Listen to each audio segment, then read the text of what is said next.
Hello, folks. Oh no, I can hear myself. That's not what I wanted. Quick, fix that.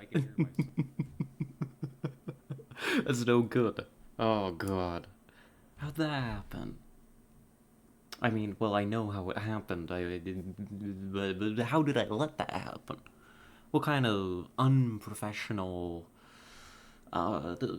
fool, simpleton, buffoon am I?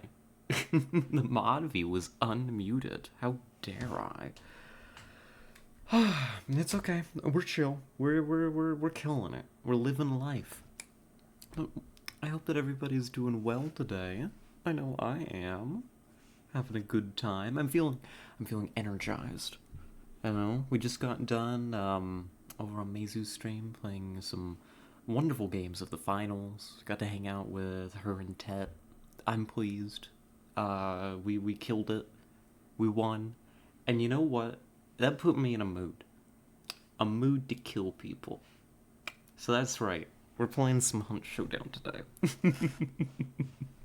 I'm excited. I don't know how long we're gonna play for. We may go into this, die a humiliating, horrible, soul-sucking death, and go play, I don't know, Phoenix Wright or something. But I want to play a round or two of Hunt Showdown. I gotta get this. I gotta scratch that itchy trigger finger. I can't be done. Not yet. You can't stop me. But yes. Mm-hmm. Yep. That's it. That's the plan. I'm. I should get some things sorted here first, though. I kind of just dived right into this when Mizu was ending. I need to, like. You wait here. We got time. There's no rush. You sit down right there. Make yourselves comfortable. I need to get out of this. There. I had to take off my house coat and get rid of the blanket. I was getting way too warm. And that's just no good. This is gonna be Hunt Showdown, but we can't be sweaty for it. I'm not that good. I'm not that good. Let's see. Get that sorted. Get everything looking good. And we're happy. We're good. Alright. This feels weird. Strange. Bizarre. Something's not right. Oh. What a line for you to enter on. Hello, Mizu. Coming in with a big group, so it seems. Hello, welcome in, Raiders. We're just getting started, which makes sense considering that I was just over there playing some lovely games with Mizu, Tet. Thank you both so much for the games. Those were amazing fun. I had a blast. And it was so good to finally get to play with you as well. I feel like we've been trying to get the finals to work for ages. But hey everybody, hey Clara Ivy, Zunia, welcome in. I changed my stream plans at the last second. I was just ranting and rambling about it. Playing some of the finals is giving me this itchy trigger finger. I gotta sort it out. And so we're gonna play some Hunt Showdown. I'm trash at it. I'm bad. I'm no good. But we're gonna play some. You're gonna see how bad I am, and then we'll probably eventually switch on over to something a little bit more chill. I'm just so wired with energy. It's strange, is what it is. Indeed, it really hates me. It really seems to. But once you got in, you killed it. Literally, you killed them. It was very impressive. You're a mean killing machine with that sledgehammer. Doing Hunt and didn't invite me. I could invite you now. I just decided to do hunt. I barely even had time to set up the stream. Like, we're scrambling. But if you want in, I'd be happy to have my duo with me.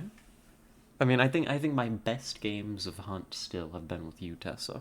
Like 100%. We're a team. I was originally thinking, um, I this is cringe. Oh my god. Am I gonna start off the stream confessing to you all how cringe I am? The answer is yes, but first we're shouting out music. Embrace the cringe. Okay. I have maybe been watching a lot. I mean, a lot. Too much. It's become kind of my casual, mindless viewing of this one particular guy play Hunt Showdown. It's like, uh, just him fighting in like super high elo. I said that weird. Super high elo, not elu, elo. Like Hunt matches, and it's hypnotizing. It makes me feel. It makes me feel like if I watch enough of him, I might unlock the secret, of how to be all right at Hunt. It hasn't happened yet. Since you say that Tet is letting her smurf. I mean, Tet's the smurf more than anything. Not because I'm not very good at FPS games. It's. Finals has been interesting. I mean, I'm gonna rant and rave for a little bit before we get started. Because it probably has my voice. Oh goodness gracious! You didn't hear that. That didn't happen. Nope. Um, it's got the melee, which I feel is something that is usually deeply secondary. In FPS design, like like CS:GO and Valorant, they've got knives, but you don't use them. And you use them to style on somebody when you've completely outplayed them, you know? Like, that's when you pull out the knife. It really doesn't have any real function, it's more traditional than anything. Um, I'm trying to think of other examples. I mean, same thing with COD, Battlefield, any of that stuff, right? Um, Even the game that I often point to as the finals being a lot like Apex Legends. I mean, there might be a quick melee in that game. I don't even remember if melee exists in Apex Legends. That's how much of a non-factor it is. But the finals has like multiple dedicated melee weapons, and they feel great to use. Which I feel like really opens up a lot of interesting options for people to play the game that normally wouldn't play that kind of game. Not to sing too many praises of the finals. I still hold to the opinion that it is the junk food, right? The FPS junk food of this year. Um, but it makes some smart design choices. I think the melee being one of them. I think that's fascinating. I think that breaks the mold in a cool way. Quick melee only, I think, in Apex. Yeah, because you use it to. I know how you use it. You slide at a door, and you quick melee it open, right? That's Apex, I think. Maybe that's also Hunt, except there's no slide. There should be a Hunt. There should be a slide in Hunt Showdown. What is Hunt Showdown? We've never played it on the stream before. I'll get it open. I'm gonna show y'all. I'm excited. Can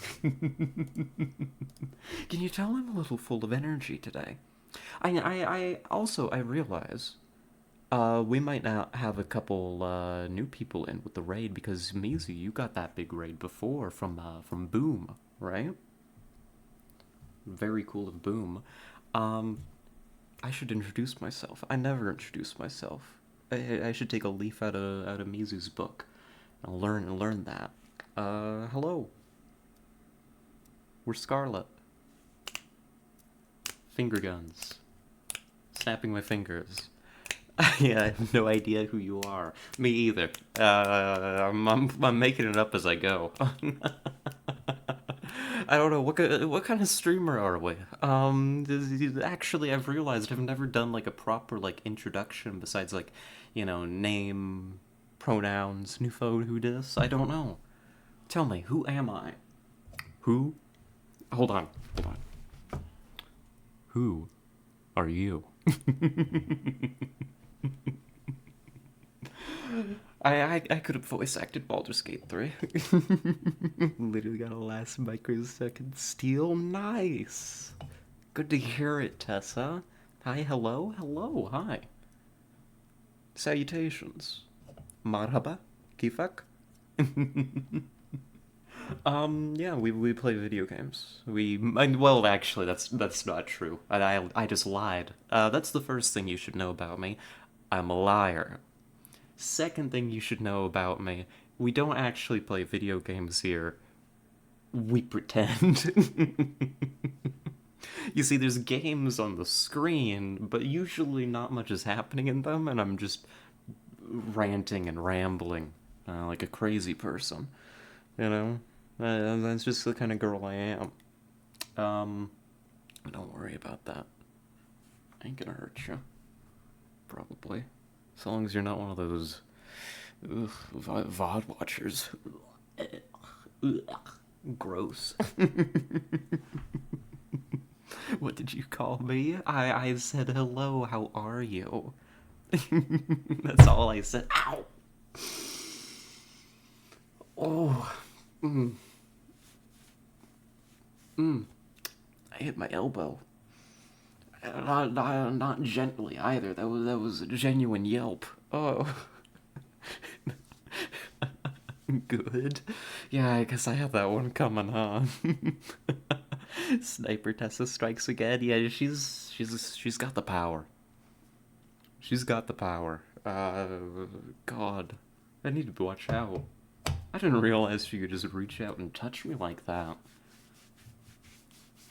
I mean, I guess I did realize, but you know what I mean. All right, I'm letting the game open. The game doesn't enjoy alt tabbing, so we're gonna take this steady. That's what you get for teaming up with other girls. They're your girlfriends. Is it that much of a problem? Minor details. I don't know. I don't think I would call it a minor detail. That feels important. I hope it is, anyways. God, I have so much energy. Something's wrong. You know what happened? I slept in today. I went to bed. Did I go to bed early? No, I didn't. I went to bed about on time, maybe ever so slightly late. But then I slept in. I've just had a good day. And I don't know, I guess I just feel like I have a lot of energy. This is uncharacteristic. I'm usually so much calmer. The soda sitting on my desk probably isn't helping. I don't know, caffeine usually doesn't do this to me, but I imagine it could be contributing. Did you hell? You were still up when I went to bed and I was very late. Maybe I admit it, I didn't go to bed early. I just... I went to bed maybe half an hour past my bedtime. I was a bad girl. I know. I admit it. But also, let me make it so you can all see the game. We need to talk about this. We need to talk the deets. I'm sorry, I just said that. I apologize. I retract that statement. We need to converse about the nature of Hunt Showdown. And maybe you're just happy because you had some very exciting, very successful games of an adrenaline-pumping shooter better than Valorant. Real, true. I don't feel frustrated with myself and my teammates and everybody in my immediate environment. It's almost like it's almost like I wasn't playing a cesspit of toxicity. Crazy, wild. Let's get you all over here. Here we go. This game does not like alt tabbing, so I'm gonna try to avoid that as much as possible. Hold me to it. If you never got to introduce yourself, you just sidestepped it with countless tangents. That's the best introduction I can offer. Can you honestly tell me that that's not exactly who I am? It's a well-designed, balanced, fun game. What a fucking twist, I know, right? But yeah, if you haven't figured out who we are yet and what we do, I don't think I can help you. You might need some kind of professional intervention. I think it's pretty obvious by now. I mean, usually we're a little bit lower energy than this, right? Usually we're a little lower energy. Like if I take a deep breath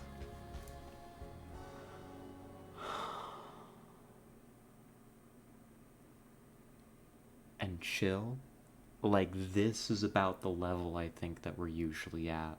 I'm kind of artificially repressing it right now.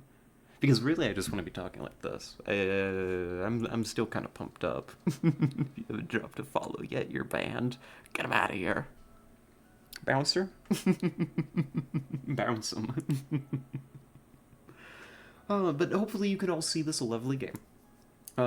It's wonderful, gorgeous, and strange. That's why I'm gonna actually take a moment to, like, explain what the hell's going on. This is a game...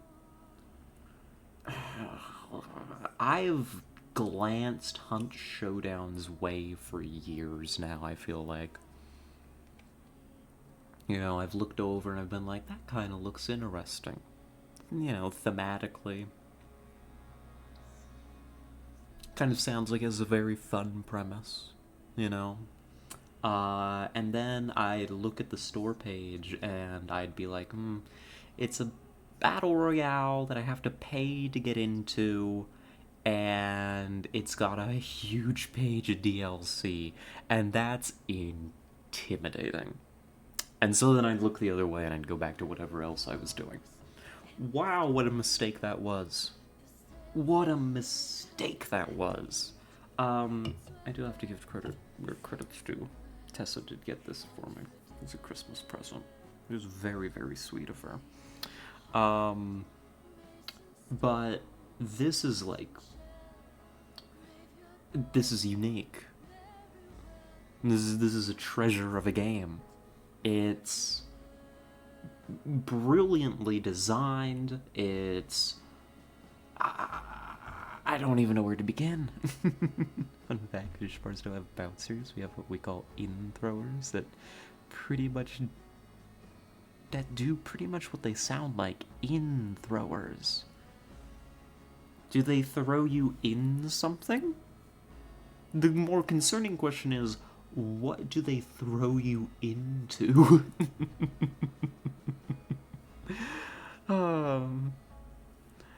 No, it's a real thing. You actually got your MMR up to 4. Yeah. I mean, I hover around like low 4, I think, is what this is. It doesn't tell me exactly. I don't know if there's a way to check exactly. But usually I bounce around 3 and 4. But... God, how do I even begin? This is... like a... what, late 1900s shooter? Dear God, you're at 95. I don't think I've broken 11 yet. I'm playing a little bit. Okay. The bouncer that throws you out of the bar, they throw you in the bar. Oh, they just bring you in to get you in the bar? Wow. That sounds violent. I vibe with that. So here, let me show you what we're working with here, because you're like, okay, it's like a battle royale kind of deal, sort of, kind of, not really. It's objective based. It's an extract shooter. That's what it is. It's not a battle royale. It's an extract shooter. It's like Tarkov, but it's not loot centric. It's weird. Here, let me show you something. Where is it?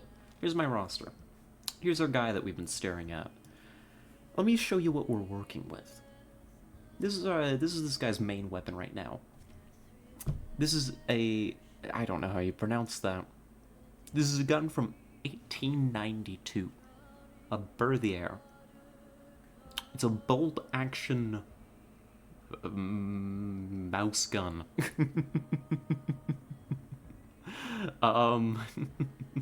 With a bayonet affixed to it. You know, he's got as a sidearm like a Bornheim #3. You know, this early German proto-Luger. Like, this is what we're working with. It's baseball bats and Wild West revolvers and shotguns and sawed-off shotguns. It's stuff like that. You know? You can get an honest-to-goodness elephant gun in this, the Nitro Express. And what it makes for is kind of a slower-paced shooter. It feels so good. The time to kill is very low, but the rate of fire of most weapons is so low. You know, your gunfights feel like honest-to-goodness gunfights. Right? So, I don't know, it's good. Never got around to Tarkov. Is it actually worth it? I don't know. I never played it. I've never played Tarkov. I've watched other people play Tarkov, and it feels like that's the kind of game that I want Tarkov to stay for me. People talk about how great Tarkov is, and how terrible Tarkov is, and it feels like a very dramatic and strained relationship with the game that I don't want any part of. Oh, and hello there, Arissa. Welcome in. Good to have ya. But yeah, this is what we're working with. When you go in, there's 2 game modes. We're gonna focus on the main one. Right? What is going to happen is we're gonna spawn in at a map edge somewhere randomly, right? And we're gonna be hunting for clues. And you're like, oh, clues? Yeah, clues. Oh, and you want me to explain further. Okay, yep. What are these clues for? Are they for solving a murder mystery? Are they for playing a hit board game? No. Are they for finding the sense of humor in this joke? I wish. There are monsters. They're called targets that we're hunting, alright? The mode is called Bounty Hunt, alright? I never called Clue a hit board game in my company again.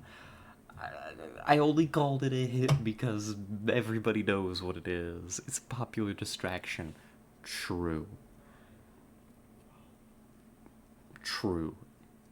That's a much better way to describe it. I don't know, how does...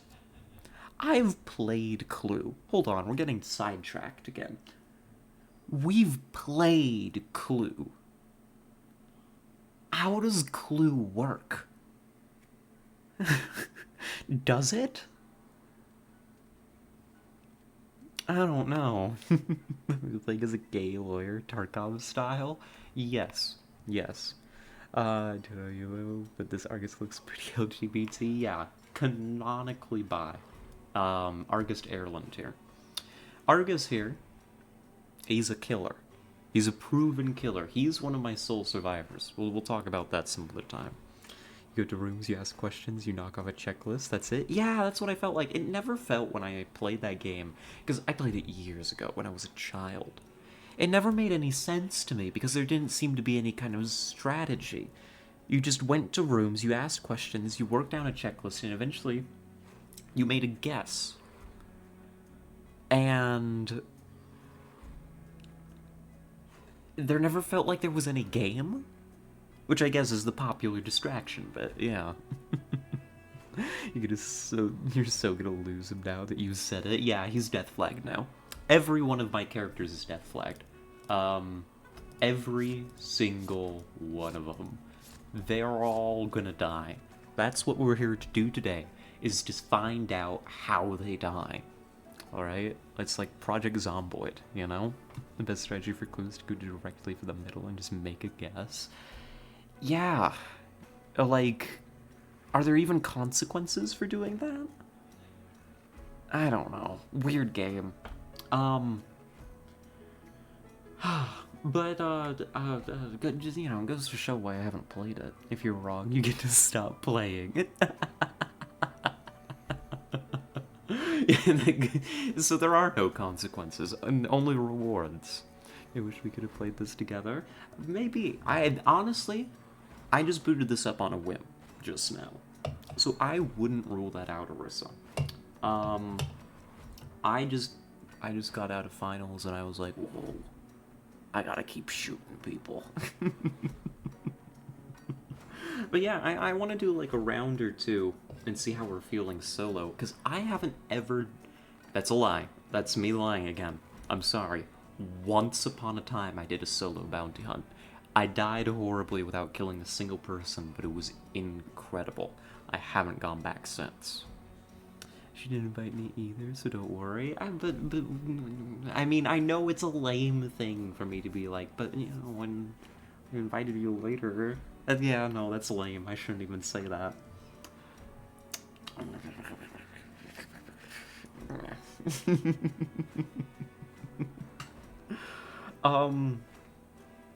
So we're gonna go in and we're gonna find targets, right?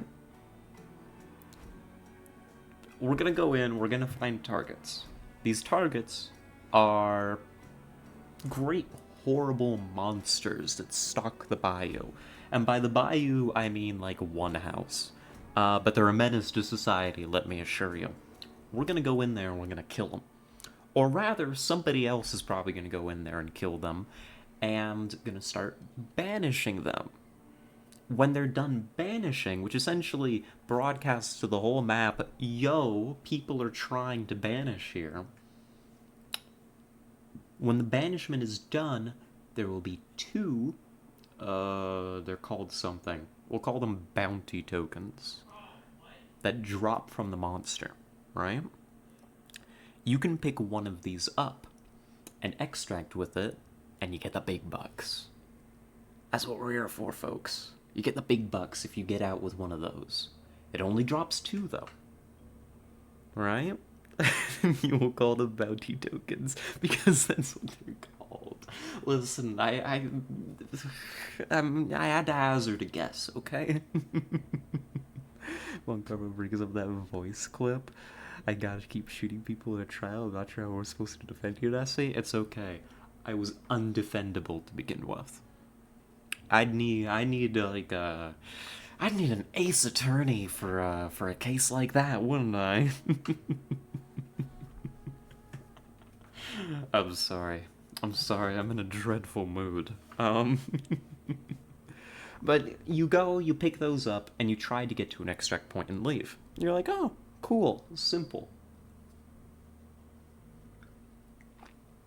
And you'd be right. Yeah, that's pretty much all there is to it.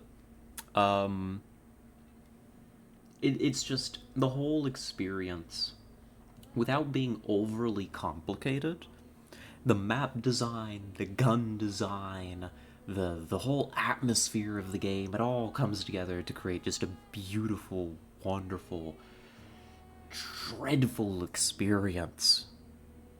So that's what we're gonna do. We're gonna make Argus here our solo. I've already taken the liberty of setting him up for the job, and you're like, what does that mean? Well, It means this. Normally, you play this game in duos or trios, but arguably the game is designed around duos, right? And that means you got a partner. If you get shot and killed, which you will, it will happen quickly and it will happen often, your partner comes over and is like, yo, you goddamn idiot, get up. And then you get up and you get back in the fight. Or they die trying to revive you. Things happen. Life's crazy. When you're a solo, unfortunately, that means that you don't have any friends. As such, we'll be playing solo. No, what that means is you don't have anybody to revive you. So what if you could just get yourself up? You can see here, there's this trait. Down here, right, is a list of this character's traits. We'll go through them. But this is the important one. This is what makes this work. This is super, super important, right? Normally, Necromancer, if you were playing in a team, would let you revive somebody at a distance. You'd give up some of your health, and then they could get up without you having to walk to them, which is super useful. Positioning is so important in this game. Being able to get to a position, or not have to change position, basically having flexibility in where you revive from is huge, just by default, right? But there's that little tag there at the end. A few perks have these. Solo, you can revive your downed hunter. Which means that August Erland, if he's out in the bayou all by his little lonesome, he can just get back up whenever he wants to. There's a little timer, and you're very vulnerable while you do so. But that means that we can get up as many times as we have little ticks of health. Now, right now, he's a little suboptimal. He's got this first one. It's a big block of health. Normally, that's good. That's bad right now. Quite simply because if he goes down, if he dies and needs to self-revive, that chunk is going to disappear. And then if it happens again, the next one, and then the next one. So basically we have 3 lives, and then we're down to just this much health, right? We could, if we lose this, okay, when we lose this big chunk of health, we're probably going to replace it with 2 of these smaller ones, so that we basically have an extra life. We have 4 lives, and then if we die again, we die. You know? But that's the plan, that's the strategy, that's what we're going to see how that works. You sneaky bitch. Necro is new. Yeah, Necro apparently, I mean, it's been in as long as I've been playing the game, which has not been very long. You know, it's like a month ago, if that. But Necromancer apparently really, was a big deal for solos, and you can kind of see why. It feels critical. I've got a few other little tricks here up our sleeve. Wish I had friends. You do have friends, silly. So we're more like a lich than a necromancer? Yeah, we're the left side of this image. Also, the art here. Again, just the vibe of this game. It's so good. I'm just gonna run through them real quick. The other traits are less important, but they'll give me a chance to explain a couple things before we dive in, so that I can focus on... Well, I was gonna say the game, but we know I'm just gonna be rambling the whole time. He's got Greyhound, which just lets us sprint longer.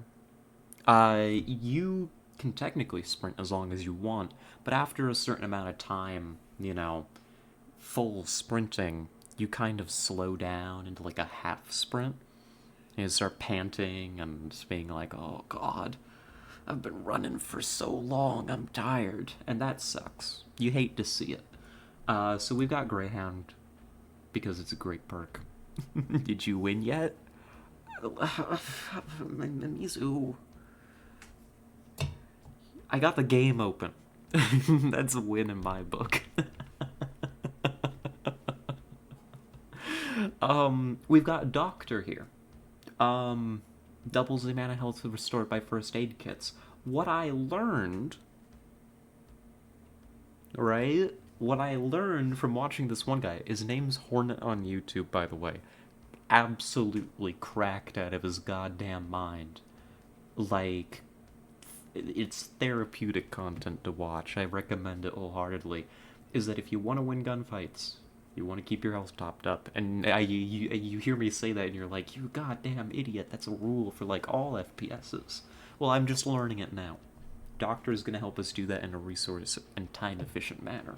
Because it takes time to heal. Healing's slow. Your auto-regen is limited to within these bars. So if we get shot, and we get hit all the way down to this bar, but we don't die, only that bar is going to refill. And even then, it's dreadfully slow. So our health consumables are vital. This lets us get the most out of them. She's stugging on the viewers for not having friends. Kind of seems like she's slamming on all of us. Listen. I don't have a defense. I'm just digging my own grave as quickly as I can, you know? I'm here now. Hello. Hi. Oh, hello, Jammy Jeff. Hello, Red Light. Good to see the both of you. Welcome in. Hope you're having a good time. We'll be getting started with the actual game here shortly, I promise. Mizu. You know who you're raiding. Of course we weren't going to be starting that quickly. Oh, and thank you for the follow, Jammy Jeff. We appreciate it. Oh, I don't know. I want to double check this. It's not in my activity feed anymore. Well, we're about to find out how bad my memory is. The other day, I wrapped up a stream and I was just double checking the activity log on a whim. And I saw that I had missed follows from... Oh god. It was Cloud, right? And it was Red Light, I think. And I don't think I ever said thank you. So I wanted to say, I know that I'm dreadfully, horribly late, but thank you. We do really appreciate it. I'm just an idiot. Of course, you're not quick. You like to take your time, right? Yeah. I'm a patient soul. It's okay, B, after you left, I told Mizu had Kira had a 3-hour main menu stream not long ago. She's out, do you have these crazy rambles? I love that so much, though. I think it was before your time, Hazunia, but I have had a stream like that. I forget the exact times, but I think we went for about 3-4 hours on the main menu of Underrail, and then we switched over and we played Backpack Hero. Not even like the full game. Like, we just played the demo for like an hour or something. It was one of my greatest works. I was very proud. But perks-wise, we've also got... I didn't give this perk to our dear friend here. Actually, I don't think I gave any of these first 4 perks to Argus here. Argus is a soul survivor, which means that he survived, like, a more traditional Battle Royale game mode. And he got to become a real hunter. He grew up big and strong. Good for him. So these first 4 perks are actually just random. It's just that these 2 are ones that I actually really wanted, and they're expensive, so he's great. We can't lose Argus. Argus is, like, so good. Steady aim here. Works with, like, scopes and aperture sights, just reduces sway. Dauntless, I've never used, but apparently you can diffuse thrown explosives. So if somebody throws a grenade at you, you can defuse it. That's the rumors. We'll see if it comes up. We talked plenty about Necromancer. I went ahead and I threw on Salve Skin. So when somebody goes down, we talked about how you lose one of these chunks of health, right? And you can't be revived anymore if you don't have any chunks of health. Salve skin reduces fire damage and burn speed. When you go down, somebody can come along and be like, huh, a dead body. And you know what we do with dead bodies? We set them on fire. Because burning them will then slowly, even when you're dead, especially when you're dead, slowly eat away at your health chunks. And it's bad. So I picked up Salve Skin to give us a little bit more flexibility around that. So that if somebody realizes that we're a solo and they try to burn us, or hell, if they just decide to burn us anyways, we're gonna have a little bit more flexibility on like when we get up and try to fight our way out. You know? I mean, you're just licking candles for some other reason than just the taste of wax. What, you don't? This is a story. This is a very brief story. All the This is one of my only memories from middle school, actually. I'm not too familiar with this game. Is it like Tarkov? Yeah, it's like a less loot-centric Tarkov. There's not really much loot in the missions. You're competing over, basically boss monsters. You kill the boss monster, it banishes for a while, so it takes time to drop its loot, basically. And its loot is not like guns and equipment, it's just a little token. And then you want to pick that up and you want to get it out of the mission so you get the big bucks. I know any other games to compare that to, but it's an extraction shooter, so it's got some of that Tarkov in it. In middle school Spanish class, I sat next to a girl who was prone to taking a lighter out in the middle of class and like kind of flicking it on and flicking her finger through it. That's all there is to the story. Oh, there's one more part, actually. When the teacher eventually questioned on like why she could smell smoke in the back of the classroom, I didn't sell her out. She was kind of scary, but it was kind of cool. And it wasn't really doing any harm, so I didn't sell her out. She saw that one X-Men film. I can't say that I have, but who knows, maybe. She clearly found it entertaining. I'm sure that she thought she was cool. So Tarkov and this and other games like these are essentially MMO raid dungeons that PvP is turned on for how loot is distributed. Yeah, and instead of dropping purples, the bosses drop cash and XP. Which is like, cool. I vibe with it. Hot girl shit? Hot girl shit. She definitely grew up to be trouble. The one where Iceman made Pyro look like a bitch. I don't know who these people are, but yeah, sure. There's one more perk that we've got. Your hunter's revived with up to full health. When you revive normally, you only start with a little teeny bit of your health bars full. If I have to explain what this does to you, that's okay. Maybe you don't play games. I'm not gonna make fun of you for that. I'm, believe it or not, a relatively reasonable and accommodating person. This just will mean that your health bars are filled, up to wherever they've been destroyed. So if we die, we lose this bar, we get back up, rather than starting with like this much health, we're gonna start with this much health, because this bar's gone. That's it. That's the game. I'm not gonna jump in just yet. We gotta do a loadout.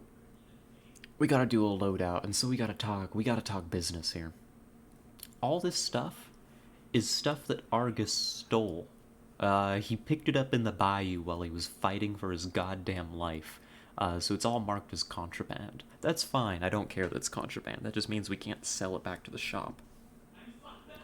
But It also means that it's a random collection of junk.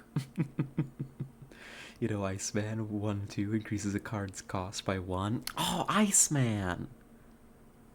Yeah, Scorpion's best bud. I think Scorpion's a Spider-Man villain. I think I remember fighting Scorpion on like my TV. It was one of those plug-in joystick games back in the day. Imagine jumping in only 45 minutes into the fucking stream. It's okay. I'll go quick. I'll go quick. So we got a melee weapon. That's cool. I'm gonna switch it for a better melee weapon. Let's do... because I want this guy to live. Let's do Knuckle Knife. Alright? Why is it better? It has both a blunt and a piercing attack. If we come across it, I'll explain why that's important. Then, this is something I learned from the Hornet. We want a flare pistol. We can use this to set people on fire, and it's really efficient for the slot. Then we've got a freebie slot. I don't know what I want there. Hive Bomb's good. Concertina Bomb is pretty damn good. This is a barbed wire bomb. It's crazy. Vitality Shot is nifty. Antidote Shot is pretty cool. That's fine, actually. So we've just got a tool slot to fill. And if I was a tool, which I am, what would I want to put in my slot? Wait a minute. He's just a sneaky little guy, just a little snake. Just doing a little looking around.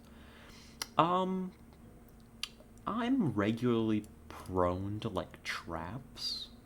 I really like them for holding angles that I personally cannot.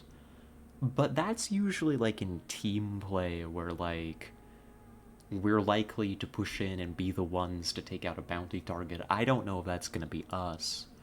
Maybe we take choke bombs. I've been really loving choke bombs. They're great. They're like smoke bombs, but they make people cough very loudly. Which is way better than you think it is.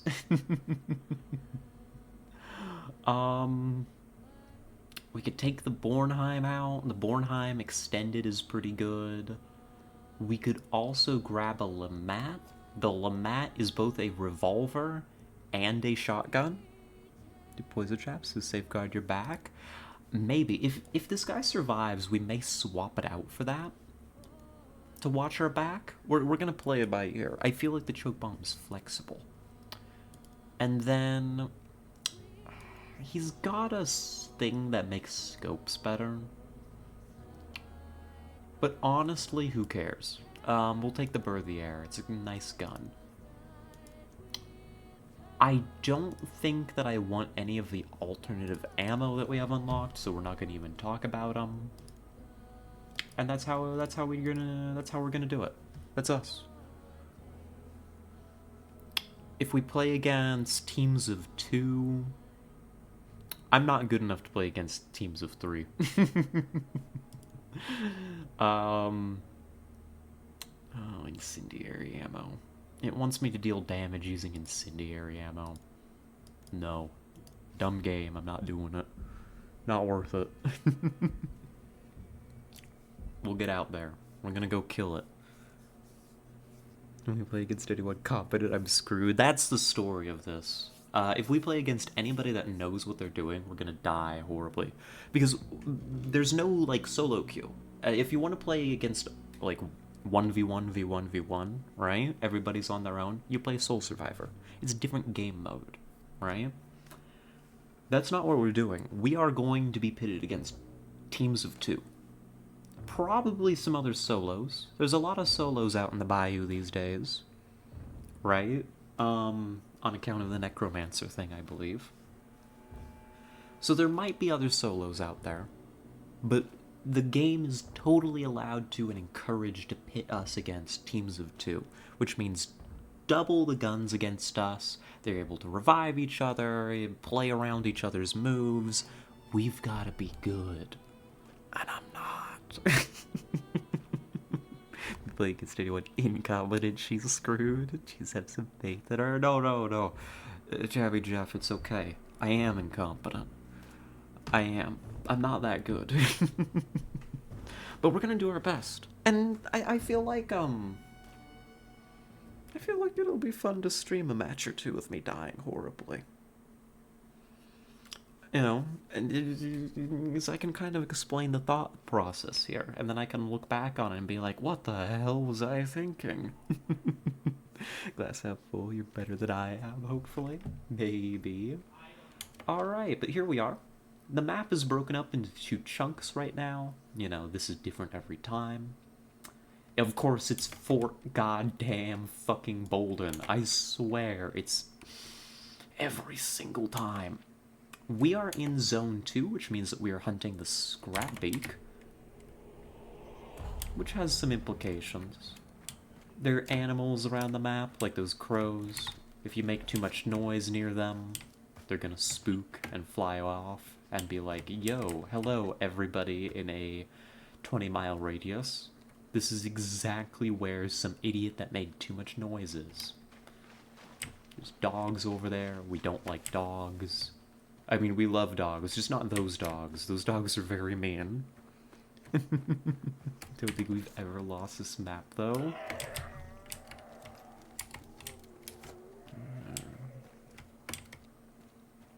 So there's, like, zombies around. It's a zombie apocalypse in the Bayou.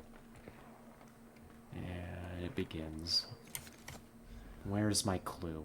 This is Darkside. Our clue's out there, but I don't trust it. It's Fort Bolden. There's always somebody else at Fort Bolden. I hear them. Shh, listen.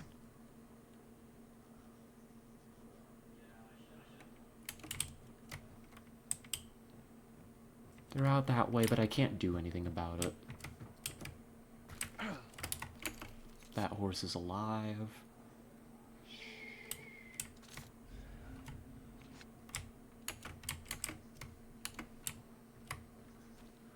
So we're just listening to audio cues.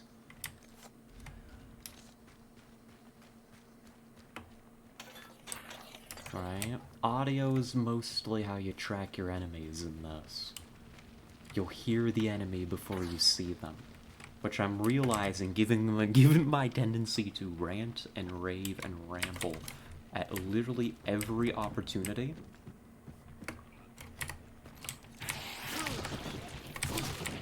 That might be a problem.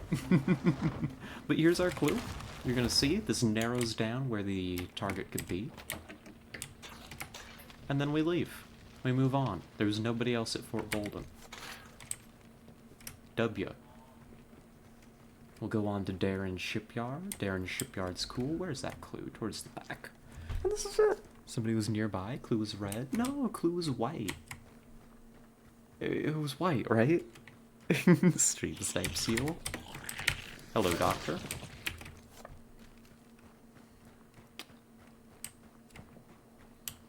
Gunshots. Hi, crows. Don't mind the gate. Oh, Kit laughing in the background, distracting me.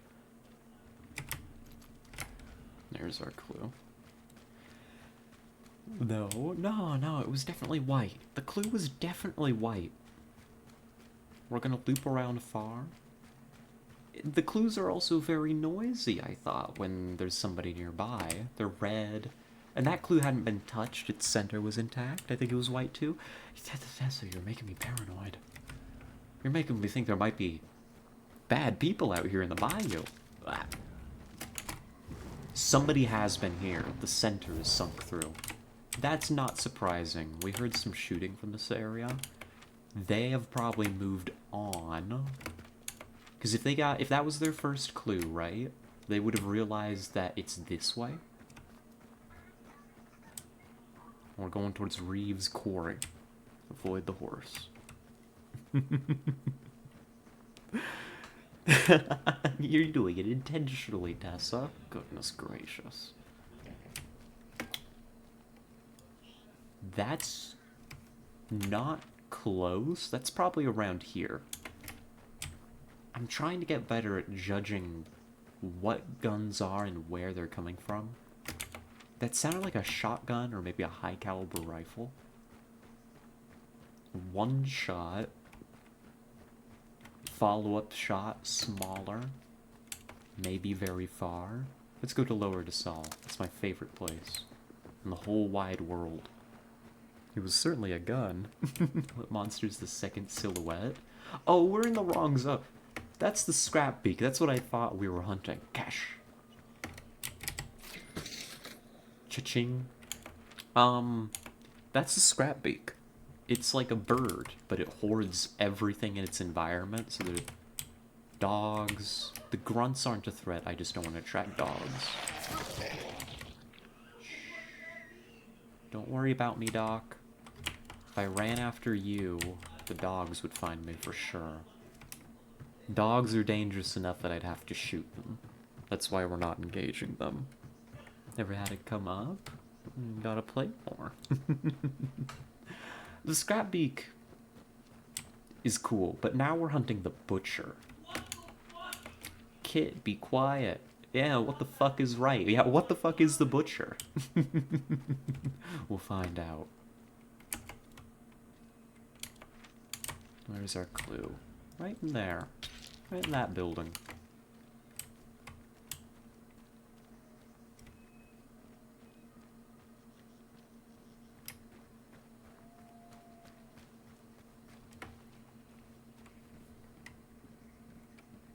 I hear a hive. I don't hear anybody. Somebody's been here. Maybe our friend from before. It's way up to the north. Okay. That's fine. Actually, I'm very happy being late to the party as a solo. You know, there's like Defender's advantage and stuff, but I'm not confident enough to be able to be like, be the target. We're gonna play this like a total rat. I heard those birds. I don't think they took off. Those are dogs. I just don't want to make that much noise. Not that I think anybody's near me. You see?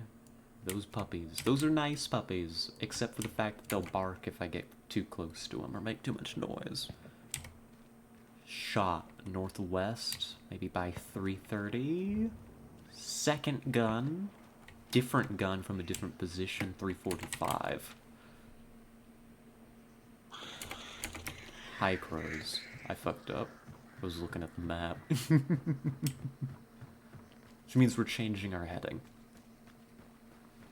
This is all I can do, by the way. But you're gonna see, once I get into an actual gunfight, that I'm garbage. All I can actually do is manage position in this game. And probably not even that well. Yeah, as we rotate around, they're past this town. They're fighting at Ash Creek Lumber. That could be two people fighting the boss there. That's a big dynamite. They could be just fighting the boss. They might not be engaged with a player. Yeah, there it is. You can see now that location. Hey, buddy. This is the reason I brought a knuckle knife. Come here.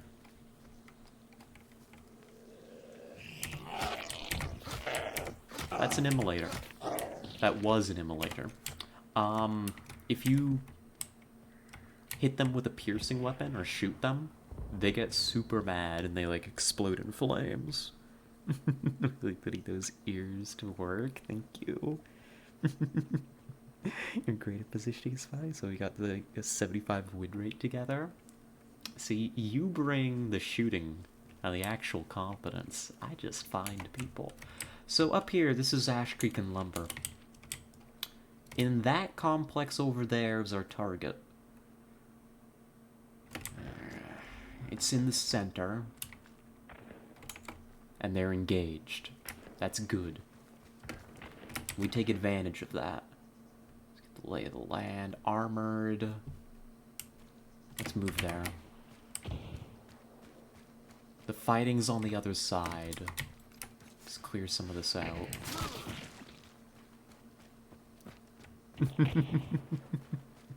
You've had Betty explode on you? Oh, absolutely. Dealing with immolators was, like, rough. Still is. Somebody died.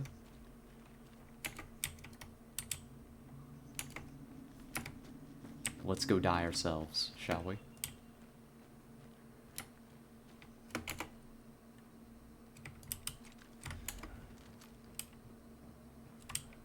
Watch those windows. Ooh, I scared myself.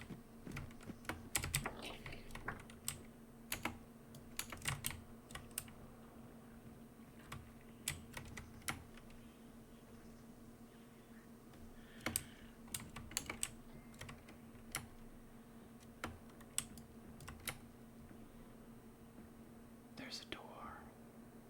Come on, open it.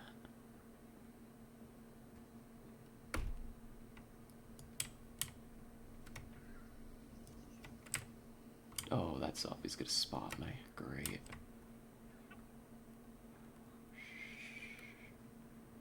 Shh. This is not a good approach.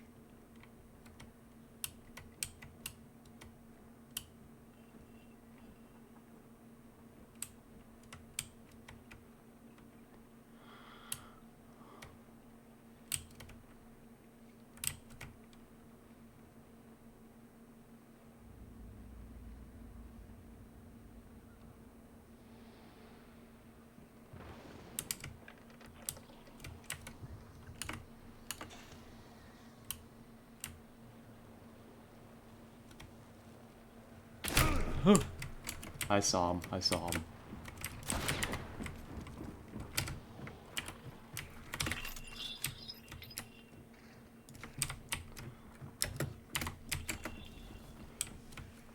Oh. I'm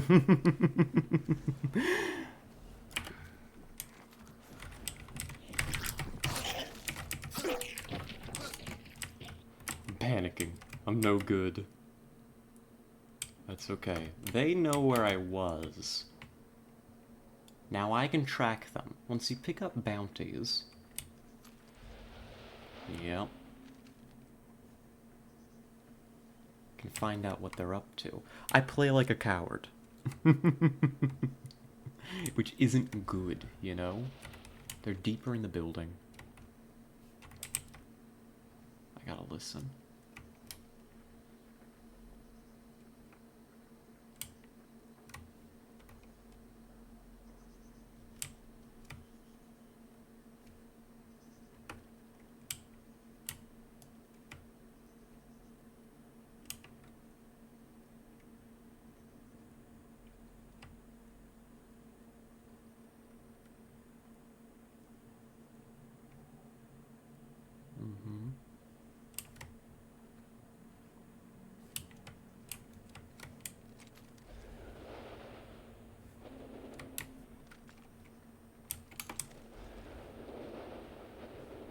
One of them has booked it.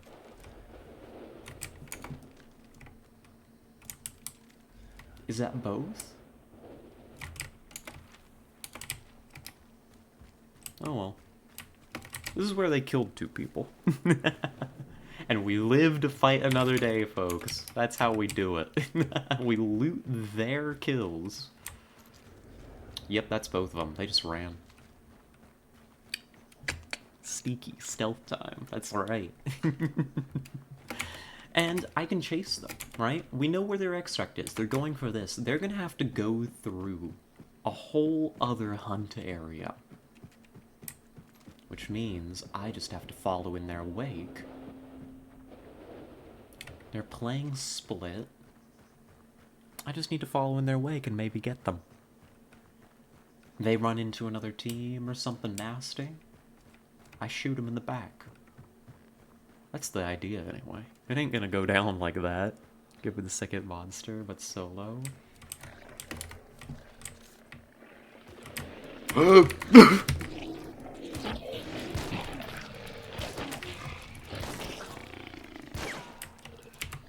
gonna die here. This is how I die. Oh my god, and there's a person.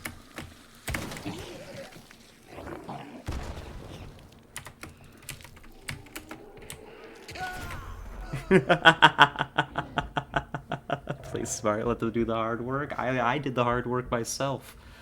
Oh my god. We just wait. This is how we live to fight another day. Beggars dogs. You see, that's the dogs, though. They're the most dangerous enemy in this, I swear. They're more lethal than the damn bosses. Ah. See, the dogs are on top of me now, though. So that's fine.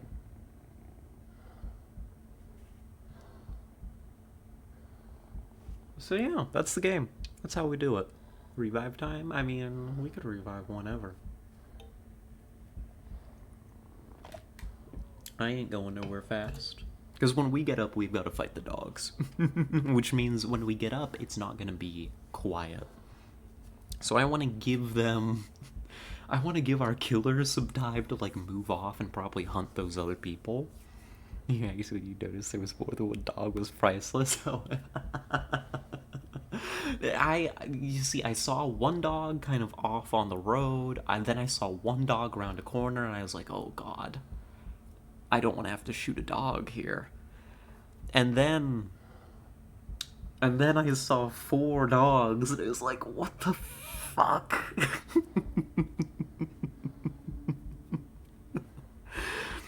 4 dogs is so much. Like 2 is normally what I see. Fell asleep before you started a game and woke up after you lost. But you see Hazunia. I haven't lost yet. Where's those damn dogs?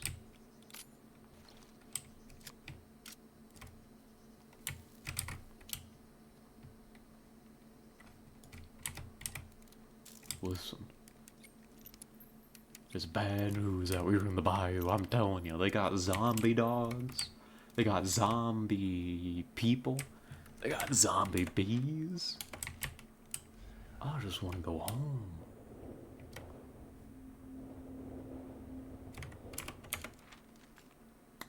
Now that's strange. Hold on.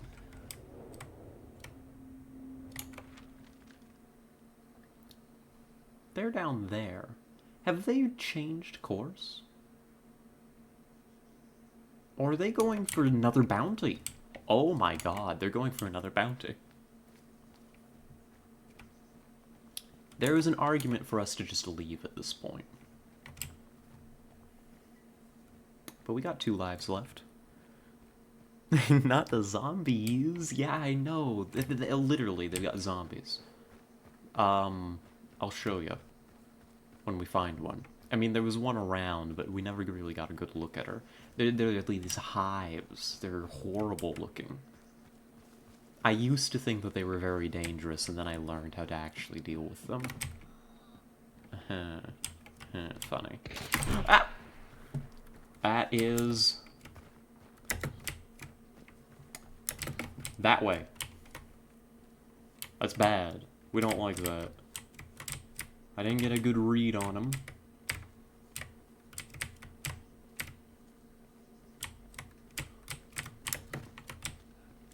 I didn't get a good read on him at all.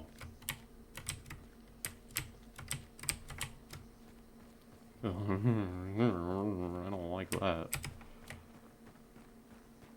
We reposition a little bit more.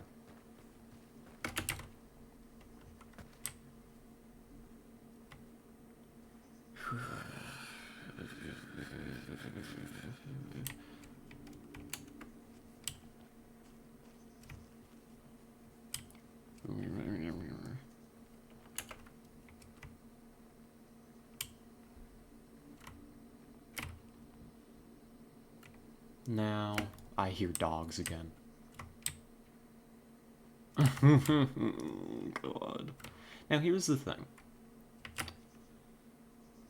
The human eye is attracted to movement.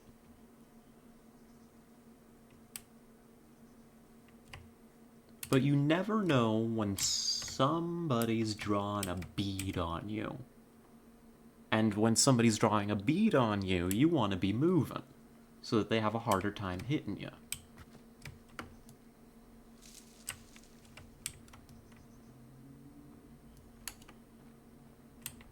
We swing wide. We don't know exactly where the shooter was, we just know their direction. Alright. We don't want to make too much noise. Like that branch, you don't step on that, it's going to make a loud crack. It's going to ruin everything.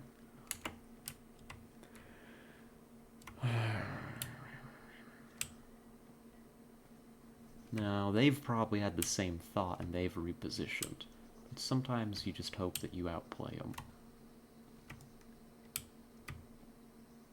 Like, what would they even be doing hanging around here trying to kill me?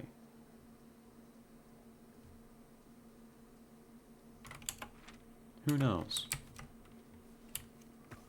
That's... Simmons' scream in the voice chat? No! I'm not gonna give up my position that easily.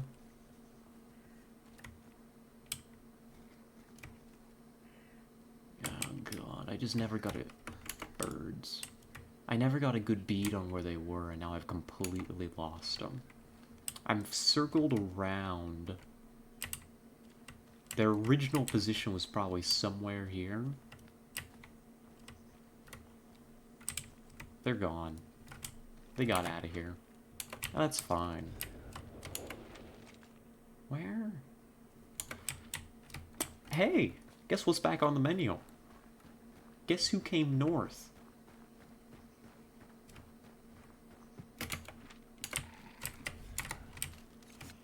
Hello, zombie.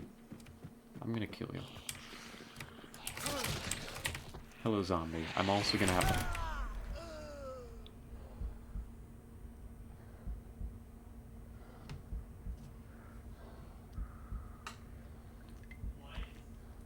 It wasn't even that good of a shot, but we were already injured. I knew I shouldn't have killed that zombie.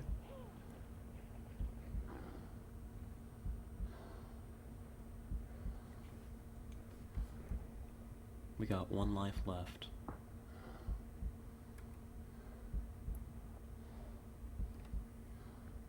See, I'm garbage. Stream sniper, for real, for real. I appreciate your confidence that that's the only way that somebody could do that to me. But no.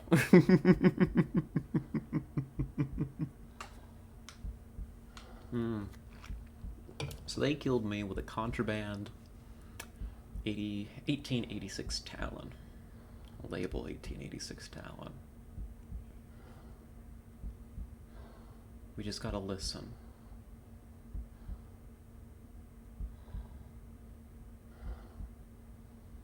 When it's safe to get up.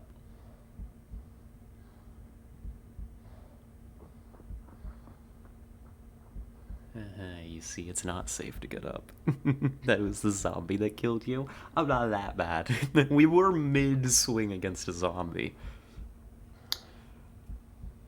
Unfortunately, killing the first zombie is probably what attracted her attention towards us.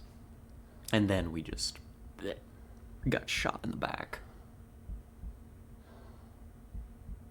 I thought she had moved on. She had more patience than I did. You know what happened where she shot us from? She shot us from where we fled to.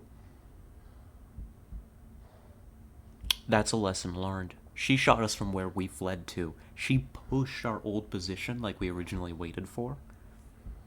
We had just moved on.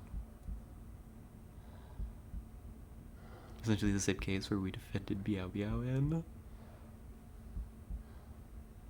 Yes, actually. This is educational. Yeah, because, like, see, we can... Oh, we can't actually see the kill view. That's okay. First shot to attract attention, the second for the kill. We fucked up. I'm gonna give it a couple more seconds and then we're gonna get up. Oh. Now we get out. Now our focus on is now on just escaping clean. Whatever the cost. Nobody's killed the second target yet that I know about.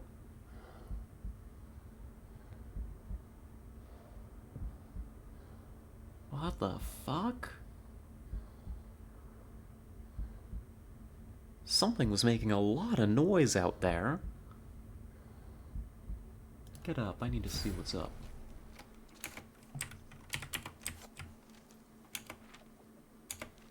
That was coming from Stanley Coal Company. It's alright. That team is actually fighting probably the boss at Stanley Coal Company. Which is right by where I am. That's probably, the person that shot me is probably one of them. No, it couldn't have been one of them. Because they were over that way. But yeah, they're occupied with the boss. We're leaving. Goodbye.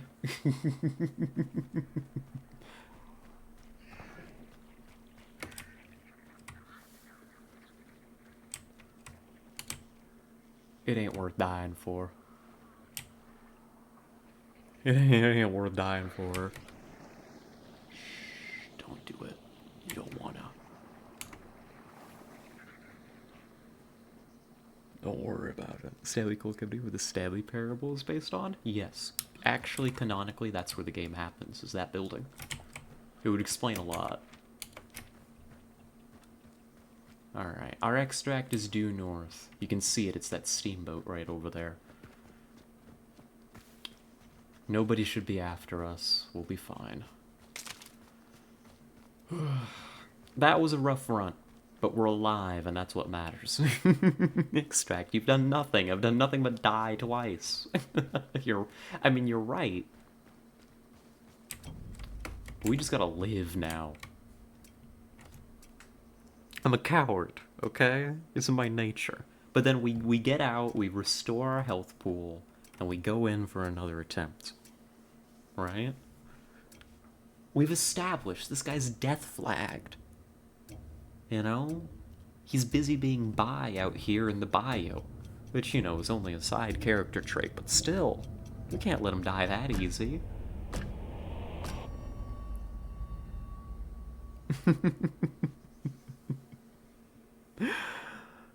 And that's how you survive a match hunt showdown, folks. That's how it's done.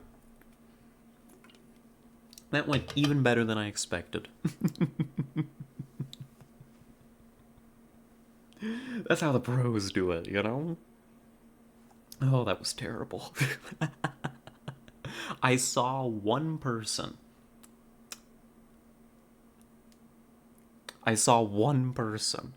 And that's the person that didn't kill me. Every other time I died to people I didn't even see. Ugh, we need to get on top of it. But yeah, we get out. We do get a little bit of XP. You know, we did some snooping. Killed some monsters. You know, so this guy, you know, he's not completely screwed. This is important. He actually got some upgrade points, so we can actually restore our health. You know, we got some hunt bucks. We left with like a cash register. If I could...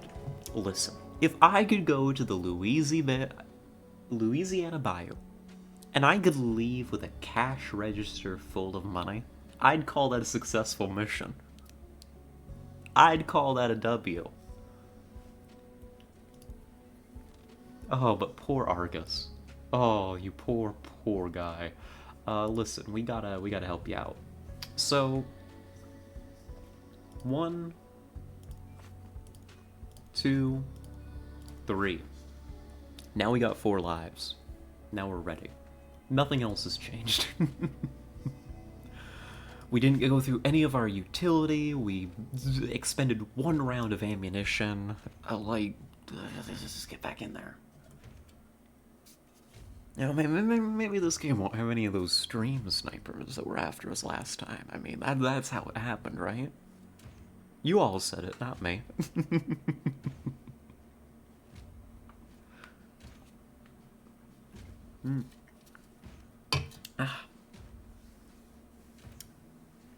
But yeah, I like this game. Even after matches like that. And oh my gosh, being able to just get back up after I died. has made this feel so good. I think I'm going to be playing a lot more, like, solo. Just in general with this game. That felt good.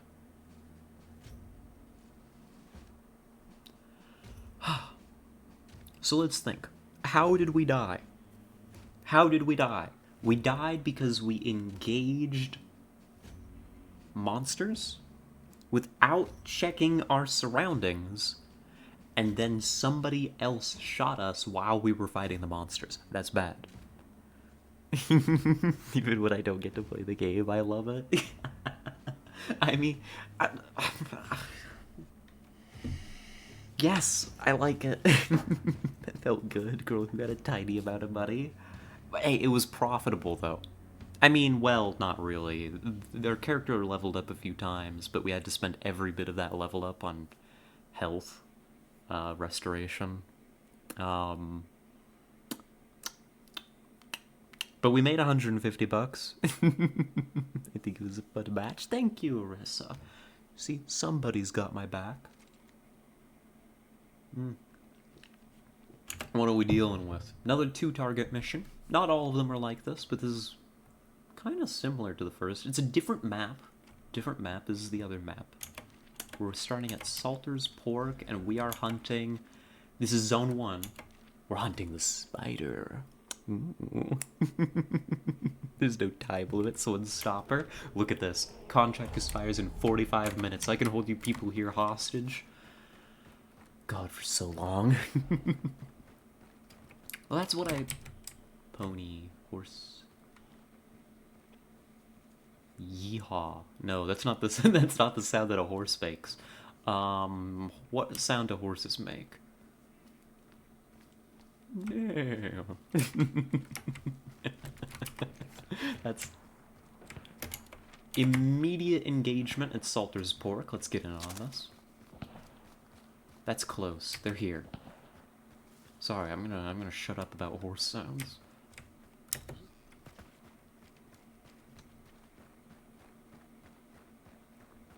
Let's find them. It's a little foggy.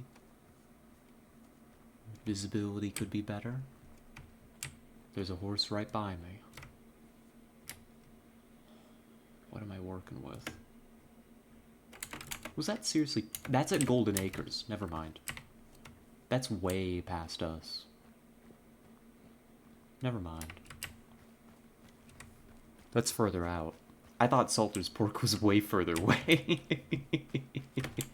Don't mind me being bad at positioning. One thing that I'm supposed to be good at. Let's open up this back door. Maybe you don't spend all that money on channel points on booze. You can't stop me. You can't stop me. That's a zombie. There you are. And I was like, I heard you out there. Oh, that's like here.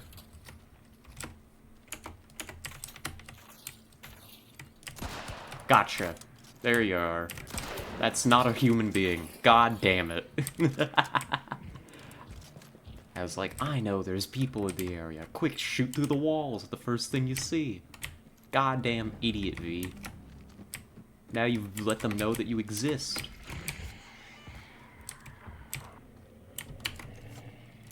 Now they know you're real. I need to get some fire. I saw a lantern. I saw a lantern. Where's the lantern? Not any of the ones that are hanging up. I need... Where is it? Where is it? Where is it? It was in here there. This is how we fix the situation. Yeah, at least you hit something. Yeah, I hit something. I'm so good at this game.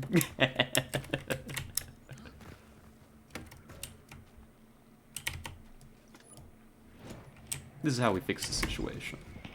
That's a meathead. Now, while he burns, I need to keep them off my prize.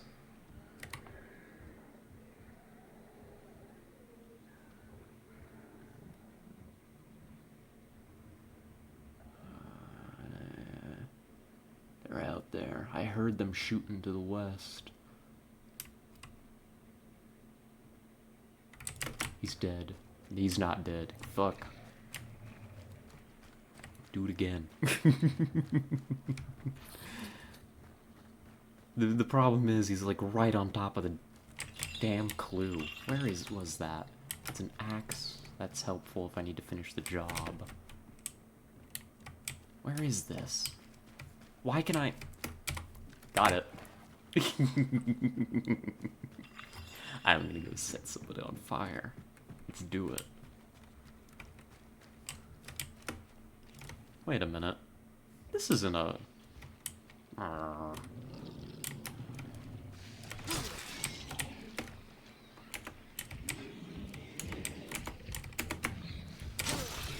It sees with these little leeches. That's how it knows where I am. What?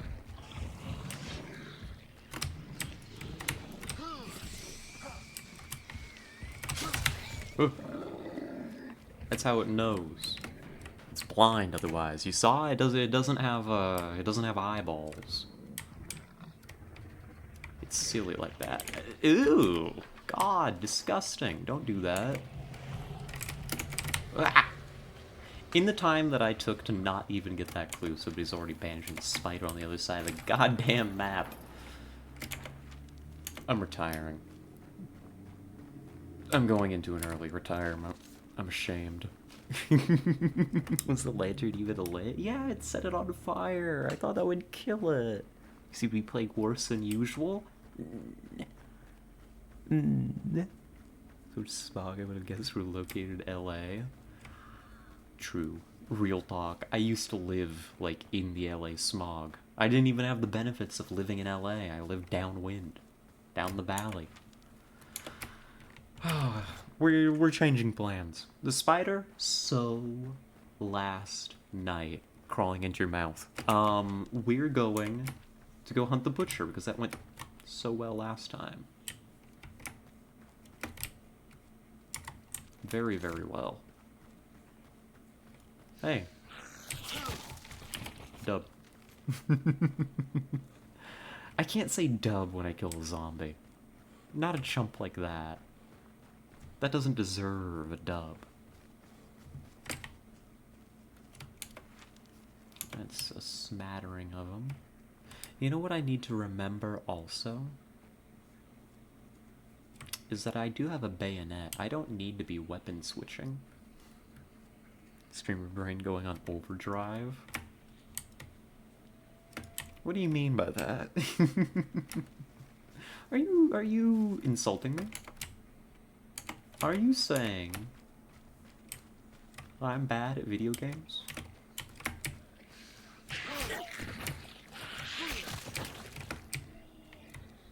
Are you saying what I think you're saying? Life is about the small wins, that's right. Doesn't always have to be a winner winner chicken dinner moment. Sometimes you can just get small W's. And that's okay. That's allowed. Streamer Raid, say something cool, quick. No! That's the thing. That's not even streamer brain. That's just me as a person. Yeah, shooting.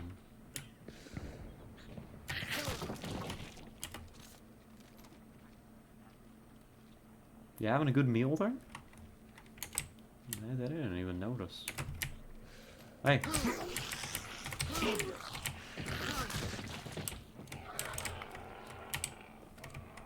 Uh-oh. Uh-oh.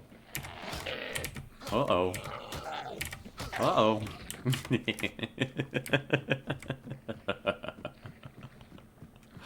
Can we have a version of this game where I just fight, like, the monsters? The players are so scary and mean to me. That's an actual gunfight we're hearing, I think. 2 types of guns. Map updated. Who cares? Pointless update, not real. Explosion. People are picking up bounties. That's okay. They're just gonna extract up there and get out, probably. Very few people go for the double bounty.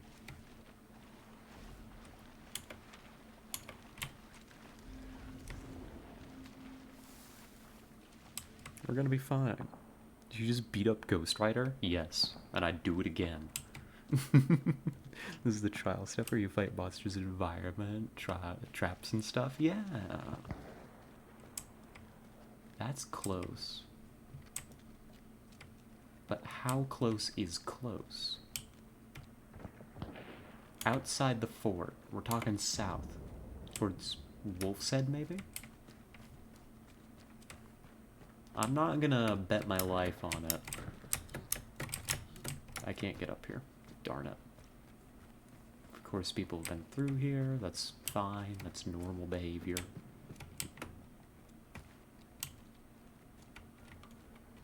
Yeah, Outside Wolf said they had triggered a horse.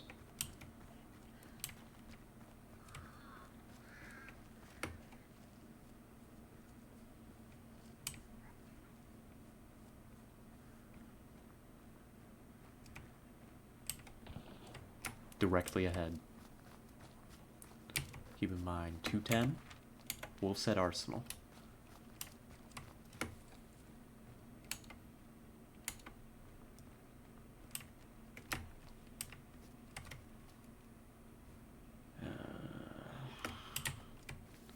I see my entrance. Yeah, that's teams fighting. We just heard somebody die.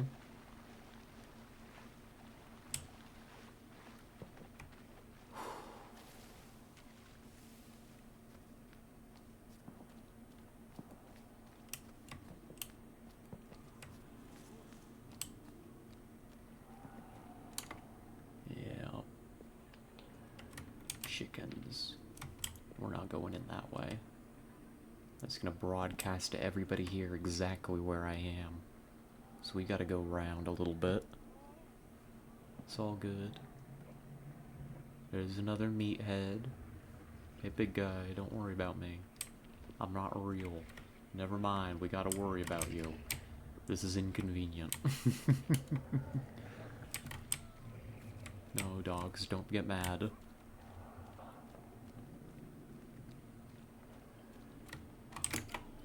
Don't get mad, chickens. Don't get mad. Don't get mad. You're already broadcasting to everyone where you are? In the game. Around that building. Hear him stepping on glass.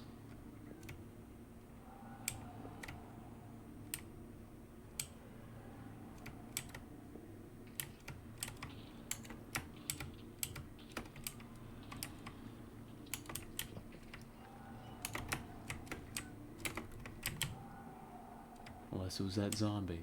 It was that zombie. Never mind. Bad call. Zombie stepping on glass.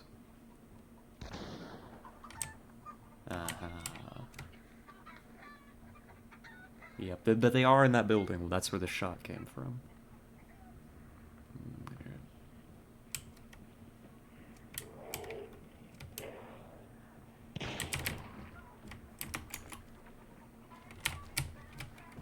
Long live the charge. We get them? Never mind, they got them.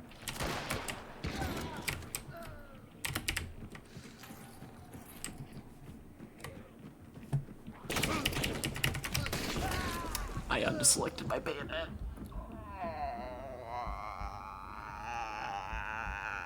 I unselected my bayonet on accident.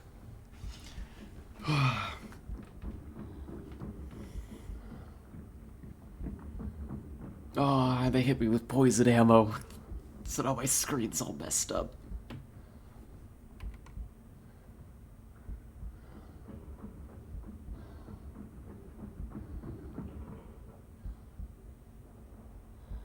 I think they're looting me. That's okay. Now your vision is done for. It should go away. It's supposed to go away. Uh-oh.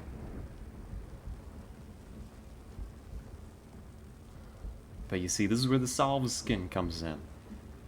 They've set me on fire. Easy told me you gotta set yourself on fire if you get poisoned. It ain't working for me.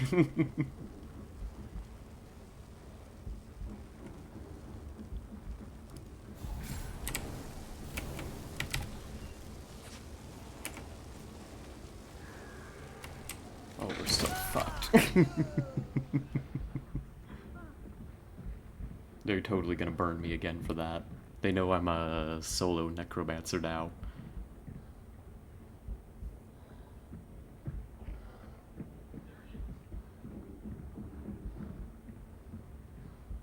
I should have just ran. I should have just ran.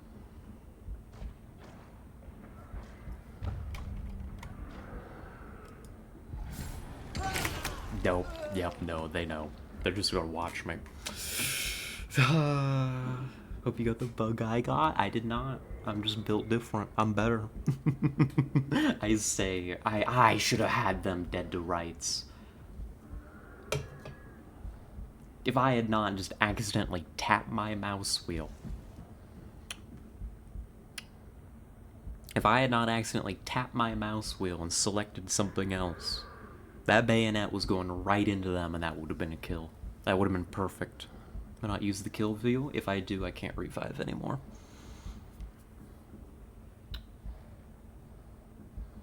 You see, now they're just gonna watch me, but...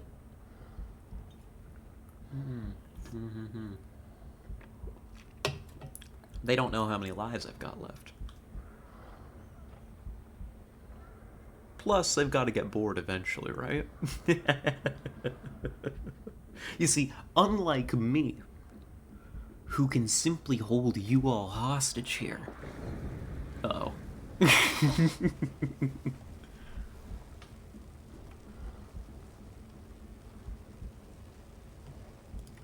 Just go. We're gonna die, yeah. But we give that to him. Rest in peace, Argus. Burned to death. Should have gotten that kill. I should have had that. I should have. That should have been mine.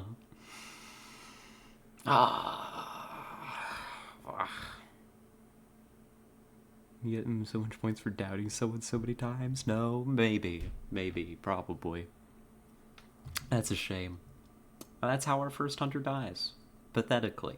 Infinitely. Not having killed a single person. Rip in peace, Argus. It was good knowing you. You killed 14 monsters and accomplished nothing. Well, that's okay, because it's Fyodor's turn. It's not Fyodor's turn. Fyodor doesn't have a necromancer. Fyodor, you're passed up for this job. I don't want to send you out. Not when we're having a day like this. But it might be what we have to do. I think necromancer is only 4? Yeah. How about I show you all somebody who's... Do you all want to watch a character that is...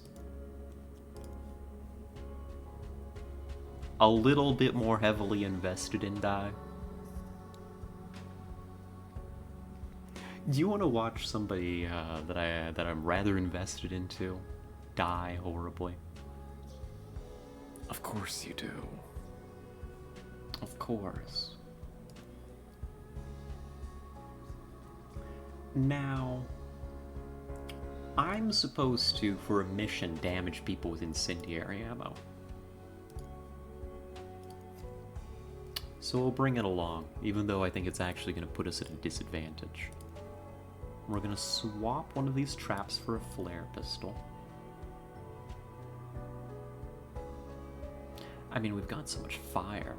No, do it. Do it. Switch this fire for a frag bomb. Get me a vitality shot. You know, presuming that we actually fight people. And is incendiary ammo a disadvantage? Well, normally, you know, it sounds like it's all good. It's like you can set people on fire with bullets, and you're like, wow. And you can also shoot explosive barrels and detonate them instantly, and you're like, wow. That's so cool, and it is. The problem is, a visible tracer can give the shooter's position away. It looks like you're shooting a goddamn laser at people. Which I guess isn't that bad because, like, if you're firing a gun, you know, it's got the muzzle flash and it's loud, so people will normally figure out kind of where you are, but it helps. It helps them zero in on you. Let's go play a sniper. Let's go get my favorite sniper killed. Ostrowski here. Ostrowski is way more developed of a hunter. He's pledged to a pact. We'll show you all what that can do. There are events that run regularly in the game that have like story content and a battle pass and stuff. I think a very fair battle pass. Honestly, this game is so well done.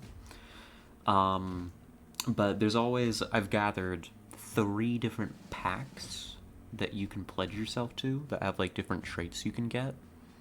And this guy's pledged to the Grounded, who's so good. It's so good. Our double sniper was sick until he got CQC'd around that outhouse. Oh my god, yeah, I remember. But you see, that's why I've taken another perk on this fella to help out, to give him some CQC abilities. I gave him fanning. So we'll talk about his build. Got removed my fucking head. Is there any chance, Tessa, that I might be able to get you in here for a game, by the way? I don't know if you're interested. But you know I'd be happy to. I'm gonna eat now, good rest of stream, best of luck not losing too much. Thank you, Jammy Jeff.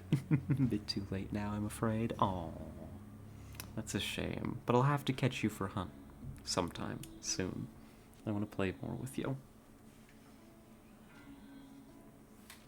Oh. We're gonna see how this solo sniper works out. You know, intuitively, you think, wow, a solo sniper? That seems like the way to go. I don't know. I'm not that good. I think we've established this. I'm not that good. Alright. Let's get to work. That's our scope. Ah, so you see here, this pose. You're like, whoa. That reminds me of that one character from Overwatch, and you do right. We've got a perk here. In addition to everything else that helps us out with tons of crazy stuff, we've got fanning on this guy. Which means that he can just fan the hammer and unload this pistol into somebody. I hope that we get the opportunity to take advantage. What are we hunting? We're hunting the Assassin. I really like the Assassin. The Assassin's probably my favorite target. The others, I'm like, oh, well, you know, they exist. No, I'm not ready to teleport it. Thank you. You're like, what? Teleport? Don't worry about it. It's not real. You didn't hear me say that. I just don't want to trigger these birds. You had taken 64 fucking minutes to get your first match. We could have squeezed some in. I'm sorry. I'm a little dumb. Play a world test, not just a bed, I presume. These accusations. I mean, they're not really accusations, but I don't know. I feel like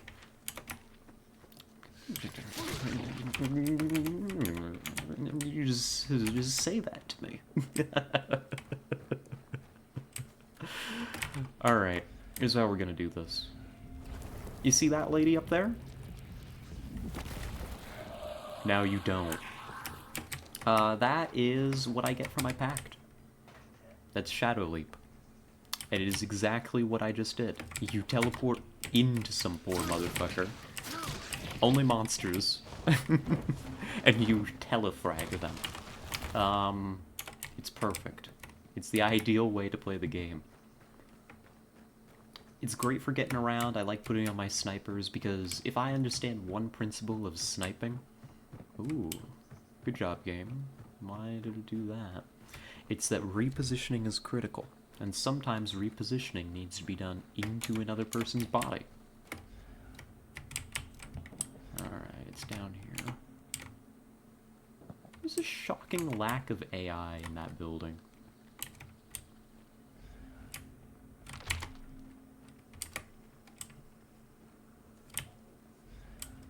Oh, no, there they are. Let's go. I also put ghoul on it. It costs some health, so I put ghoul on this thing. But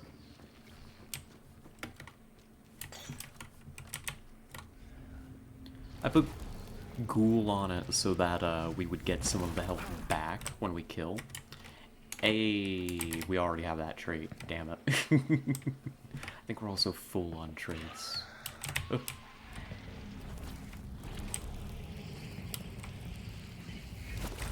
Dub. There's the clue. The butcher again, they're loving him today. I know, right? It's butcher time.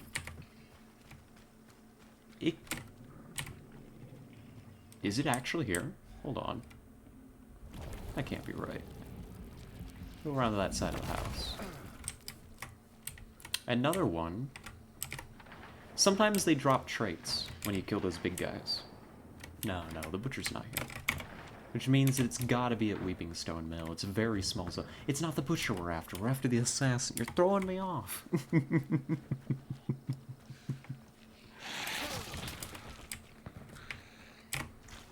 There are shots to the south.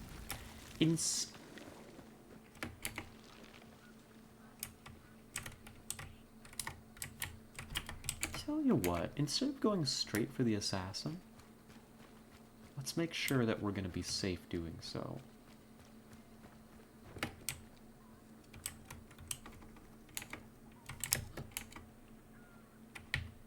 Somebody's irritated the chickens.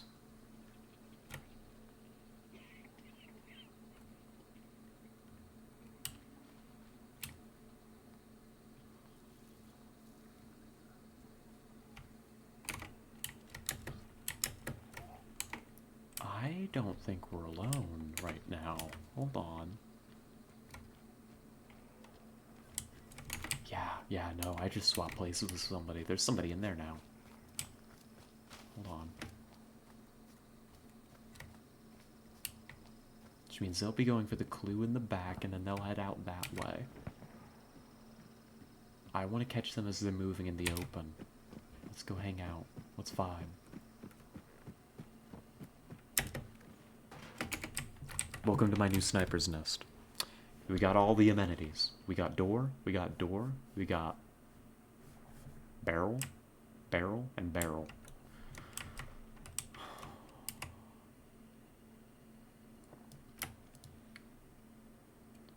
That was me, right? I picked that up. Somebody's shooting out that way. I think this is the map with...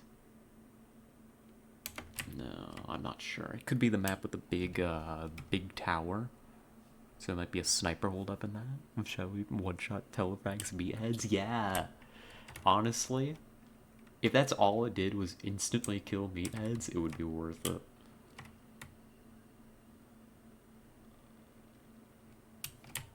Chickens that way. Weeping Stone Mill. Am I sure I heard somebody?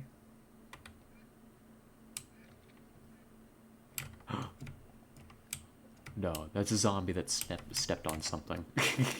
God damn it. Alright, I'm getting out of here. I don't think I actually heard somebody. I say before I get shot in the back.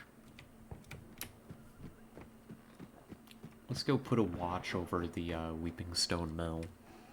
Since say it's worth the price alone. I seed someone? No, you didn't. No, you didn't. Right?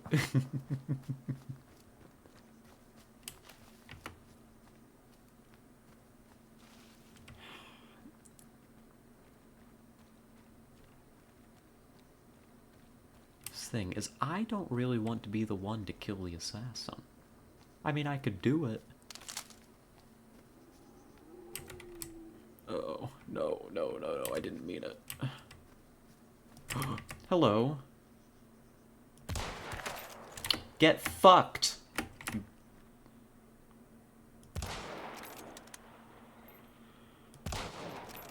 I'm not sure that that's gonna actually set him on fire.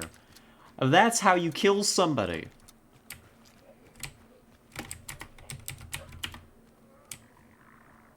Now the question is, do you have a teammate?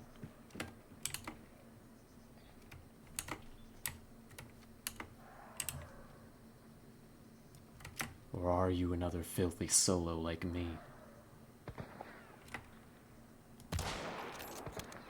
Come on. That's not working. Why is that not killing the lantern? I want to set him on fire. Oh well. There is somebody else here.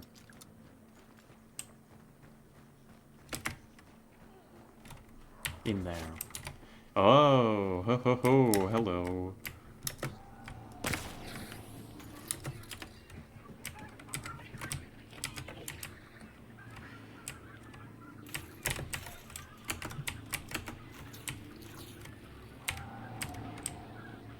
We're gonna let you burn. Let's get to work. Number 1. Fortified. Both doors, they're natural entrances. People love them. Just...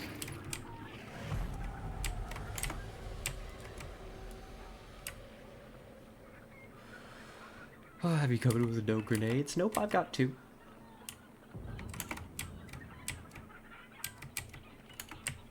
I got 2 grenades.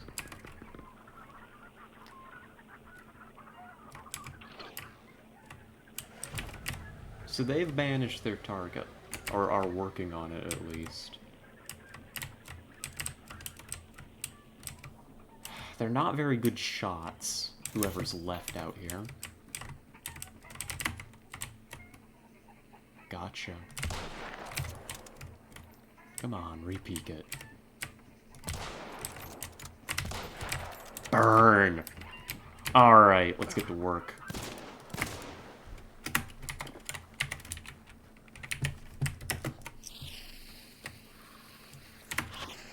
Uh-oh. I think the other guy's up.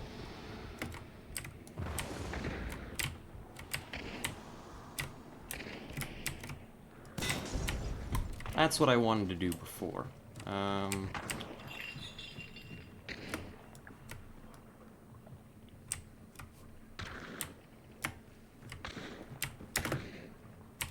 Where are you hiding?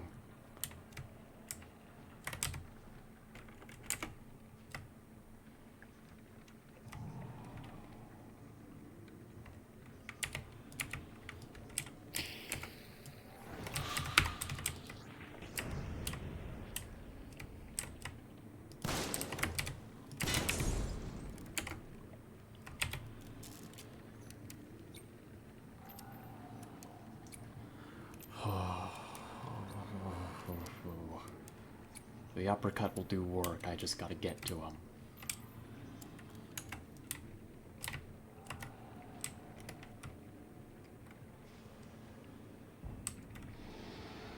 So where are you?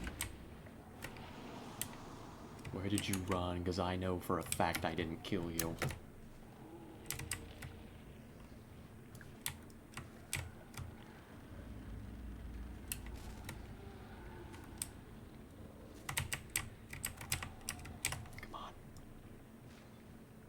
Now, if I can just get this and get out, I'm happy.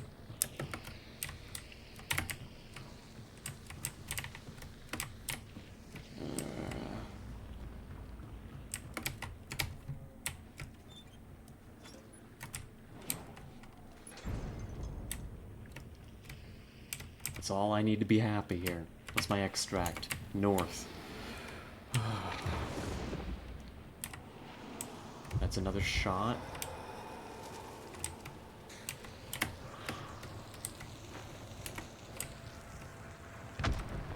They tried to throw it through the roof. They're failures. They're garbage.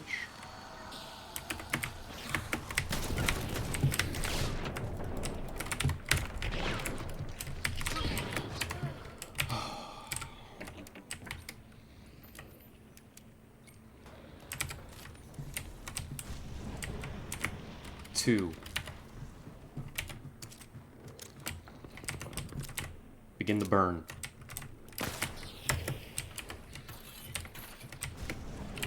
One there.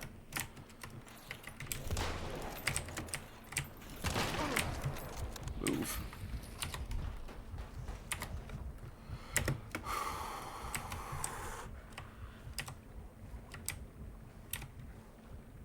Thank you, doctor.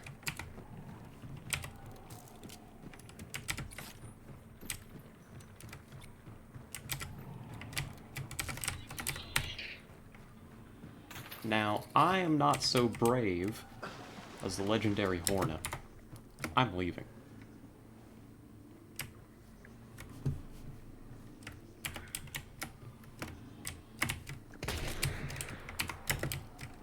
I see you.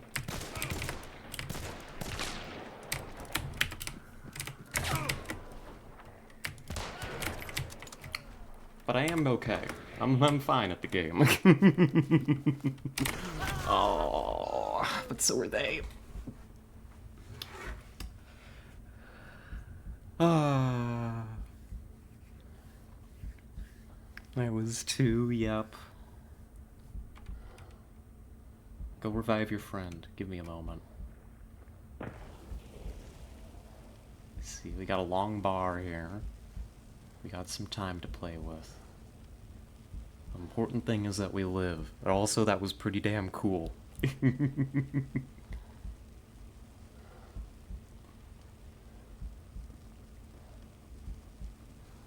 I want to hear one more gunshot. I want to hear the other team getting in on this fight. I think there's 5 people around now, which implies 1 solo.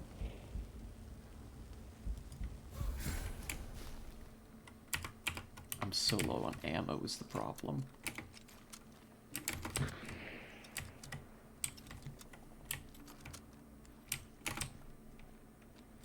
His friend's still up there. Hold on. You didn't revive your friend. What the hell are you doing?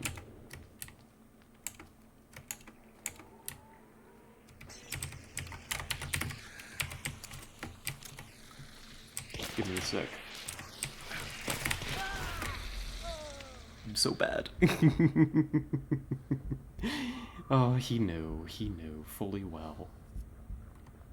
Get away from me. Oh no.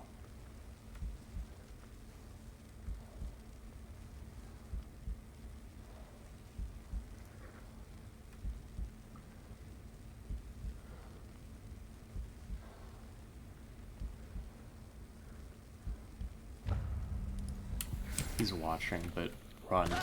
Yeah. Ah. Would you decide to be brave instead of running, silly mouse? I mean, what happened there is he threw a hive bomb, and I was like, I should burn the hive bomb away with my flare gun, but my flare gun wasn't loaded, so I slowed down. And I shouldn't have slowed down, I should have kept running, and I'm so bad. Now hopefully you're out of fire for the moment. I can just outpatience you.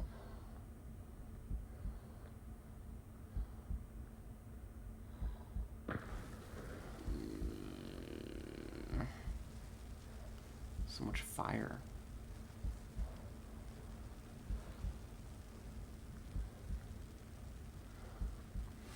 Now he's just not gonna let me go. I mean, the moment you revive, you immediately started watching around instead of just bolting out. That's very fair. That's very fair. What I was hoping was that he wouldn't realize I was a solo, you know, who revived. But I gave up the game. I gave up the game.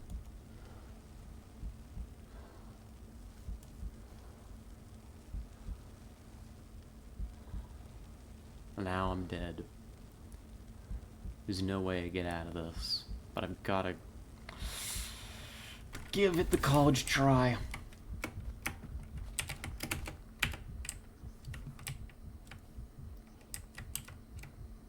Just don't die to dogs.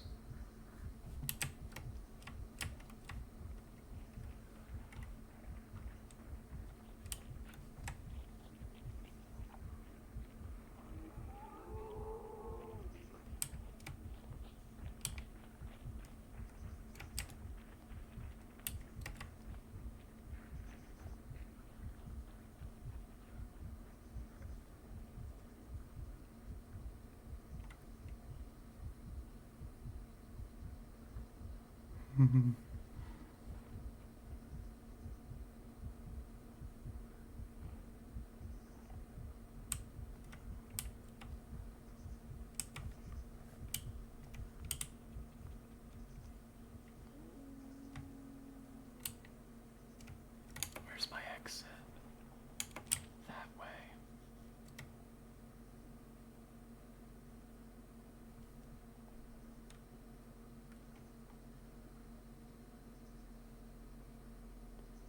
Crap, walk out of here. We're leaving.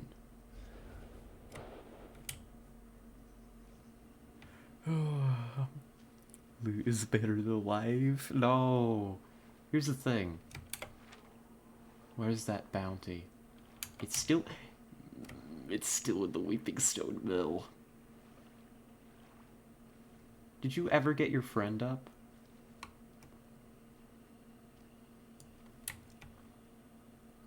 The problem is, I'm of the opinion that life might just be a little bit better. Oh, hold up. You got your friend up, but where are you? Hold on. You're in the building? Why?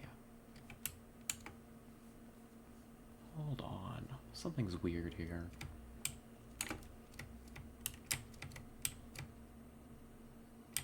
What the hell? Are you...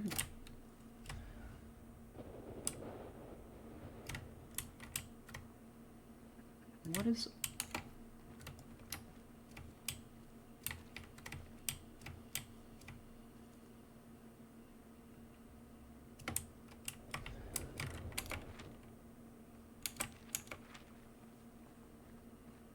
Oh no, they're extracting, which means I need to get out. I'm never gonna catch them. When they, extract, when all bounties are extracted, you get 5 minutes to leave the bayou. And we are leaving the bayou. That was fun. You know, we got, but we... So long as we're not stupid about this, we can get out. The problem is, the AI is extremely capable of killing me right now. So I need to actually take a reasonable path out. I'm just gonna stick to the main roads. I'm not gonna fuck around. No shortcuts, nothing crazy. Don't die to a water devil after doing all of that. Oh, and we almost got out, too. That's the crazy thing, is we almost got out. We hit both of them. We we downed the one guy on the roof. I don't care about noise anymore. Not too terribly much. That was a very low poly face, ma'am. Let me help you with that. Because, like, nobody else is out here. The fighting all happened there. I just need to get out before the timer's up. Spend time you had fun is not... You had fun spending is not time wasted? Yeah, those are dogs. Nope, we know what happens when I play with dogs. I die a horrible goddamn death. That's what happens. Imagine doing a day's work for 0 pay. We're gonna get hella XP though. Yep, there it is. 5-minute timer now. All bounties left the mission. It's time to leave. We're gonna break through Upper DeSalle. We're gonna be fine. We're good. We're good.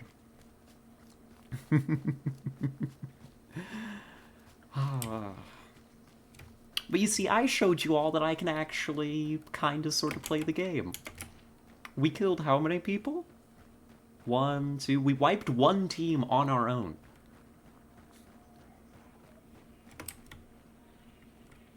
Hive. We wiped 1 team, we almost wiped a second.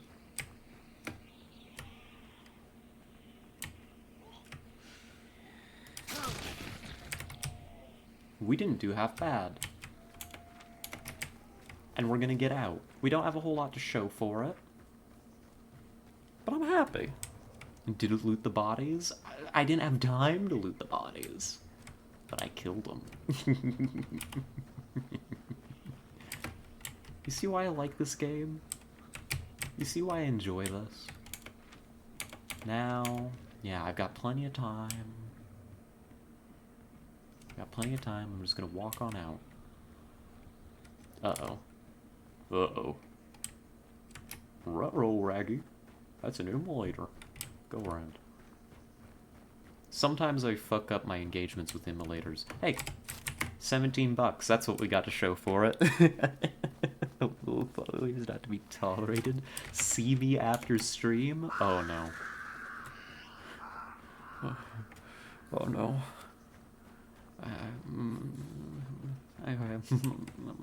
I might be in trouble.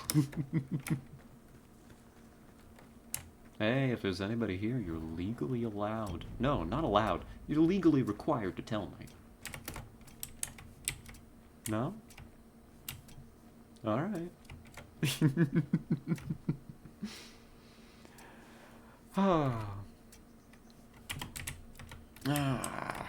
I just lean up against the carriage, light up one of Arissa's favorite cigarettes, a Marlboro Red. That's a good day on the Bayou.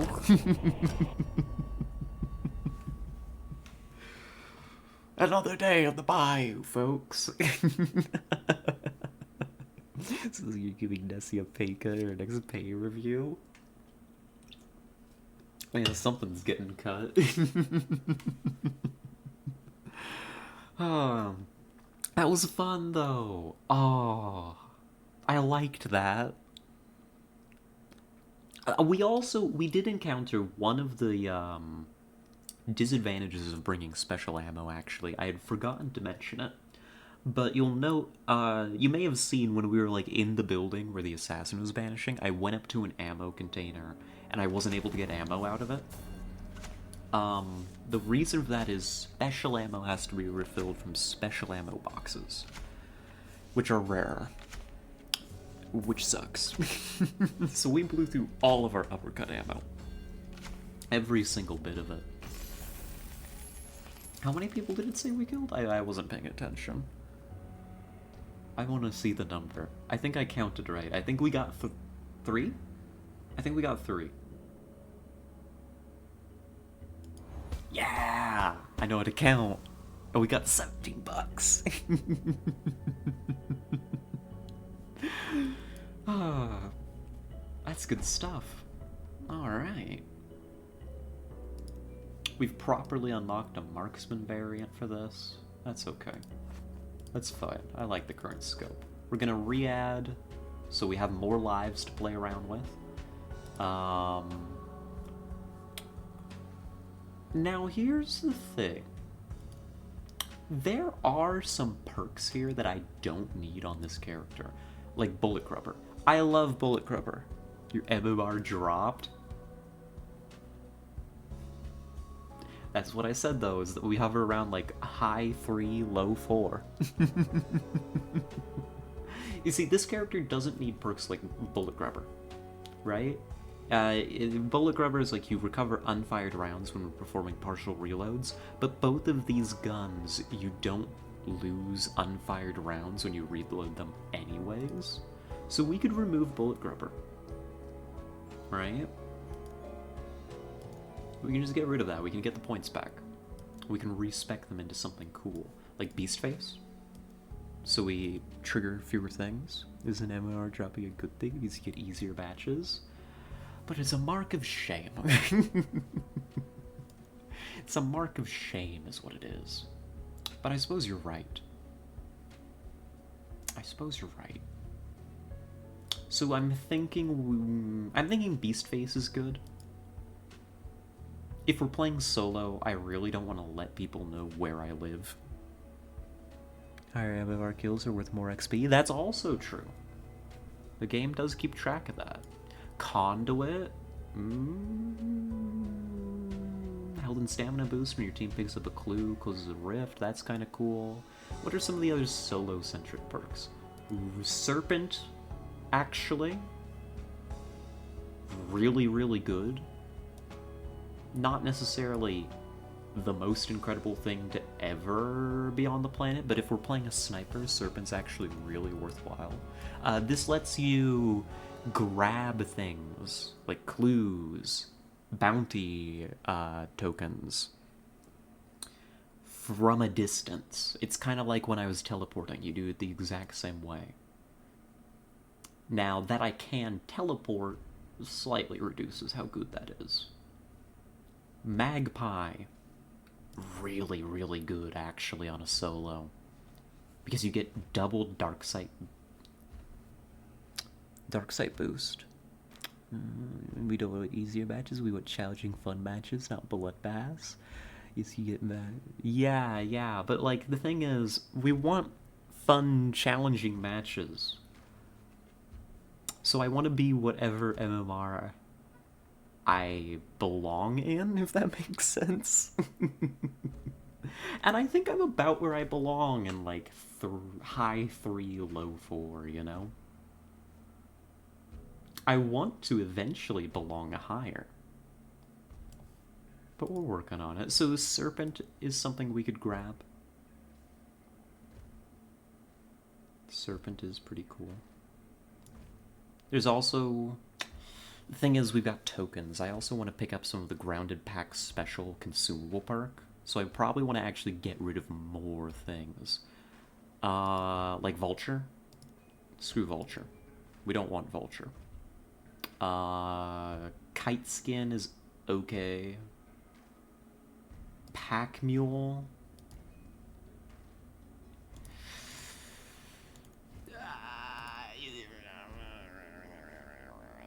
Do I want Pack Mule? If you do require some help, maybe. Right now I feel like we're on a roll with the solo stuff, though.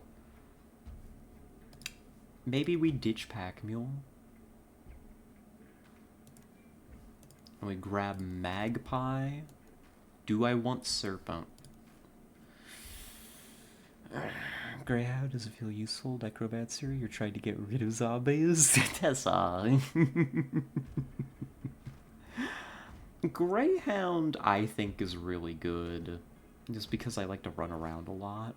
But maybe I shouldn't run around so much. I like Ghoul to be paired with, like, my teleport. That's most of why I have Ghoul. Ghoul arguably also helps us restore past some health brackets. IMR is what happens when the person doing your vaccine just had some weed. Oh no. Oh no, I don't think I want that. It's very useful. I'm just fucking with you. I know. I know you said... I knew you were messing with me when you said to get rid of Necromancer. So what do we give the axe here? You see, the question is, when we go into the match, I want to leave, like, a space or two open so we can grab... They're called burn perks. They're single use. Right? The Grounded Pact has one that is really, really good. I think especially for solos, because when you loot somebody, it just restores, like, everything. All your health, including the stuff that is, like... burnt away, it's back. We want that. If we had that, we could have, like, stayed... We could have argued to stay in like, that fight longer. I mean, not really the last one. The last one we just kind of got ran down, but you get what I mean. It gives you an option to recover burnt out health in a match, which is so, so good. Would it involve you actually looting someone? Well, yeah.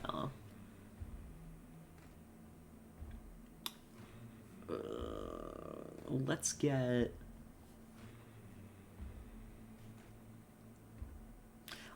Serpent. And we'll grab one of the burn perks. And we'll say, I probably won't need that many burn perks back to back, because I'm not trying to stay in fights for extended periods. I think that makes sense. Double check our gear. Oh, we probably beat the challenge, actually. Can I get rid of this incendiary ammo? Hell yeah. Okay, cool. Got one for boss layers. Kill hounds with fire damage.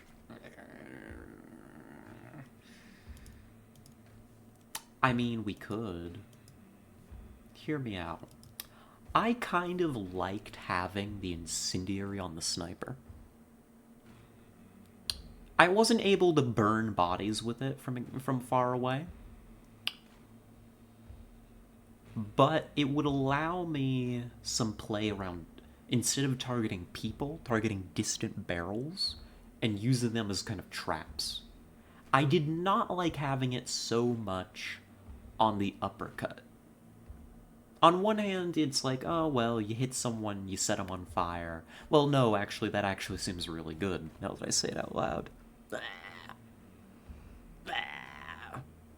I have Uber autism. Oh, that sounds like my alley. Can I have some of that? View what's all the weed to herself. Ah! Don't tempt me. Oh, thank you for the hydrate. I beat you to it, but I'll give you another one for free.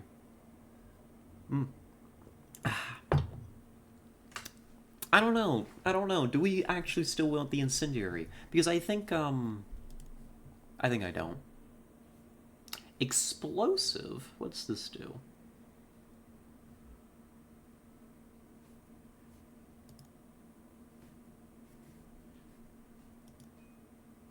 No, not unequip all. Give me normal ammo. Yes, okay, that's normal ammo. Okay. Oh, hey, actually, hold up. Look at this. I didn't realize this. So, the uppercut... Oh, no, it's just this. Explosive ammo, what's this doing, then? Because you can see, this is making the effective range. Let's compare. Because incendiary ammo has the same stats as a regular bullet. Explosive ammo is some super special round. It severely drops the damage a bullet does, the range at which it's lethal, the muzzle velocity. Bullets have a travel time, by the way. That matters. What's the benefit? This bullet contains a small charge that bursts on impact, scattering shrapnel over an area. The larger the bullet size, the greater the area. Reduced penetration, velocity, and damage, but a well-aimed shot can tear apart grunts, hives, and hellhounds. I don't carry guns to kill grunts, hives, and hellhounds. I think I'm gonna stick with regular ammo then. That way we can get more uppercut from regular ammo stashes. And we don't fire the sniper too often, so I'm okay with it having special ammo. Eventually, I'd love to have some high-velocity ammo, so that it's easier to hit distant targets, because it'll reduce the travel time to target. Full jacket's good for pinning things, but I think I'd want high-velocity, but we don't have it unlocked yet. Cool. Let's queue up. Explosives reduce damage? What? I think the idea is, like, the bullet itself is, like, just worse at doing bullet things. But when it actually lands, then it fucking explodes, and it's not showing me the damage that does. I imagine if I hit you... I feel like I'm about to have, like, a meat grinder rant. If I hit you in the head with an explosive bullet at, like, 50 meters, 100 meters. Even if the bullet itself doesn't kill you, I think the explosive charge exploding, like, in your brain is gonna finish you off. I still think it would be devastating as a direct hit, I just don't think it's showing me that right now. It's like firing a frag bomb into somebody's eyeball, you know? I used to bullet travel from DayZ. It teach me a lot, like proper sniping techniques. Oh my god, yeah, I haven't thought about the time I played DayZ in so long. I didn't play much. I never got far into it. I didn't really have friends to play with. But I had some fun interactions with strangers. I learned that they're cruel, manipulative, and prone to kill you over literally nothing, as the bloodlust within us all overwhelms them. Played DayZ once. I handcuffed a guy to a radiator, stole his food, stepped outside, and got shot. Case in point.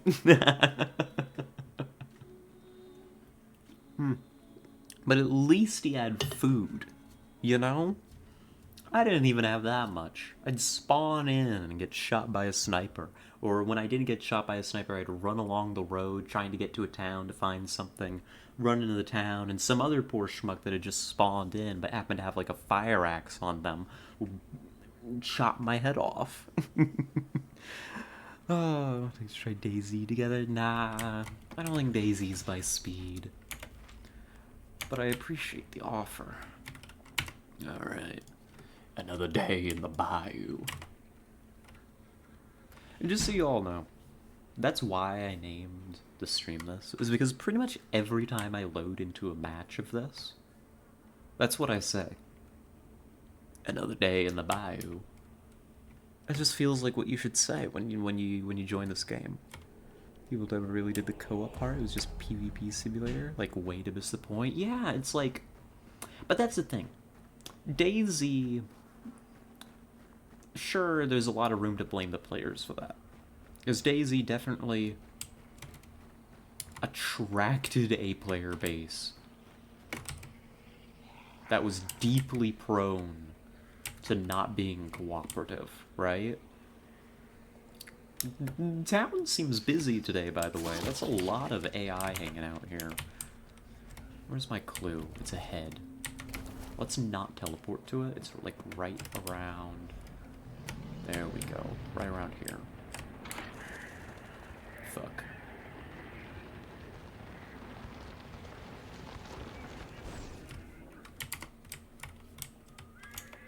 Is that a human being near me? Hold on.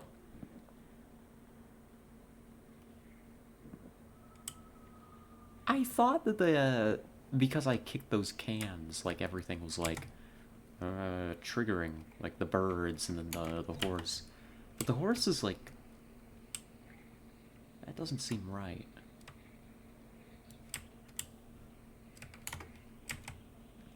No, that was probably just on me. That was probably on me. Let's loop our way, let's loop out the way that we came and just leave that way. But like Daisy never really had mechanics that actually incentivized any kind of cooperation. The zombies weren't a sufficient threat that they required organized play, right? And mind you, I'm talking like old Daisy for the most part. I'm not overly familiar with like the fully released game, but my impression of the fully released game is that it stayed mostly the same, right? Like, there was never much reason to need to cooperate. You could do anything that anybody else could do just as a solo player. Which on one hand, sure, that's cool. You know, we're playing solo right now. Don't you dare, horse. There's something to be said for making games accessible to solo players, but, you know, there wasn't any kind of content there that applied any kind of pressure to you. You know? It's not like a horde shows up and it's like, oh, geez, guys. You know, if we don't actually cooperate, we're fucked. No. No. You know? Places where you need multiple people to get inside now, like puzzles and stuff. Is the loot good? But also, even then, that's just like you call up your buddies, because can you trust a stranger for that when it's already developed that culture? You know? Oh, hello, Luxius. Welcome in. Good to see ya. Still, Daisy is much worse than the mod. That is what I had heard. So Daisy's okay, but too buggy, and PUBG is awful. Well, I barely paid attention. We're fine. We're doing good. The fog rolls in. This is the weather that's come with this season. I think it's really cool. Like, fog just kind of rolls in. Where is this clue? It's down there with a hive. Uh-oh. Clue. Nobody has gotten that clue yet. Let's keep moving towards Darren.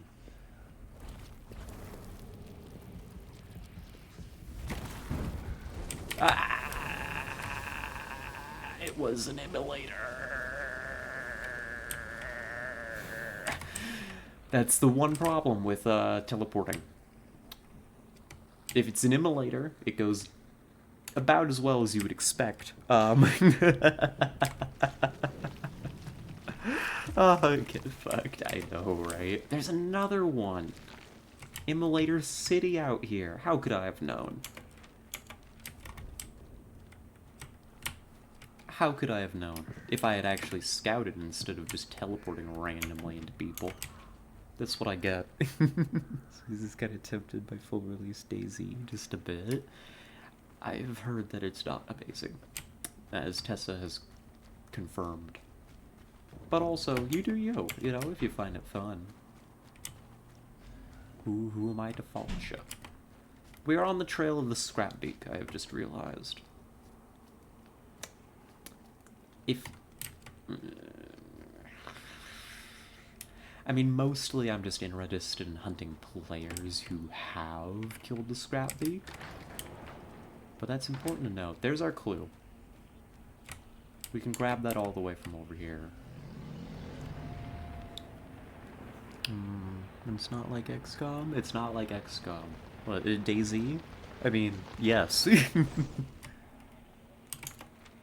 Target is all the way at the Seven Sisters estate. That's fine by me. Counter, teleport, leap, go!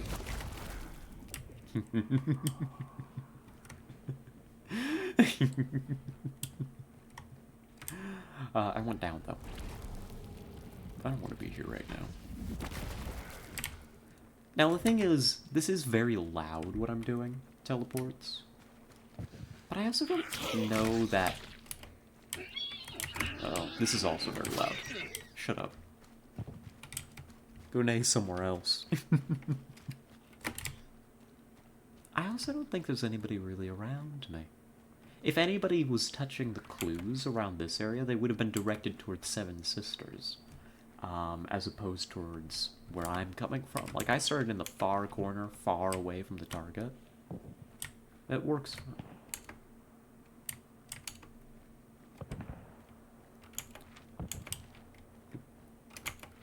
Is that fighting in Fort Bolden? Why am I at Fort Bolden again? I don't want to be here.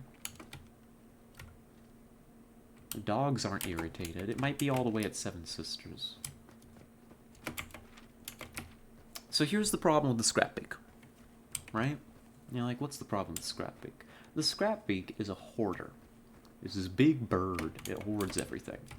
I've also realized just now that we've played, this is what, our 4th match of Hunt, and I've not actually shown any of you a boss monster. Oh no. Oh no.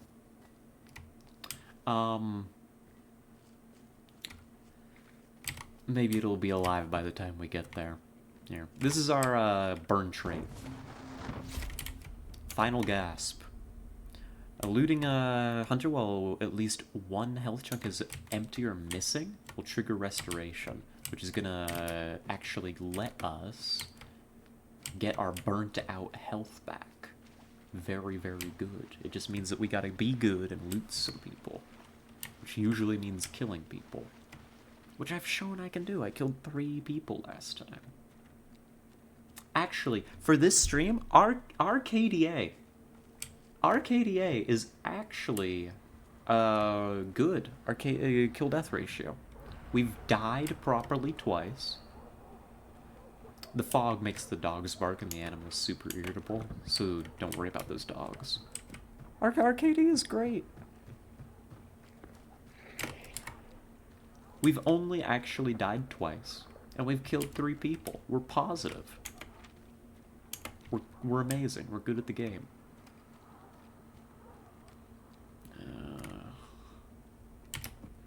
You know what? I'd rather be up there than down here. That's an armored. I'd rather not fight it if I can avoid it.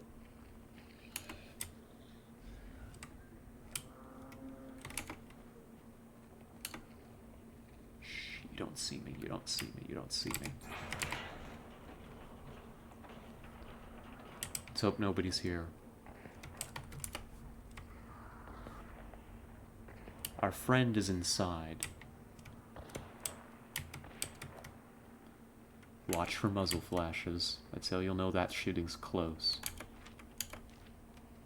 That's out at the prison.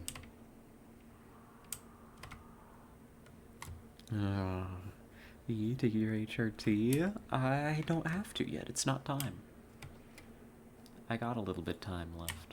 But thank you for asking. Our target's behind us. I'm not gonna start that fight just yet.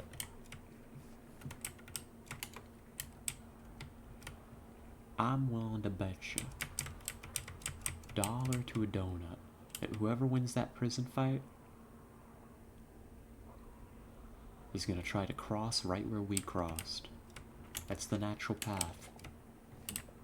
It could also come from up there. You see, if I'm gonna get... Yeah, they're getting close. If the fog lifts, this is even better for me. Because I have the range advantage. Now I can see the prison. Okay, let's work. It's very foggy. We can watch. That's a zombie. I bet you couldn't see that. I got good eyes. And I don't have to deal with Twitch compression. Hey, here we go.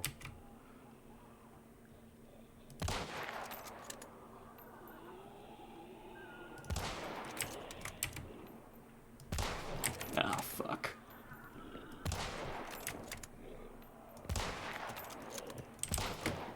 Alright. I'm actually a garbage sniper. They also ran... laterally. Which sucks for me. That's okay. Yeah, you're mad. Die mad about it.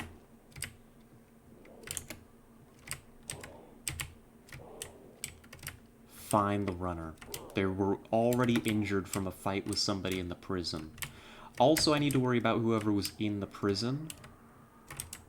Oh god, this is gonna be bad. I can feel it.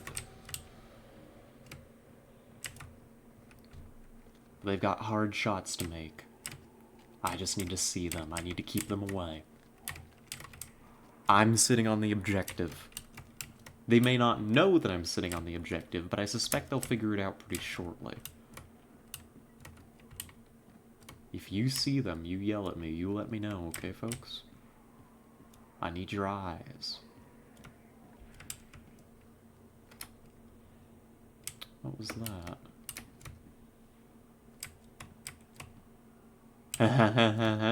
Hey there, water devil. Who you hunting? So there's somebody out there.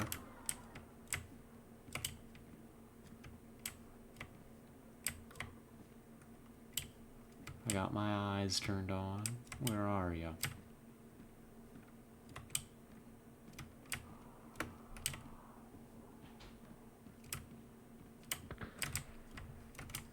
Shots from up here.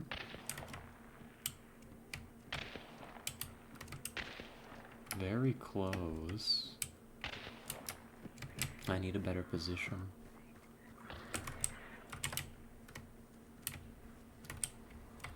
The fog rolls in, that's a problem. I see them in the bush under tree. Great call out, thank you.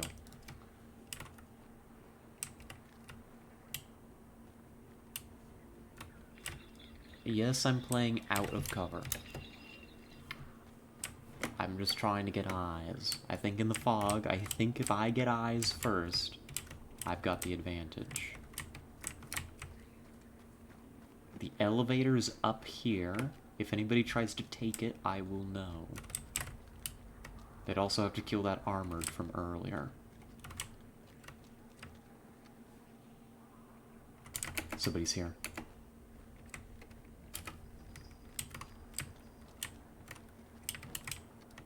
Behind me. That's north.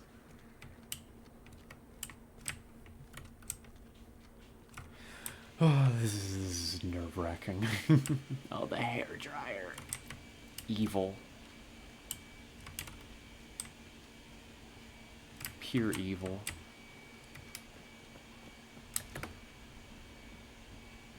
I heard footsteps. That's open. That's not normal. But I don't know if it was like that before.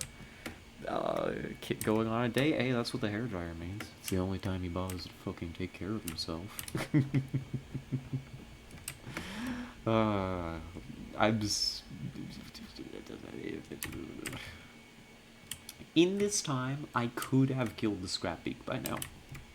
Many times over, probably. But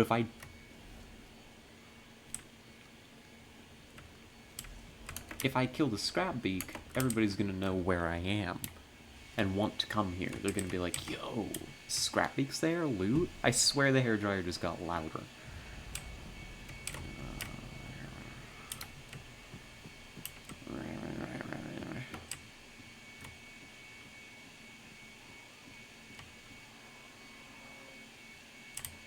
My ears are all messed up. Oh god, get right by your doors for real, for real. He's like across the hall with the thing. It's ridiculous.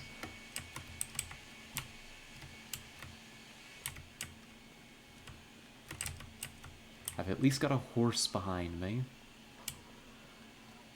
which helps watch my back. Water devils. I may have honestly scared them off. Let's take a peek.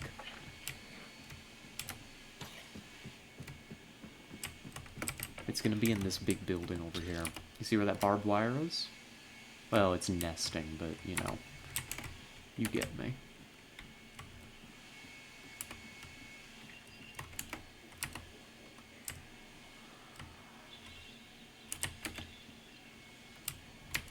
What's making these chains jangle in here?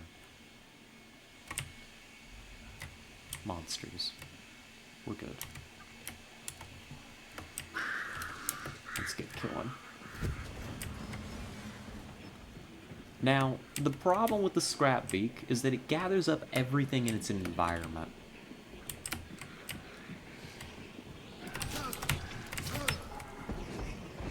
So normally you'd try to kill the monster with melee.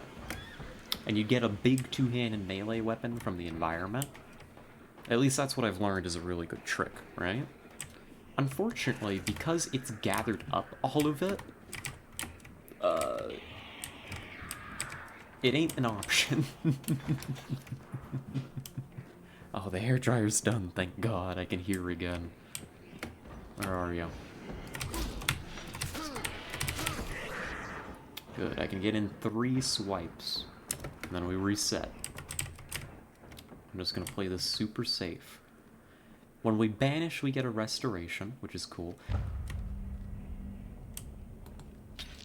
That's not me. Sorry, birds.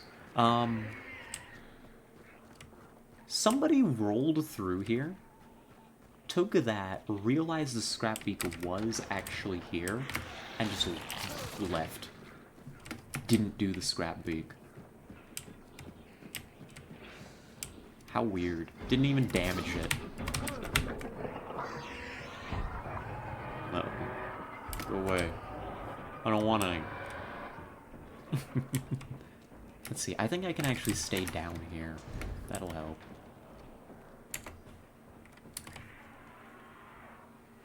Was that a Molotov? Scrap beak is annoying. The scrap beak is so annoying. Did it hit fire? Or did somebody throw a bomb?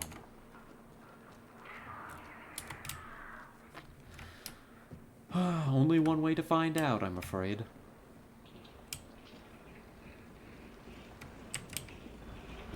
That's not promising.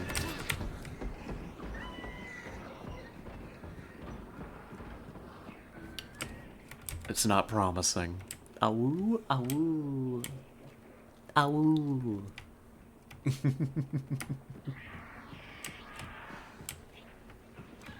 Oh yeah, it hit it itself.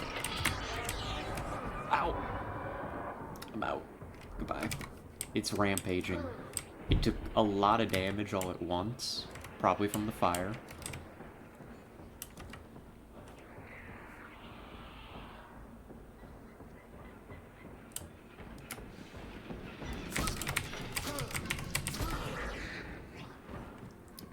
And that probably enraged it. That's okay, we'll get that health back. Awoo, the music of my people. Mine too.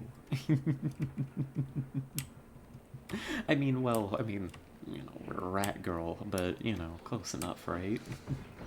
Get him. One more solid pass, I think, will do the trick.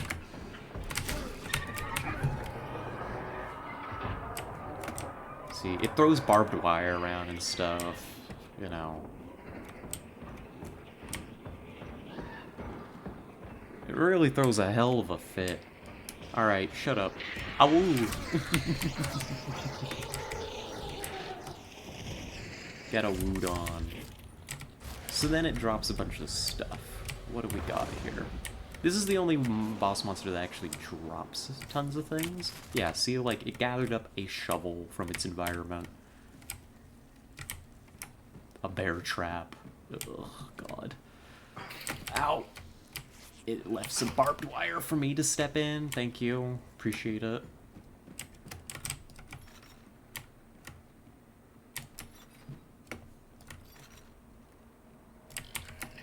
Now we gotta defend this place with our lives. Once that banishes, we get a huge advantage. Levering? I don't need levering. But until that banishment is done... Good. We've got this to work with. That'll light up if somebody's also near it. Oh, God. My biggest concern is people approaching from the center. That's where the losers, the survivors from the fight over that bounty, are gonna be.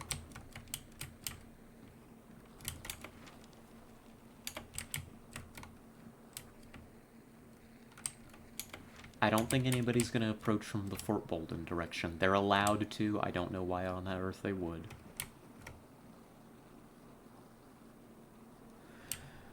Oh, God. This is the nerve-wracking part. You just never know when somebody's gonna show. But once we pick this up, what's gonna happen? Magpie is gonna give us a huge boost. Alright, we're gonna get health regen, we're gonna get infinite stamina. It's like stamina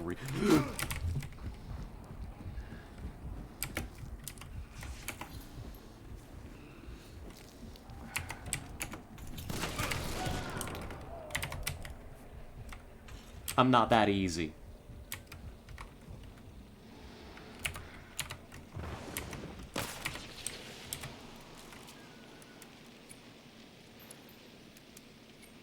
I'm not that easy. I think that's an enemy solo.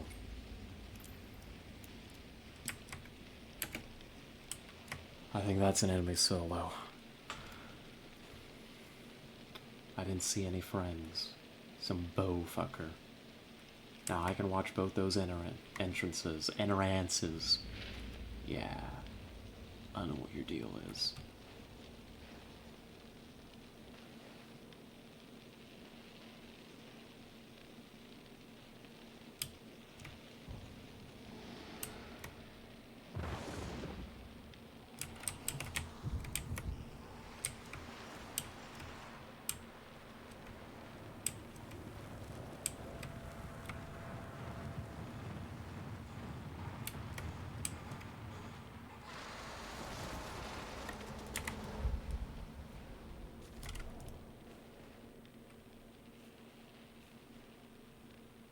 Keep burning. Keep burning.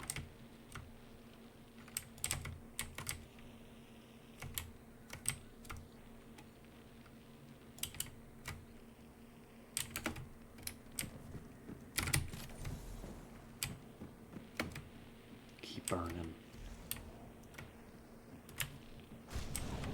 There's nobody else here. You're definitely a solo. right? Yeah. Ah, now that's one clean burning necromancer right there. I mean, I don't know. Maybe they don't even have necromancer yet. Where's my extract? South, Fort Bolden. We'll make it. Bow equals necromancer? Yeah, a clear sign of a necromancer is that they use a bow. I would know. Bow burn them. And they're burned out. They're dead, folks. That is one dead fucking solo. That's the power of fanning.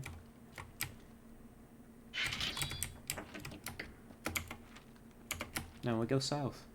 We're fine. Now, you see why we've got this huge advantage. You see that number in the bottom left? I mean, there's a lot of numbers now, right? We get some poison immunity, the stamina, the regen, but that's the big one is the one that really makes the difference. That's called Dark Sight Boost. Dark Sight Boost. And you're like, that's rather uncreative. What does it do? Well, it boosts your dark sight.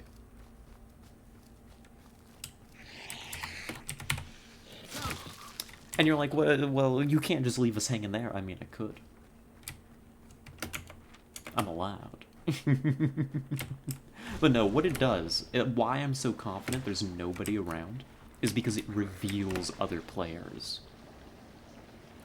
You can see them. It's got a little delay, you know? It's not like perfect wall hacks, you know?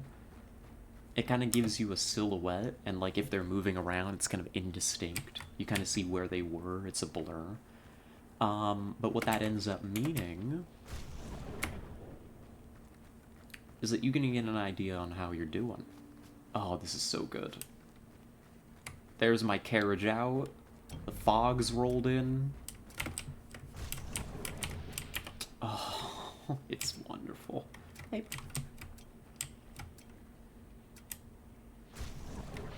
Hey, pony. Mwah. Mwah. Mwah. Mwah. See, they're gonna get me out of here. You gotta treat them good. But it's limited.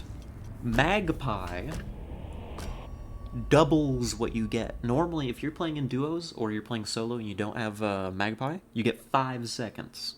5 seconds of being able to see people through walls. And you're like, wow, that's so good. Magpie doubles it. That's why we took Magpie. Nice match, thank you. And that's a win! See, I could actually play this game. I'm not that bad. You all doubted me. You all said, God damn, this bitch is so bad at Hunt Showdown. I showdown that guy so good. That guy was not ready for me to step out from around that corner and showdown him.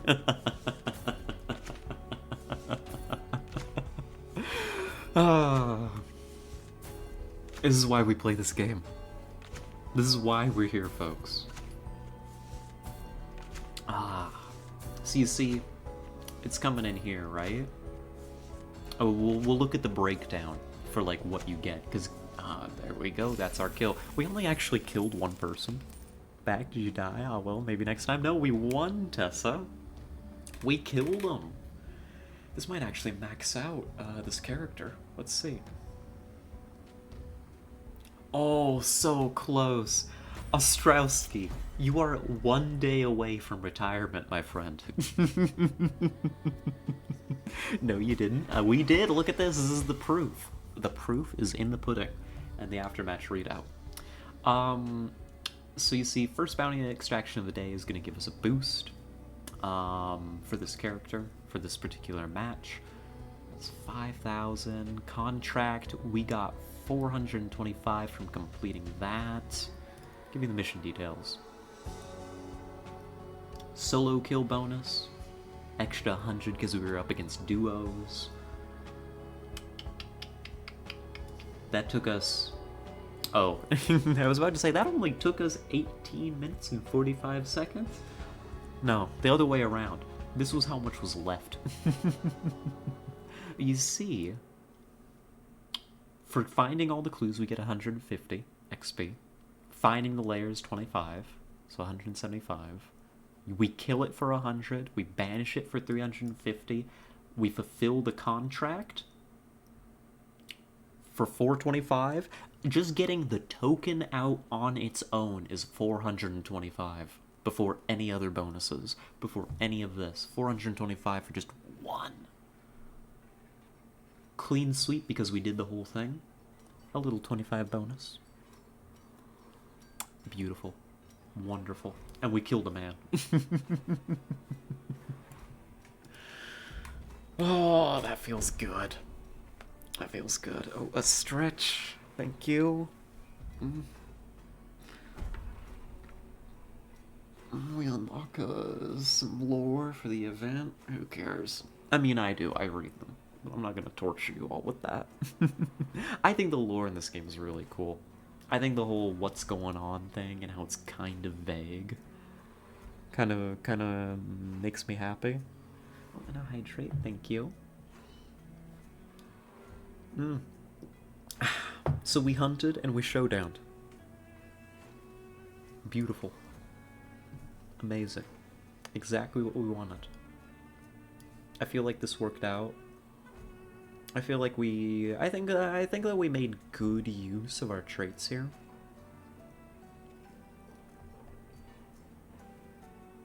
Yeah. Yeah.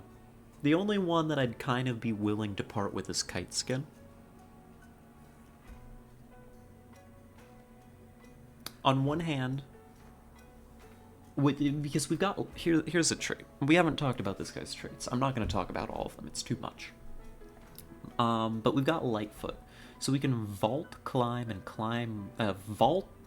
We vault. We can vault. We can vault, fall, and climb ladders silently, which is kind of cool for mobility purposes. Kite Skin reducing fall damage by 50% loosely pairs with this. I think you will still yelp, is the thing. So I don't think it's as good a pairing as I think. Say vault again. Vault? We can vault. I love vaulting. So we can vault, fall, and climb ladders silently, which is cool. And when we fall, we get half fall damage, but when you reload, it's oh no. When you fall, whenever you take damage, you yelp. Just like me, for real, for real. So I don't think the Kite Skin actually pairs with this build at all. I think we can get rid of it. I think we can get rid of Kite Skin. And either we throw something else in here, or we leave some room open for another final gasp. I don't know, what do we think? I was like, what would we even get to fill out this build? Doctor is cool. And just in terms of, like, efficiently using our supplies. But am I really that good that I'm gonna burn through all my healing items? That I'm gonna keep taking fights and surviving them enough to go through all of our healing? Questionable. Possible, but questionable. Especially if I'm bringing, like, an extra shot, you know? Which we have been doing. But that's an option. I don't want Quartermaster. It conflicts with fanning. But otherwise, it's really good.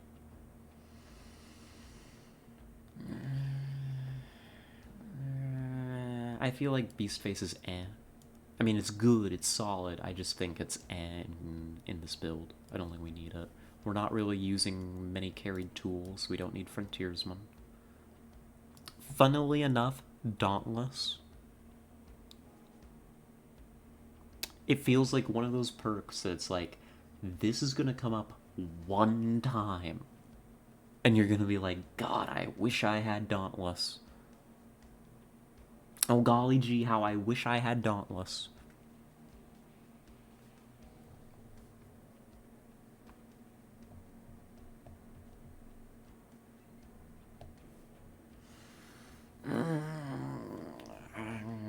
Silent Killer is also kind of cool. It's like Christmas, like Silent Night, except for killing. And you know I do be killing. But this reduces the sound you make when performing melee attacks. It's kind of cool. It helps you silently take down, or not quite silently. It helps you kind of eliminate enemies without like drawing too much attention to yourself. Like if there's a grunt standing outside a door while you're trying to make a quiet approach, if you could sneak up behind it so that the grunt itself doesn't notice you and do a silent kill, it doesn't really make a notable amount of noise. I think most people would miss it. Are we doing that much? We've got a sniper. It comes up. I don't think it's essential.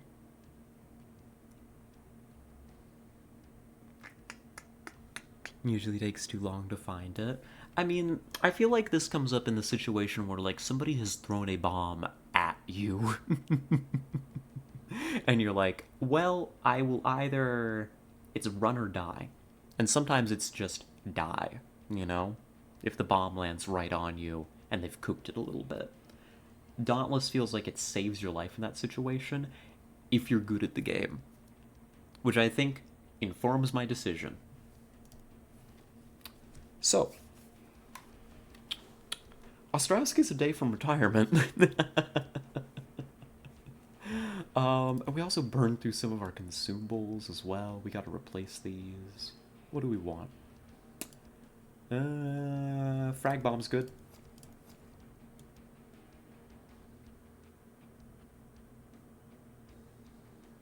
I may have actually gone into that mission with limited consumables, I just realized. I may be stupid. That's okay. We all knew that already. And beetles are really cool. I really like beetles. The beetles, kind of a, you know, you may have heard of them. You can recruit them in this game. And then they go and they find enemies for you and they explode. But I don't feel like that's the vibe right now. Fire bombs are cool for both for burning bodies, which now I'm carrying the flare pistol for, and also for, what's it called? Like just cutting off entrances. People are usually remiss to push through, like, fire. I kind of want another shot. I've got a concertina bomb, a frag bomb. I feel like I want another shot. We could get a stamina shot, so we can do big runs. And, like, also just really wall up boss monsters.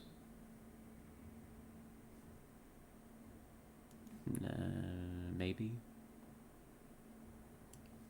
Antidote. Oh, God.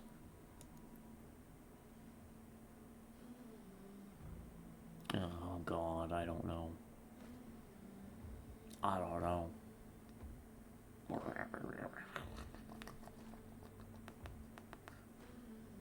I don't got a clue. Why are y'all... Why do I have to be the one making these decisions? Can I outsource it? And actually, do we even want to send Ostrowski out again? He's about to hit max level. No, we want to send him out again. He's so good. Also, most of my other people aren't really suitable to be solos right now.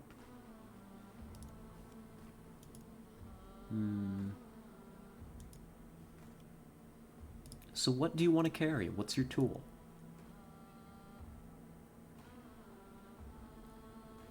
There's not really a wrong answer, except for the fact that whatever I pick is what I'm going to have to work with. Flash bombs are kind of cool. Are we doing very much entry? When we have to...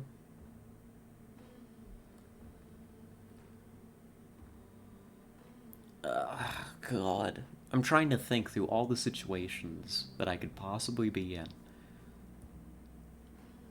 and be like, what would keep me alive in these situations? And I think the answer actually is, I kind of already have most of what I find that I need.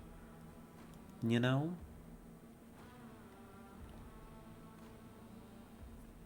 I kind of already have what I want.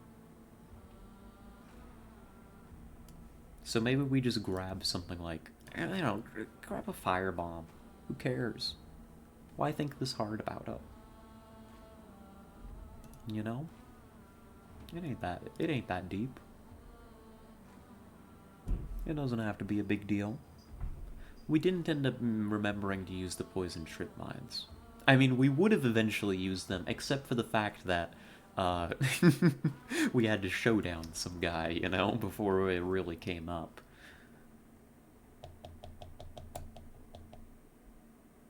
This'll work. We can do it with this. Let's make one more run, shall we? See how we feel. How's that sound? Another day in the Bayou. It doesn't feel right if I say it before we're in the game. That's the problem.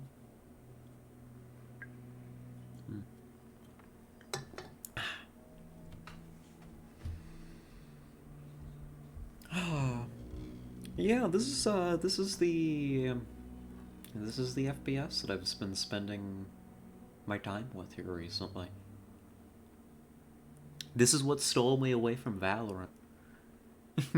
Have you done the stretch? I did. I did do the stretch. Were you not listening? It was a big stretch. A big, I don't know. There isn't really another word for it, is there? It's just stretch. It's like, you know, it's one of, isn't that funny? It's one of those words, right? Like, sometimes it's like, you could say, ah, the dog is sleeping. And you're like, oh, okay. But what you actually say is, oh, it's eeping. Oh, she's eeping. Eepy. Hunk shoe. Hunk me me me me. You know? But stretch isn't like that. Even if we're like, oh, big stretch. Stretch. You know? It's the same word. You don't substitute anything in. Right? It's just stretch. And I guess that's fine, you know, it's a good word. Is listening, but fine. Don't say I never did anything for you. Oh, God. You know, really going out of my way here, you know, stretch and relax and... Oh. Alright. Load our bullet. One in the chamber. And a full... I don't know. What would you call this? I'm not really dog. I'm not really a gun person. Would this have, like, an internal magazine? It's not clip-fed, I know that much. What would you call that? I am not really dog. Yeah, you're a rat, dummy. Yeah, I mean, I'm a rat.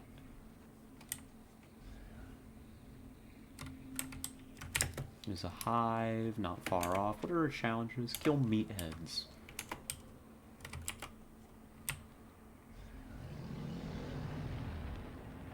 I don't want to go down there. It's kind of a dangerous way for me to do this, but I don't think anybody's here. What's our clue say? Could be a poultry, could be... like, anywhere. I don't hear the scrap beak. I don't hear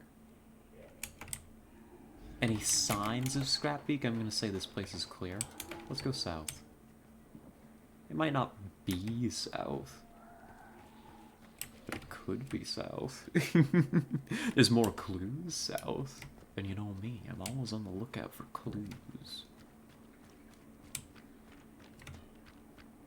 You know?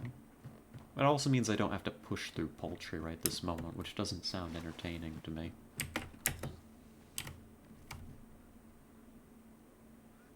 Where are those birds? I heard them. I don't see them. It's this damn fog. But this is something that I really quite like, is like the weather effects, you know? Let's teleport to that zombie. Speed this up.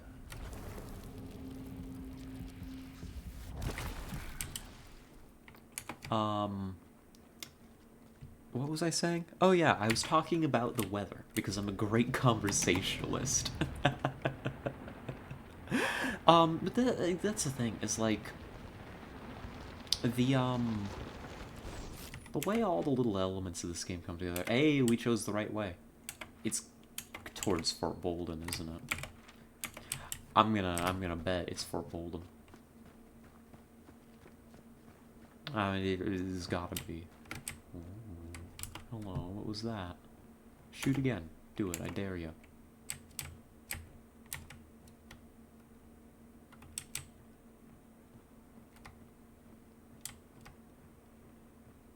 I don't like that prison. I'm gonna avoid the prison if I can. The prison... it gets busy. That's the problem with the prison. It's prone to having a lot of people in it.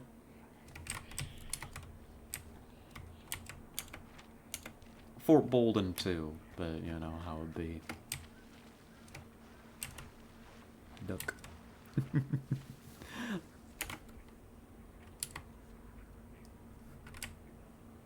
I might have just been hearing my own footsteps. It was enough to make me stop and think. Alright, there's our clue. Don't irritate the birds, they're touchy right now. The fog's big spooky. But yeah, like, the use of fog to, like... or, like, just weather effects in general in this game, I think is really smart. Because the way that you play around these environments, right? All these different little places, is very different when, like, visibility is lowered and stuff. We're not quite close enough. Come on. I just don't want to trigger the birds is all. There we go. I'm right next to an explosive barrel. Don't mind me.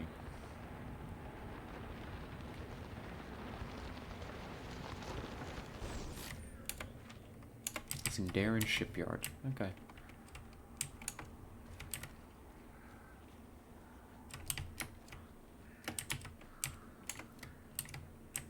Just don't trigger the birds. We'll be fine. Because, like, we kind of demonstrated it a little bit when we were trying to snipe, last game from, like, here. At, like, the cliff at Seven Sisters. Is, like, we had that wide open area in front of us, but the way we were able to hold that, the areas we were able to hit, changed so... hold up. I saw you. I saw you. Do it again.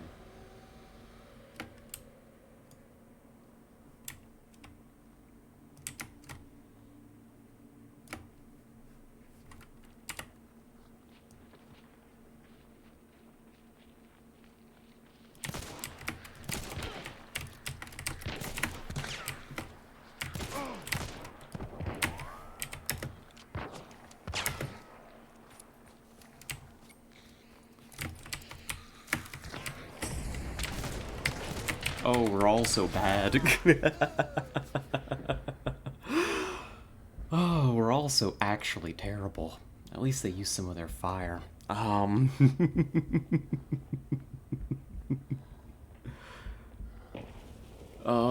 but they're...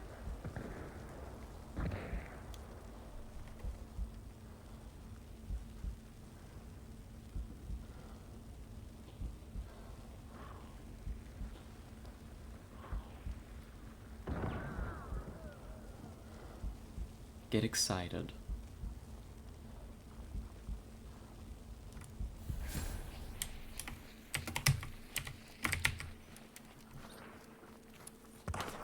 Yep, get excited. They took their eyes off me. It's time to go.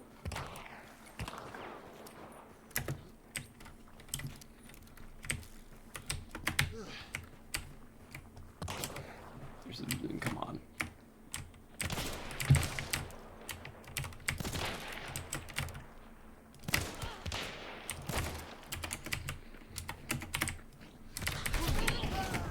I got one.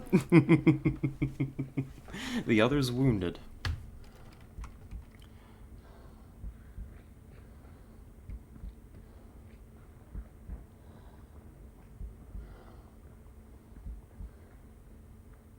It's 2 footsteps. They got their friend up.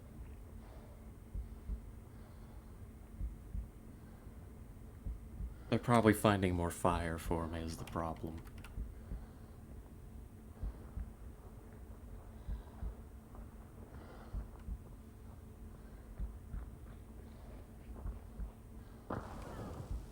Oh, somebody died.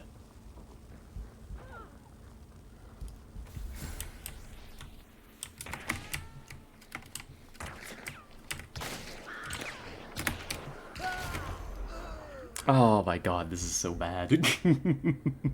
My pistol's completely unloaded. I've got a sniper in my main slot. Just keep going. Kill, kill, kill.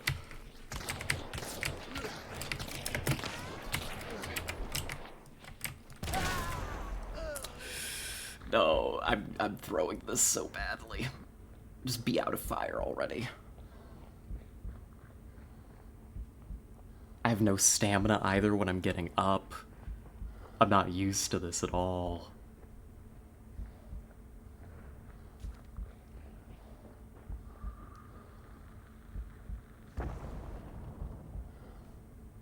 Maybe if I just stay down for a while, we can get out of this, though. Oh, jeez, maybe if we just stay down, they'll think I'm actually dead.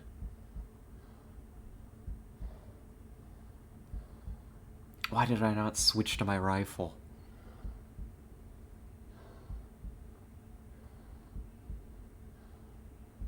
I didn't, like, fully realize / comprehend that I was out of stamina when I was reviving.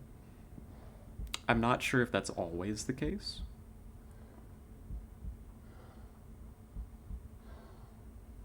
I'm not sure if that's always the case when you revive, or if it's just because I died when I had no stamina. Either of these is possible. But that's like why my swing was wide, that's why I was slow. The fog rolls in.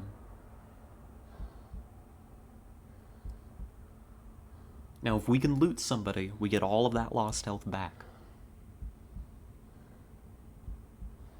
And these people aren't actually that good, it's just that there's 2 of them. And I'm also garbage.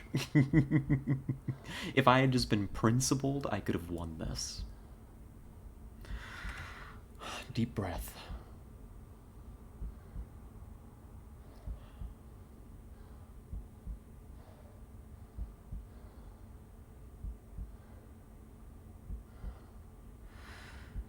Let's go.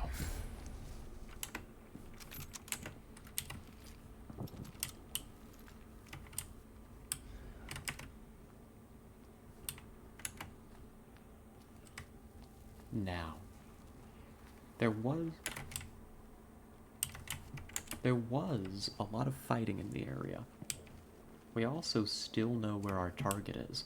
If we can just find a body, right? Like so.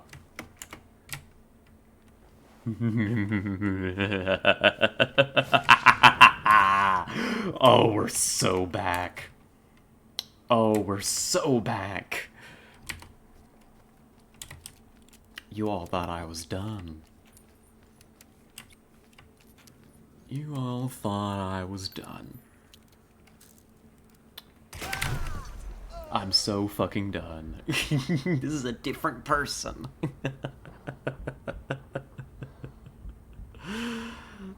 my god. What the hell?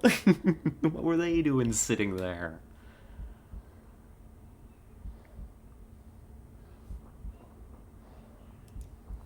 Let's go.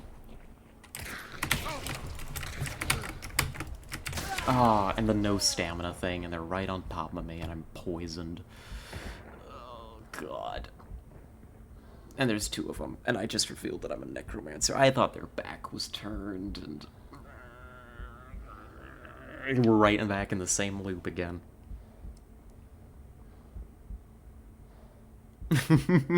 We're right back where we started.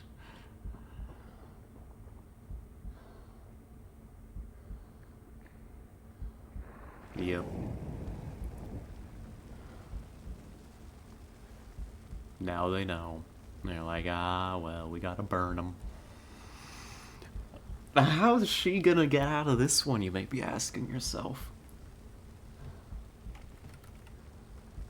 And let me tell ya, it's not gonna be easy. But hear me out. Let's not panic. Let's let them burn off a chunk.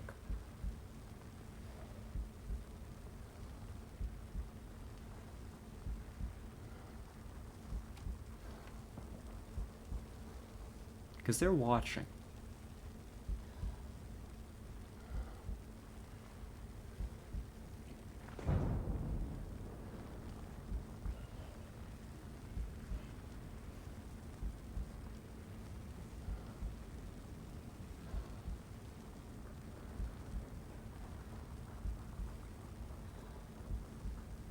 Let's let them burn off one more.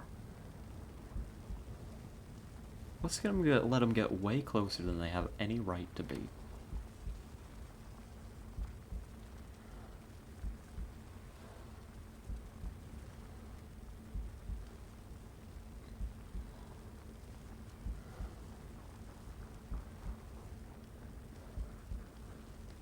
Because they're definitely just stalking my body.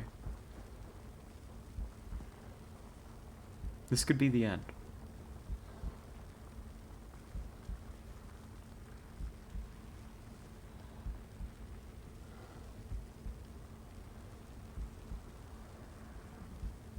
Let the fog roll in. Aww, the ground was still on fire. It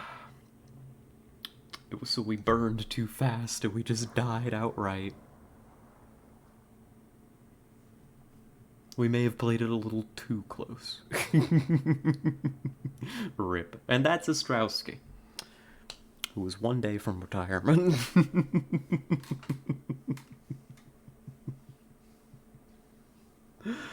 Oh, that feels so bad. We totally should have had that first fight at least. The second, there wasn't a whole lot to be done. I didn't see wherever they were, and they just plinked me in the head once, and that was the end of it. But that first fight, if I had been a little bit more disciplined, instead of panicking, we could have had them. Oh well. Oh well. I don't know. I was not expecting them at all to be behind me. I saw the one person in front of me near the supply. And then just suddenly there was a team of two behind me, and I was like, oh god. I'm not positioned to deal with that. That doesn't work for me, actually. Could we rearrange? Oh, but so it goes. We can set up McAdden to be a necromancer.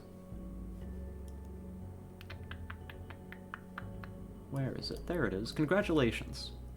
You'll die like your forebearers. Let's give you... I really liked having a serpent. And... do you need anything else right now? Not particularly. Greyhound, maybe? No, we should have taken... Is there anything I can get rid of? Pitcher. We don't want pitcher. Pitcher, we don't need pitcher. We want... resilience. There we go. There we are. I think we're okay. What is Kit yelling about? Dear God. Guy needs to learn some volume control. Christ. Considering people stock to buy as a necromancer trait haven't really paid out all that much. I mean, true. The problem is there's not been enough chaos. That's not where I wanted to go. We need more chaos in our lives so that people can't just stock bodies, you know? I want to switch where this is positioned so that my hotkeys are consistent. But here, we put the flare here. Let's get that choke bomb back. I would quite like that, actually. Let's get some consumables, and we'll head back out. The other thing is maybe not dying where they're going to be immediately on top of me. You know? Like, because, like, I mean, I don't think we had a whole lot of choice in that first engagement this time around. But, oh, and you know, and I had bombs and stuff. I should have totally thrown a frag bomb at them, too. But this is why we play this. We're learning. We're gonna get better. We're not gonna die to scrubs like that. They were so bad. I'm just worse. I'm simply worse. That's the problem. Let's bring a Hellfire Bomb for fun. I would be happy to switch out a Bornheim for the Lamat. And then we got... How about we do shotguns this time? I am a fan of the Caldwell. It has gotten me out of many bad situations. We could also invest and be like, actually, Crown and King. This is more expensive. But if we really want to live, the Crown and King is like the king of shotguns. I mean, it's in the name. Let's do it. Let's invest in our inevitable demise. Let's leave some good stuff on our body for when they kill us, right? We've still got 4 points to spend. Is there anything else we want before we go? But that's the thing. Like, imagine playing solo without Necromancer. That's the main thing. Imagine playing solo without Necromancer. Like, you just die and that's it. Game over, loser. you done goofed. Salve skin. That's what we need. Salve skin. There we go. One more. One more. Maybe we'll do something else after. Maybe we'll play Minecraft or something. I know I said today was gonna be Phoenix. Phoenix, right?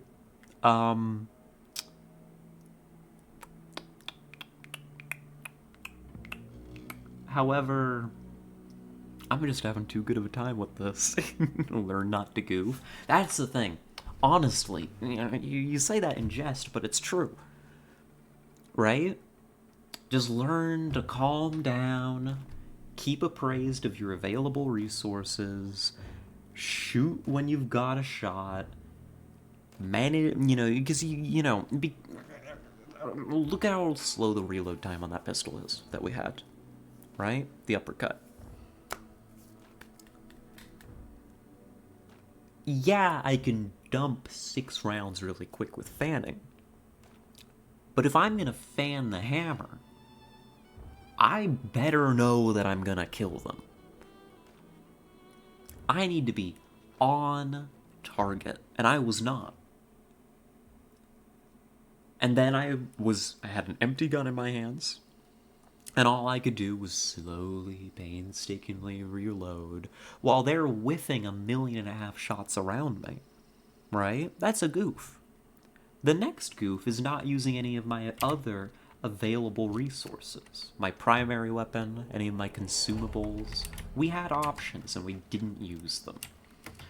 That's why we're gonna learn. We're gonna do better. This character already has a whole bunch of event token thingamabobs. You can see that on like the left side below the bounty. There's only one bounty. Somewhere around here is the butcher. Hello.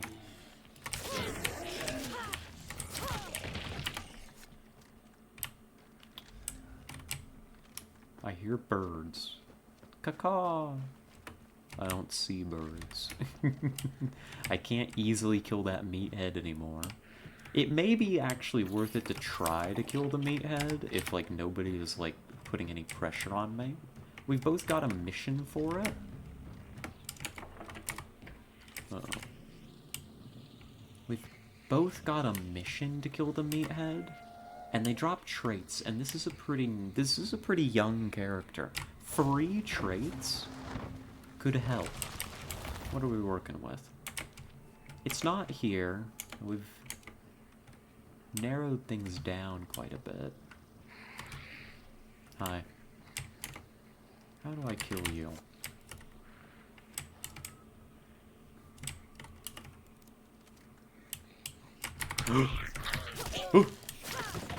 Never mind. I've also just realized a problem. A rather substantial one, actually. This character...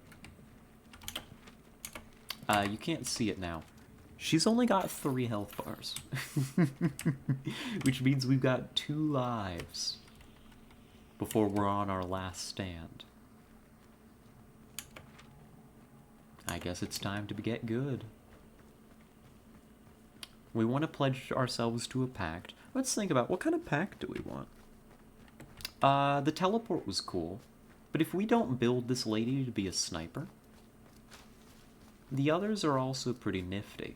The Demented Pact might be really good for a solo, actually, because that I think its burn trait is its restoration triggers on kill, not on loot. I think it triggers on kill, not on loot.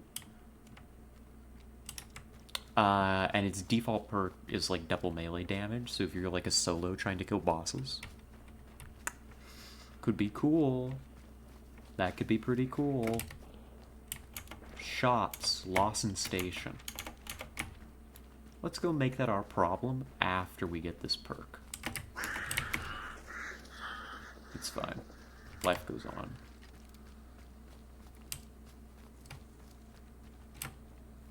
Yeah, let's try it.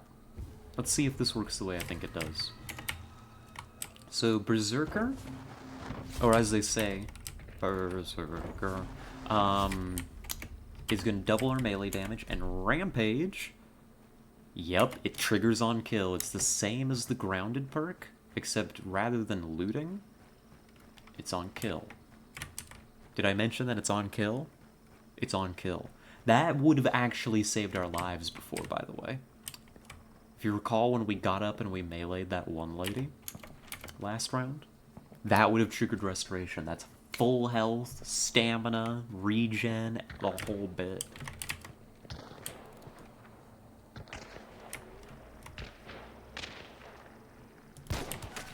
One.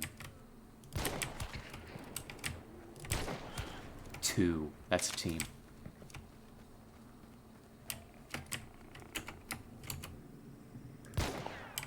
Uh-oh. The real threat has arrived. Hello, dog. Uh-oh.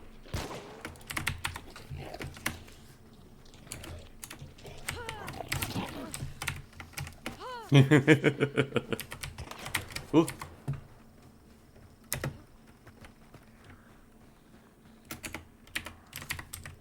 Yeah, the real threat arrived, the dog. That's a team wiped.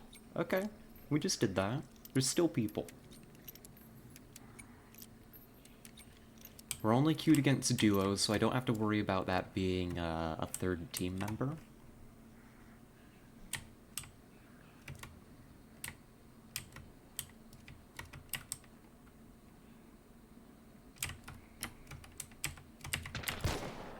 I found you.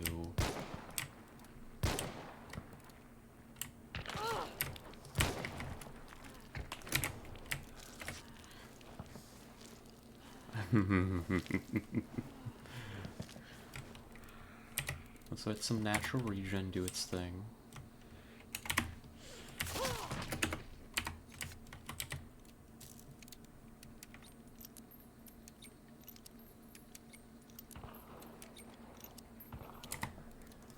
They're fighting another person. Something injured them.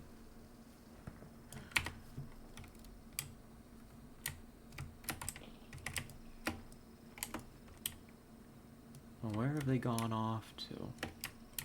Are they fighting another person for real, or did I miscall that? I think they're fighting another person for realsies.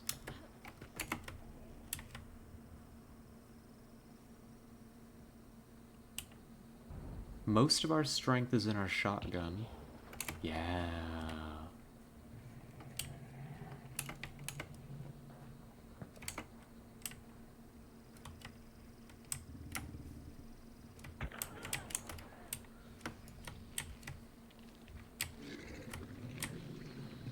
Right over here. Let's get it on it.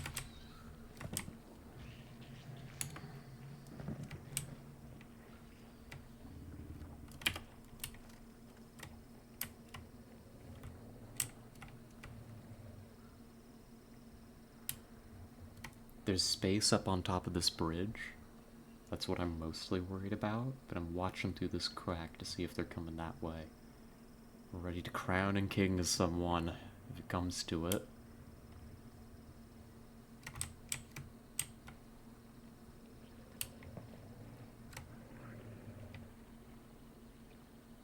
I'd love to get over and loot the... There you are. I spotted you. So who are you?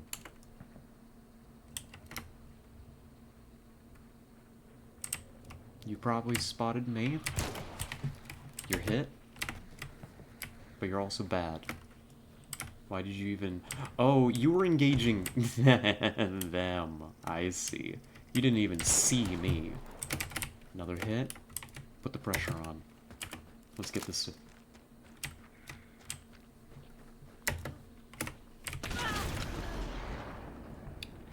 They healed, and they have a shotgun.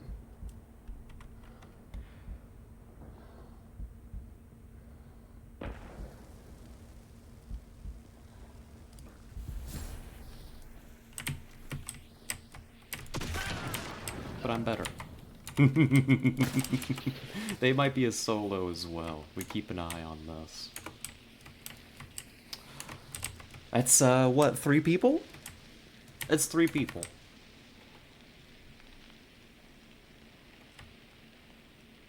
And this guy killed who was gonna be our third. We almost... I'm a believer that we were working our way towards a 4K here. Until you went and interfered with my business.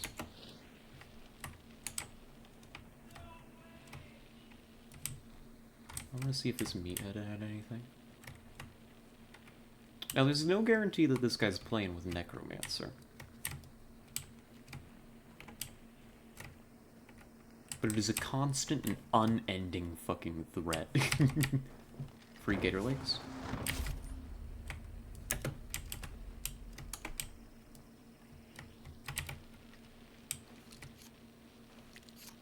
Oof, too much pressure. Hey, but you see how that worked out for us. Right? And then we're gonna be able to go over there, we're gonna be able to loot somebody. And we're gonna be able to get a token. And then we just need one more token and we get our burn trait back. And we're golden. We're so good.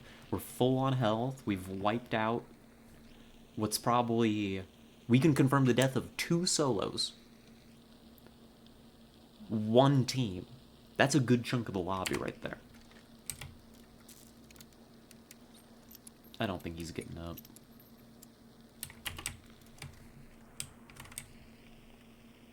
Can I afford to make the mistake of turning my back on you?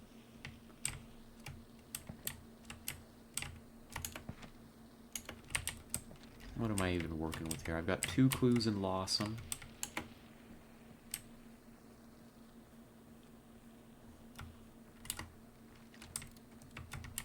I think he burned out. Hold on.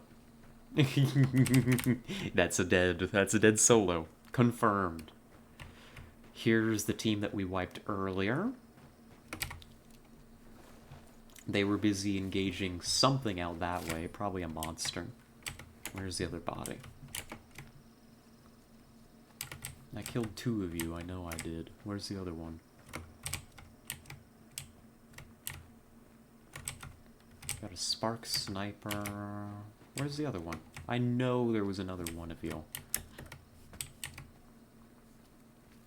There you are.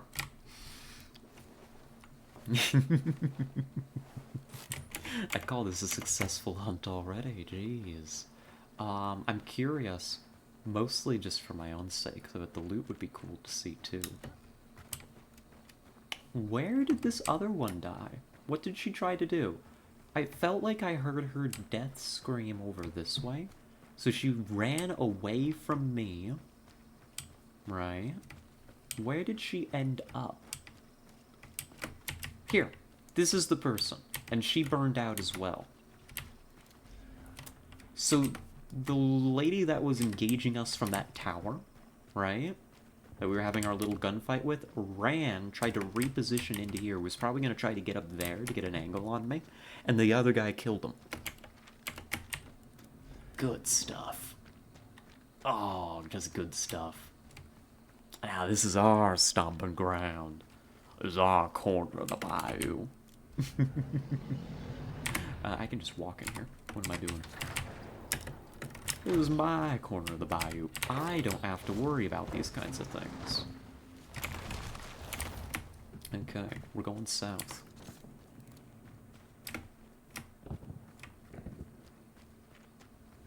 And we got free gator legs. So I'm doing no complaining. The butcher's banishing at Nickel Prison. Let's go get some. Let's go square up. I'm feeling good.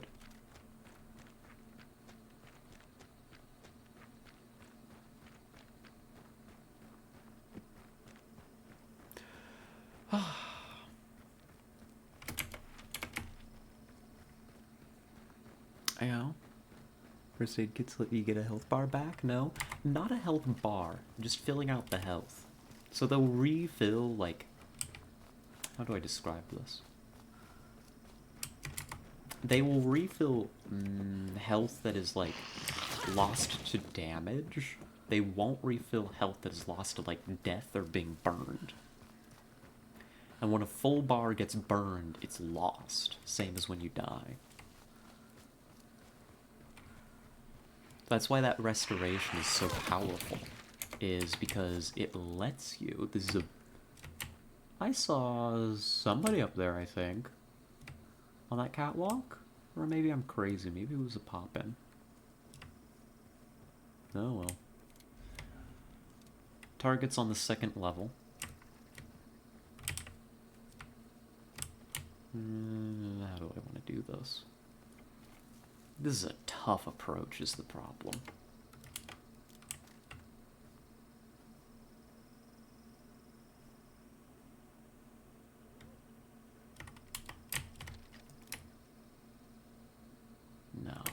No, they're gonna be smart enough not to walk up there. I don't have light foot, so I can't climb that ladder silently. If I climb that ladder, I'm asking to get shot when I get to the top. This is somewhere that doesn't mean you're still not crazy. Real. Alright, we're in close. It's crowning king time.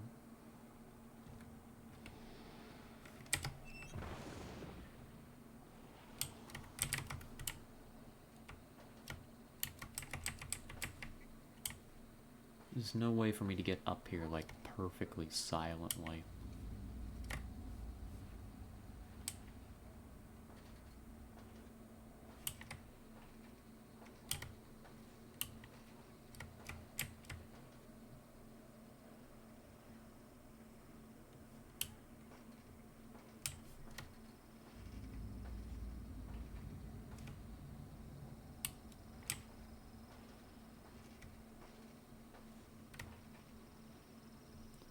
I hate this.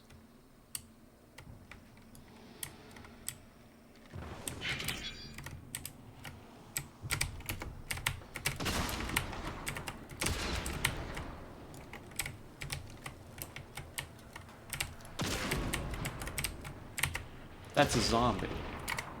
Oh, jeez. Oh, shoot that thing.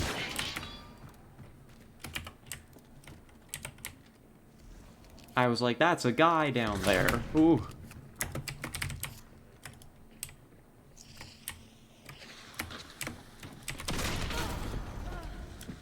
But the guy was up here with the bounty, because of course. I think it's another solo. I think he hit his own trap.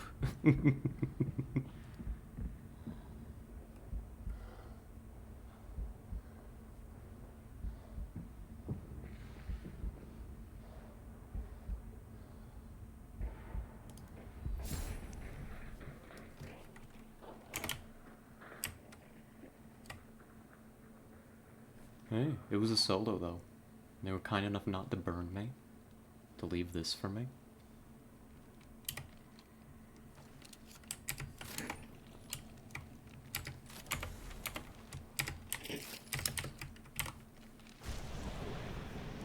He ran that way? You know what? I'm happy to let bygones be bygones. You know what? That's just business. Oh god, I'm stuck? Whoa. I'm happy to let bygones be bygones, my friend. Oh no. But I've still got other customers.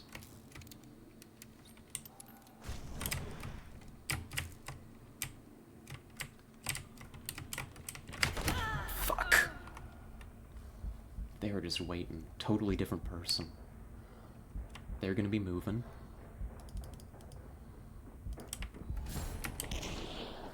Move! Oh! Damn it.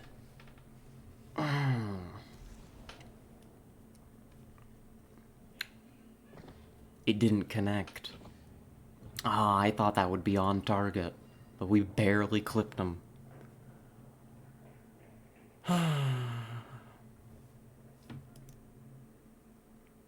But hey, I was live on the Bayou. That's how it goes. That was a good match. Aside from me, I don't know why I tried to peek them.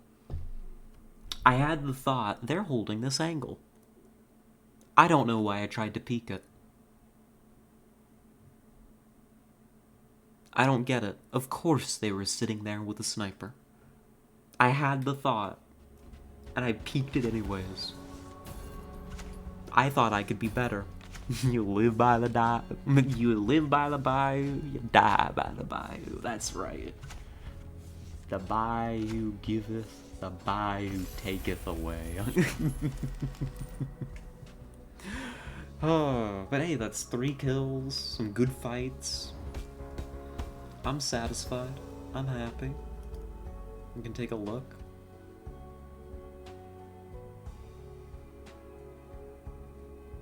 Yeah, we killed them.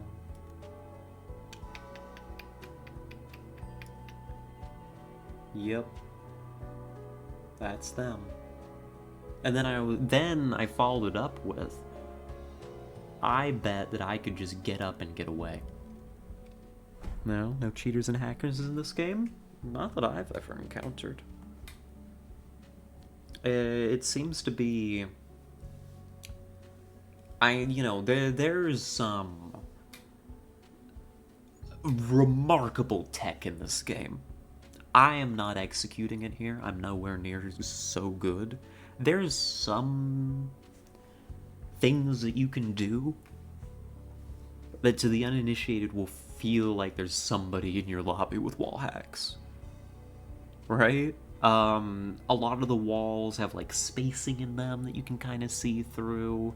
There's room for some lineups. Like I figured out, Arissa, when we got killed by that one sniper sitting up that seemed to be able to shoot through a tree, like through tree leaves, is they just had lineups.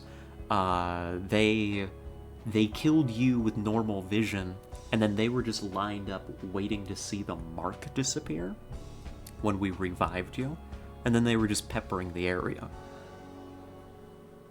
They were blind firing at where you were being revived, and that worked on us. So there's stuff like that. But actual cheaters, I can't say that I've encountered anything that felt like that. Asian servers have a lot of cheaters. Perhaps. Maybe. But at least here in the servers on the States, and I think when we've played in the European server, Arissa, I think it's felt okay. I think it's worked for us. Yeah. This is Hunt Showdown. I love it. I love this game to death. It's a hell of a learning curve. That's what I would say. That's what I would dampen a recommendation with. I love it. I think it's worth it. Learning this game, you kind of have to slam your head against a brick wall for a while. Because unlike a lot of shooters, it's because like you play COD, you play Battlefield, hell, you play the finals, you play Apex Legends, right? And you know, even Apex, right? The fights have kind of a maybe not Apex. I mean Apex to some extent, you know, is those games you can get into a fight pretty damn quickly, and even if you lose, you can be back up on your feet relatively quickly and fight again and die again. And it's a very fast turnover. It gives you a space to very quickly, trial by fire, learn the do's and don'ts, right? It may take a long time to get good, but at least you don't walk around a corner and die every time. You know, you can get past that point pretty quickly. In one sitting, you know, you go over to your friend's house, you sit down, and they're like, "Oh, you want to play some Call of Duty? I got Black Ops." And you're like, "Whoa, I've never played before. What's this you're handing me? Oh, that's a controller, Timmy. Do you know how to move? Do you know how to look around? Nope." You can get to a point where you can at least get, you know, some kills on the board within that one sitting on the couch. Hunt, I think, does suffer from the fact that, I mean, you've all seen the matches we've just played. We wander around, not even because I'm ranting and raving. You know, we can easily wander around for 10, 15 minutes before we get into a fight.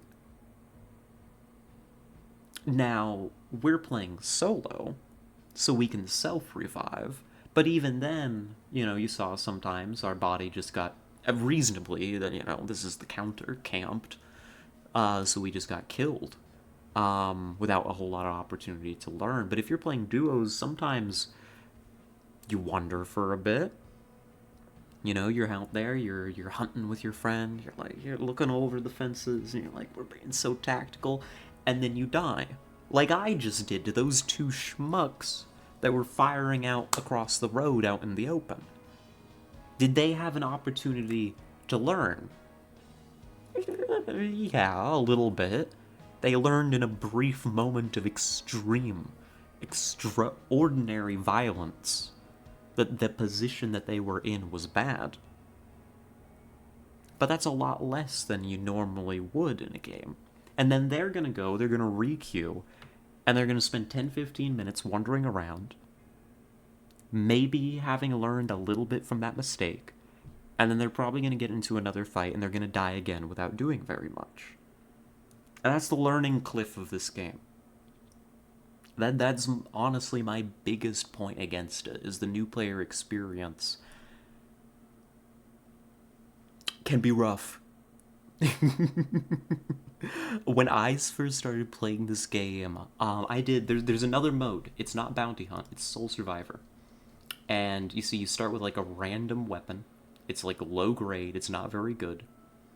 And it's all 1v1v1v1, right? You're all just in a big map, standard battle royale fare, right?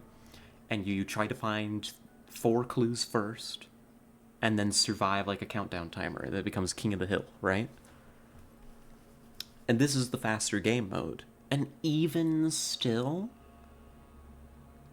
It took me probably the better part of a week of playing just this mode constantly to win once. And then once I won once, I won the one right after that, I'm happy to say. But it took a long time to learn. So it takes an investment. But otherwise, amazing game. Totally recommend it. Very fun with a friend. I presume a blast with two friends. I'm having a great time playing it by myself. I don't think that you need a duo. I don't think you need a trio. Amazing. 10 out of 10. Would die in the Bayou again. But that's the rant that I've just made. That is the rant that's been prompted by you asking if there are any cheaters or hackers. is my full recommendation. You know, if you want a slower paced, more tactical shooter, but you don't want to play something like CSGO or Valorant, give this a shot. You know, if you want to play an extraction shooter, but you don't want to go into the weird mess that is Tarkov, give this a shot. It's the light version of that. You don't need friends. You don't need friends to play this game. You might want friends in other contexts. They're kind of cool. You know, I'd say that I need my friends. More of a RTS/TBS gamer. That's very true. And I didn't know this about you, Luxius. However, I still had to, you know, if we're playing a new game on stream, I think that it's mandatory that I give my thoughts on whether I can recommend it to you. To you in particular, Luxius, actually. I can say this isn't a Luxius game, because it's not real-time strategy or turn-based strategy. For the rest of you, maybe. No, of course, go right ahead. Yeah, thank you. I think I did. Oh, thank you for the hydrate. I know. Arissa and I have played a lot of duos together. And that's been a blast. We had a great time with that. I think Arissa can second. Do you think there's anything that I missed, Arissa, in talking about, like, recommending the game? Red is feisty today? I kind of am. When we started the stream, I was just a bundle of energy. I think that it's kind of carried through to now. I'm kind of hungry. I feel like I should go eat. Think you said everything, V? But you're right, I did say a lot of words. Do Dark Offering? Oh, yeah. You may be wondering, like, what's the meta progression look like? You've got, like, I don't know, there's like a bloodline and stuff. Who really cares? Can I even find it? Progress. Yeah. There's like a bloodline. So there's a lot of stuff, like, you unlock access to stuff slowly. You know, like the different perks and that, and different pieces of equipment. And then as you use individual pieces of equipment, you know, you unlock variants and ammunition for them. But I feel like it's very well paced. So you don't get, like, when you're a new player, you don't get Dauntless. Because a new player has no use for Dauntless. You get things pretty much at the pace that you should be. Like, you know, a new player needs Greyhound, and Resilience is cool. And then you're like, oh, levering? I use a lot of these lever action weapons, let's give that a shot. You know, then you get your first real throwable, the throwing axe. Oh, that's cool. That's cool. But even if you fuck up with it, there's two of them. Right? Oprah has contracted rabies. Wow.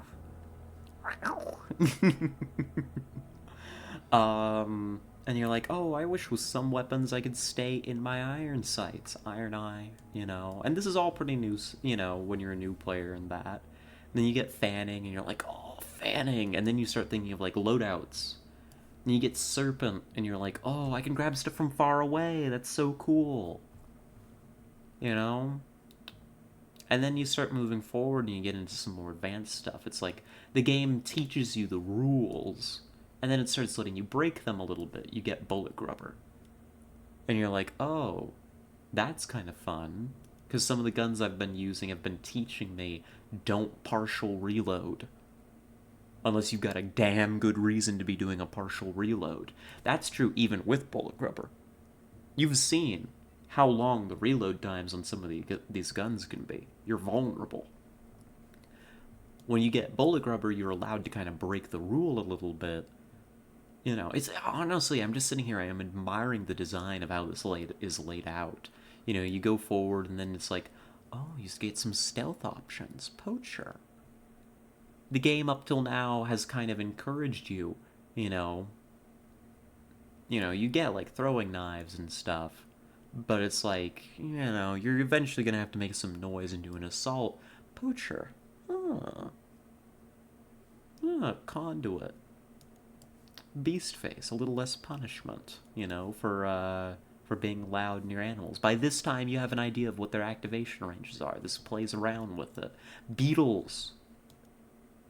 Beetle. I think it's cool. That's your bloodline. That's the main form of progress, and then as you use guns, you unlock variants. But also, this is what Arissa was telling me to do before I forget. It's kind of got loose dailies. They're not substantial, but it's a little bonus for doing a thing. So what do we get? We gain so little XP.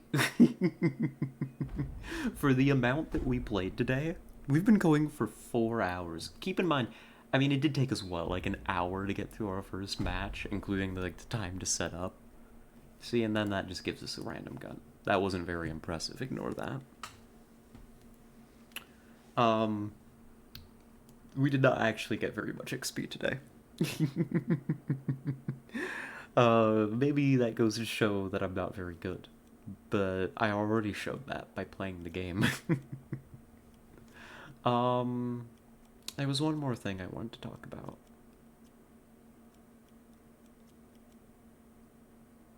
Oh, yeah.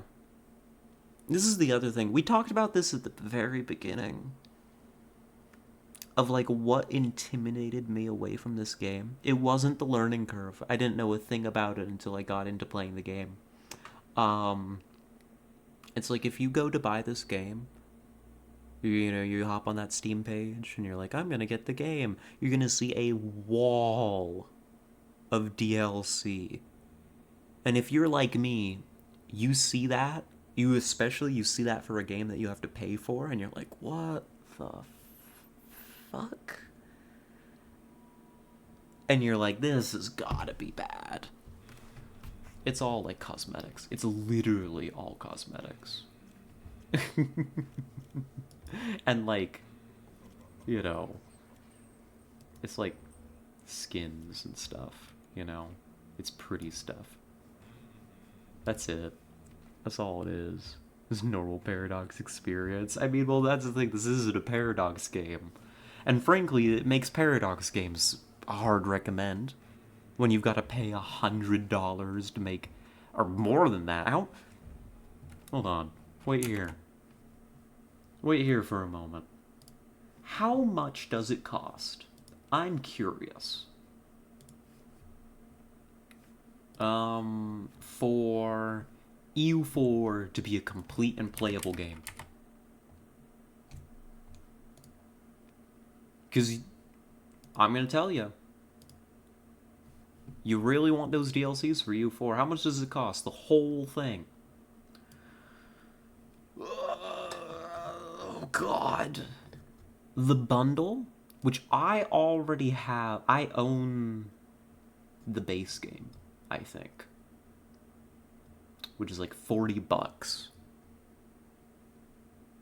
$40. That is like... with 10% off, right?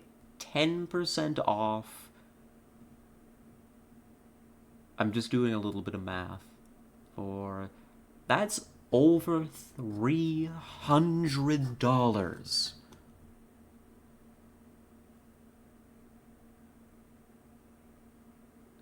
Over $300 for the Ultimate Bundle. Does that even include all the cosmetic stuff?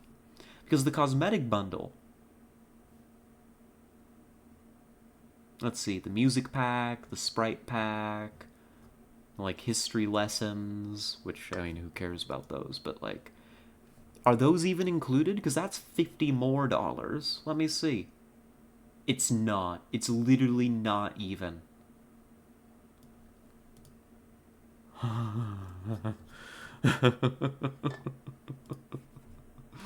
Oh, I hate that so much.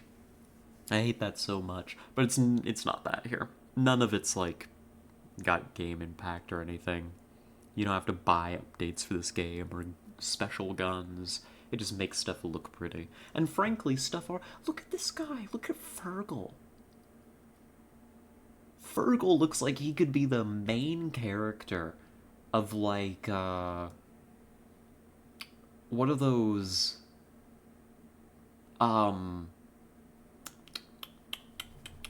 I'm about to describe something, and I'm gonna hope that you all don't think I'm crazy.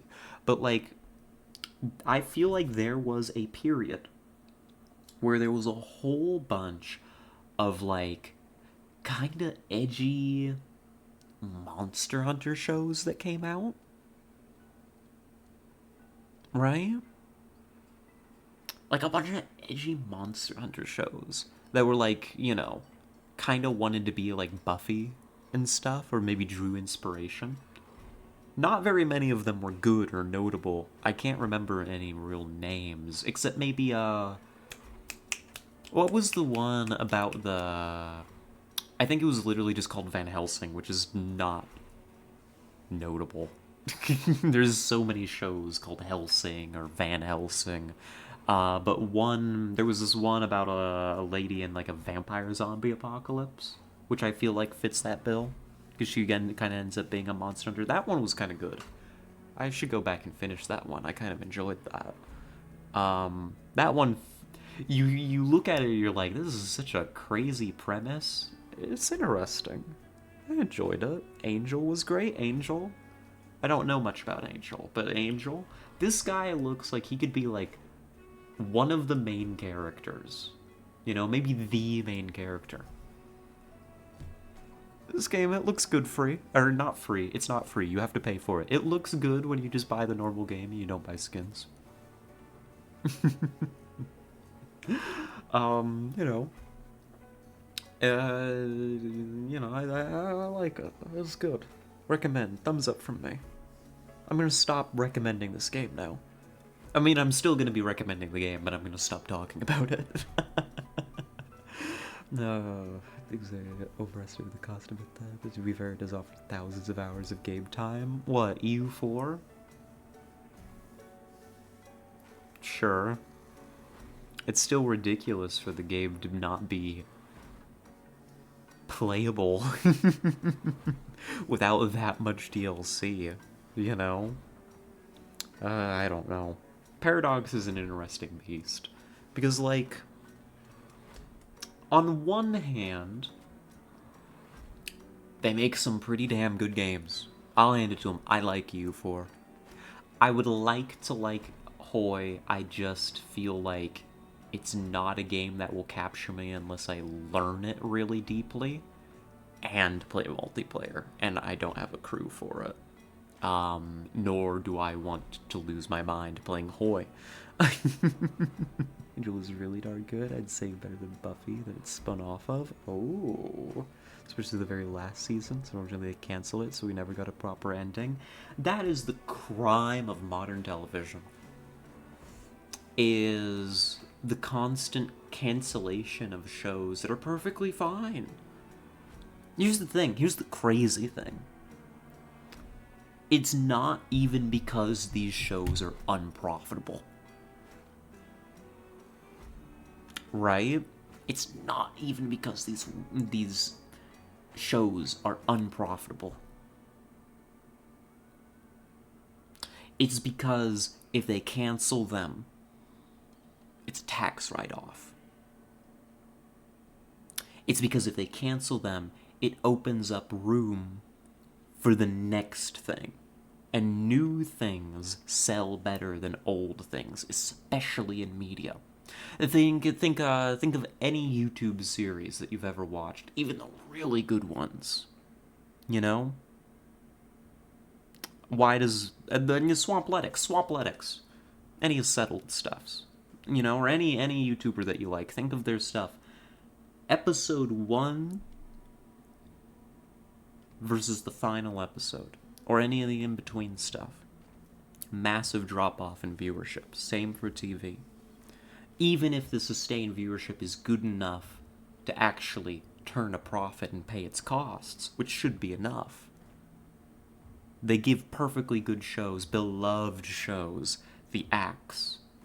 Because they could be making more if they release some new hot piece of garbage. Infuriating. They got, what was the one called? I'm terrible with names. What was the one show called about the lady that worked for the super CIA that ran the world? It was like a Netflix original cartoon thing. It was really good. And it got the axe after its second season. God, what was that called? I'm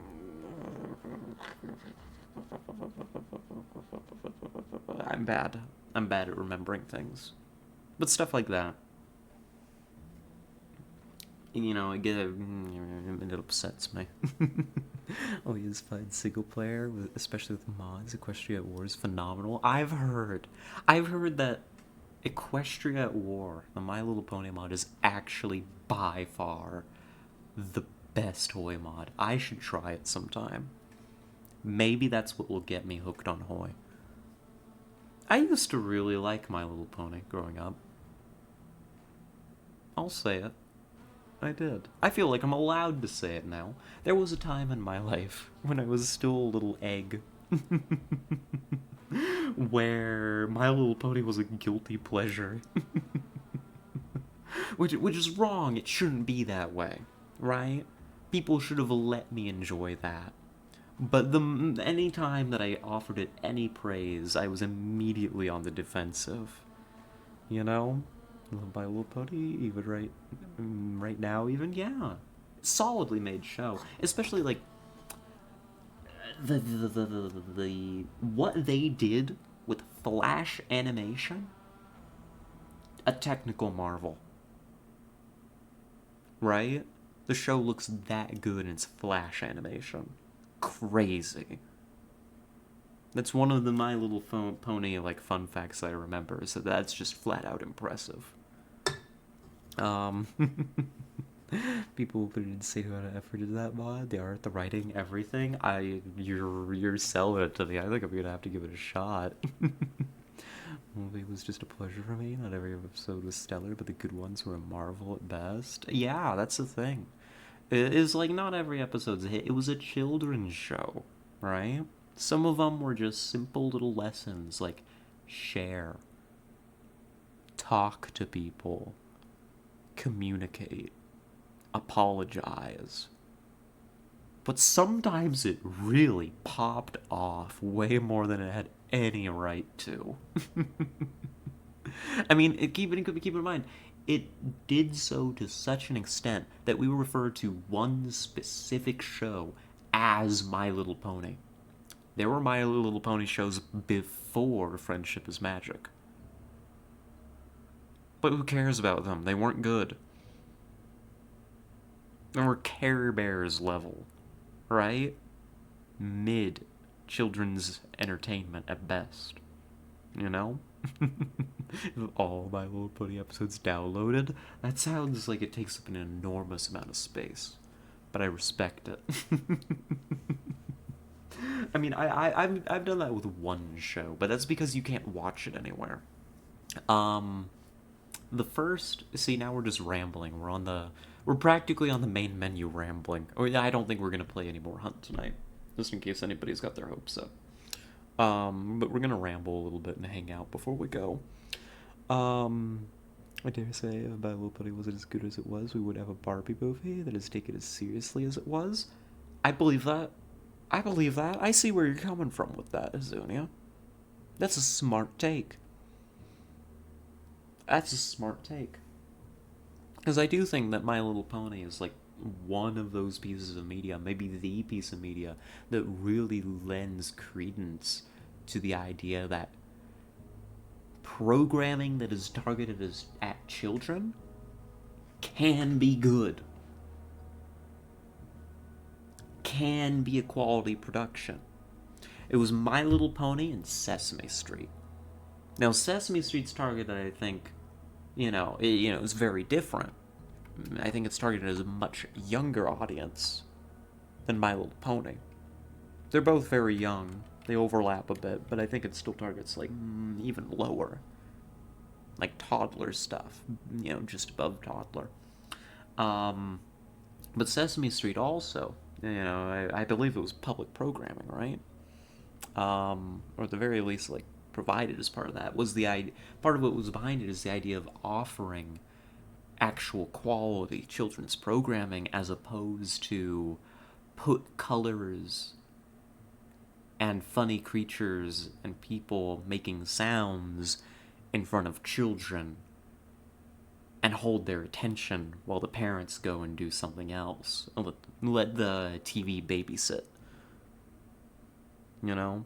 Sesame Street, My Little Pony, shows like that actually took their role in children's lives seriously. And that's a big deal. I mean, that's critical, and that's something I don't think that you see very often. There's not a whole lot of incentive to do that. Right? But you've seen that repeated. Owl House, great example. We love Owl House.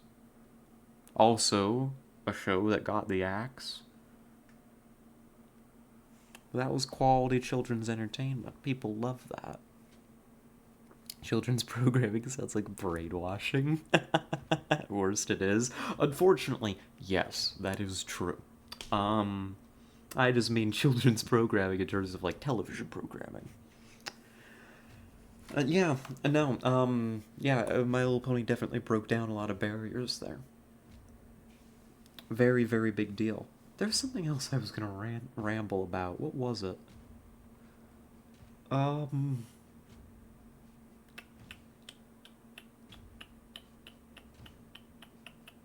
Actually, this kind of loops in. This is an old ramble. It's a little cold. It's gone a little stale.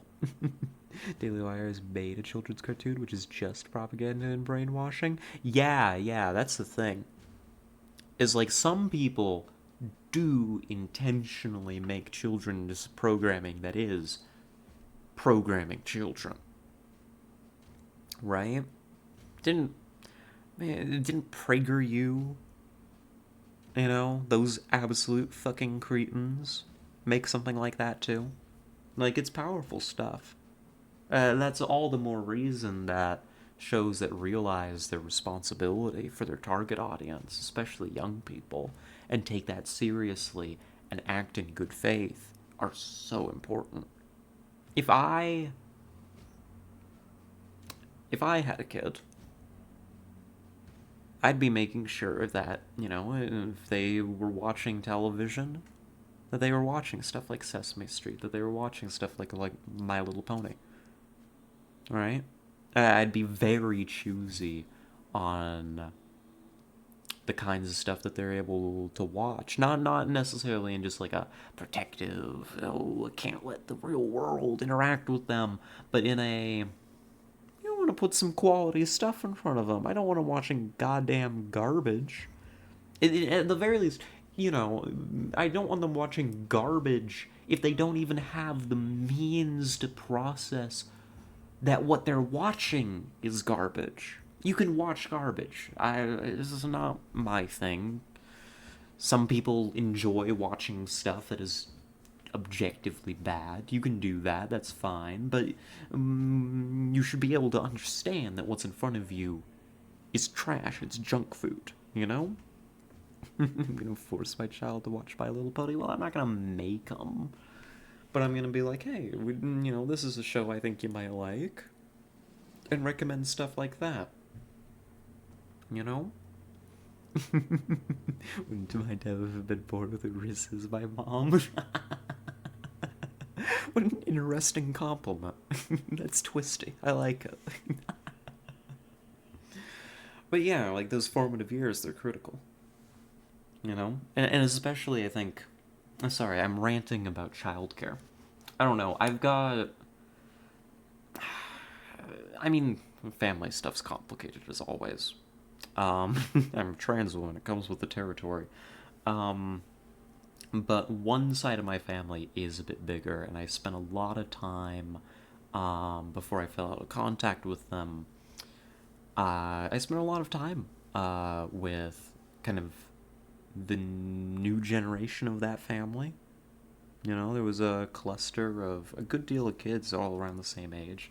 I'd babysit, keep an eye on them, or when, even when the parents were around, they're like, oh, go hang out with them. They didn't call me them, but, And,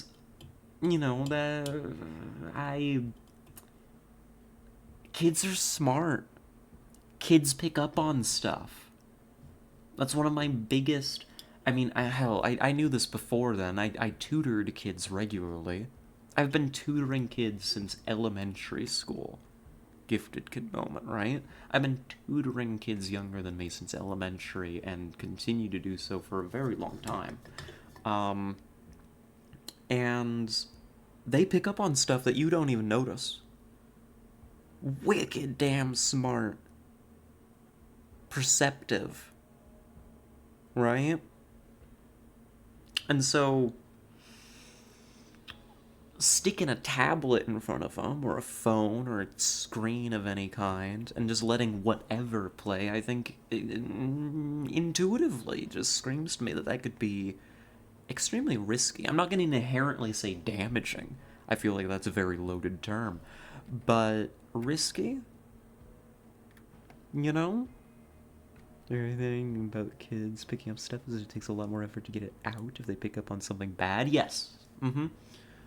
They learn things very quickly.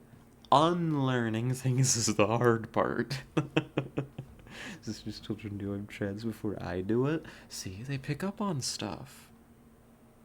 Even when I'm just out and about. They pick up on stuff. They see me and... even when I was early in my transition. Regularly, they'd pick up that, hey, this person's gender is kind of wacky. They may not have the terminology for everything. Well, they were more likely to notice and be respectful of me than their parents half the time. I don't know. Anyhow, children's programming. Important. Critical. Be careful with it. And I have no end of respect for programming that takes its role seriously in people's lives. That's me. That's the rant. Anyhow, I wanted to pivot. Speaking of, funding and stuff, and, keeping the momentum of stuff, right? Like, not canceling shows. Going back to the Paradox stuff, right? Oh, I heard a story of a dog that was scared of bed but got along with a trans woman just fine before their egg cracked. Yeah, it's real. That's real. I've experienced that. It was a bird. It was a... Was it a parrot? It wasn't a parrot. It was like a parakeet. They hated men but loved me. This was well before my egg cracked. I was just happy because the bird was happy. Oh, time for me to go to sleep. So I just want to say thanks for a fun stream. You have a really lovely voice. Thank you. I appreciate that, Red Light. You have a lovely night. It was great having you. You sleep well. Signed female at bird. Real. That's a good one. I like that. Signed female at bird. Oh my god. Yeah, no. That that happened. A horse did it to me too once. Trying to remember. Yeah, those are the ones that stand out to me. But yeah, I wanted to pivot over. To go back and talk about the Paradox stuff. Paradox's DLC policy. Oh, it's fucked up. It's fucked up because there's a reason for it. The problem is that it takes it too far. Right? Going back, to refresh our memory, to get the full game of EU4, before we're talking, like the extra, like cosmetic and like music packs, you're looking at more than $300, and that's 10% off if you just get it all at once in a big bundle. Right? And you're like, oh my god, that's crazy. Do different animals pick something up you were dropping? Talk about giving out some signals? Oh, yeah. No, there's no way anybody should have ever thought that I was, like, cishet. You know? There's no reason anybody should have thought that. There was always, it was for sure something going on, you know? But, because the argument, what you hear, is if you mention too loudly that you are troubled by Paradox's DLC policy, there will always be somebody, whether in support or just kind of making an excuse for it. Oh, but it funds the continued development of these games that have been out for a very long time. Yeah, that's true. No, that's a good point. The problem is that it's egregious. They're paid updates. They oftentimes include core gameplay design. It is essentially essential for playing the game. You know? Some of these games, their base game launches, like Victoria 3. Hell, Hoi, EU4. Far worse games at launch. There are DLCs that you practically need in order to play these games and actually have, like, a good time with them. And it's like, okay, alright. Maybe it took a lot of time to develop these updates, alright. Sure, the core stuff like that should be free, but, maybe the other stuff, it's like, this is extra, it took them a lot of time, it should still be way cheaper. Many of these are so essential or such important upgrades to the game and the quality, right? That basically the whole player base, I mean, not the whole player base, but a substantial percentage, basically all of your active players, which is a very large number of people for all of these games, right? Paradox is not some small studio, right? They're big dogs. A very large number of players are just going to buy it, no matter what. Right? Economy of scale, they should be able to fund the development for these. DLCs that often have a development cycle of less than a year, mind you. DLC policies that oftentimes don't take the full dev team. Right? They've made a big deal out of the custodian effort for Stellaris. Half the dev team's working on, cleaning up, the game that already exists, and the other half is actually working on making new content. Well, you know what that means? That means when they release something new, in 6 months, That wasn't even the full team working on it. Credit to them, it's a good method. But it's also like, you're, and then you're gonna charge us $20 for that? You're gonna charge us $20, $30? Let Arms Against Tyranny DLC for Hoi 4 to get the... I'm gonna just say polka song. Didn't realize it was essential for my experience until I heard it. In hindsight, the DLC was worth that. Worth it for that pre-order bonus alone. All the rest that came with it was the bonus. And I'm glad to hear that you got your money's worth. I just think, as a matter of policy, it's regularly egregious. And especially because it builds up, right? It builds up considerably. And it creates a barrier to getting new people into your game. You make these games that are good, that are very, very good, over an extensive dev cycle, right? In order to get them to where they stand now from release.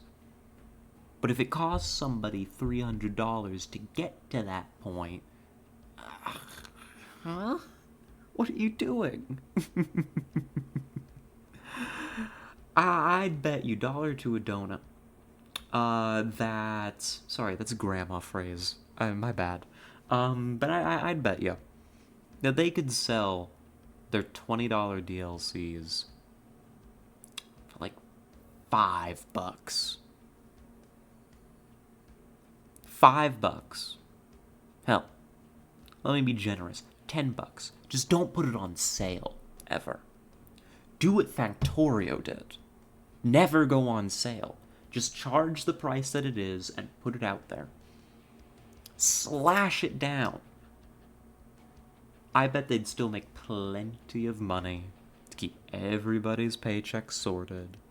Pay rent on their building, pay their licensing fees. The only loser is the stockholders. I'd bet you. That's just how these shows are run. That's how these shows are run. Right? But I think it would be totally sustainable. Hell, it'd be good for the health of the game. That's my rant. And to rant even further, I'd need actual, numbers in front of me. Already, I've thrown a big accusation at the wall on the basis that it intuitively makes sense. To go further, I would need actual numbers in front of me. I would bet, honestly, that if I had actual numbers, maybe we'd be talking even lower prices. Frankly, modern profit margins are disgusting. Absolutely, I want to get the full U4 package. I know I'd enjoy it, but over €300 can get my money's worth, but it's still a big investment. Yeah, there's that's the thing, is that this is the kind of thing that would turn somebody to piracy, right? This is the kind of thing that would turn somebody to piracy, is prices like this. I haven't for you, for full disclosure.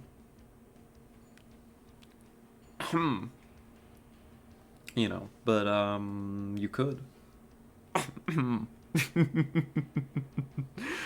Oh, was that rat sleeve? Yes, I have rat hoodie V. Oh, rat hoodie. I could do with a rat hoodie, actually, with little ears. That'd be cute. I'd love that. I'd wear that all over, like a light one, not very heavy, just a light little hoodie. Something to throw around the house, and a long, baggy, the kind of hoodie that's gonna go down to my thighs. Yeah, that's what I want. Am I gonna have it anytime soon? No. But that's what I want. Oh, you are correct, though. Absolutely. I think I am. I'm glad you think so. I'm glad I don't sound totally off base here. I know that I've got a definite, anti-corporate, an anti-profiteer slant, I tend to assume the worst of a corporate body, but I tend to assume the worst because they tend to do the worst. It's something that I find myself being consistently, like, affirmed in as time goes along. This is the reason why I know I enjoy the EU4 experience. Yeah. I won't tell. I won't tell a soul. You have to remember that the audience you're talking to tends to be quite heavily left-leaning and anti-corporate, as they should be. Let me tell you, if you're here and you're not heavily left-leaning and anti-corporate, well, I mean, opportunity to learn, right? Here's one for you. I was going to mention this a moment ago when I was mentioning profit margins. It used to be, back in the day, right? Way in the day, way before any of us were alive. All the people from this time are fucking dead now. I'm talking like 1800s. Considered to be horrendous to have a profit margin of over 20%. Right? Saying that your audience agreed with you doesn't really mean much. It's an echo chamber. I mean, true. True. But also, sometimes I like to hear an echo. Also, there's the fact that, like, I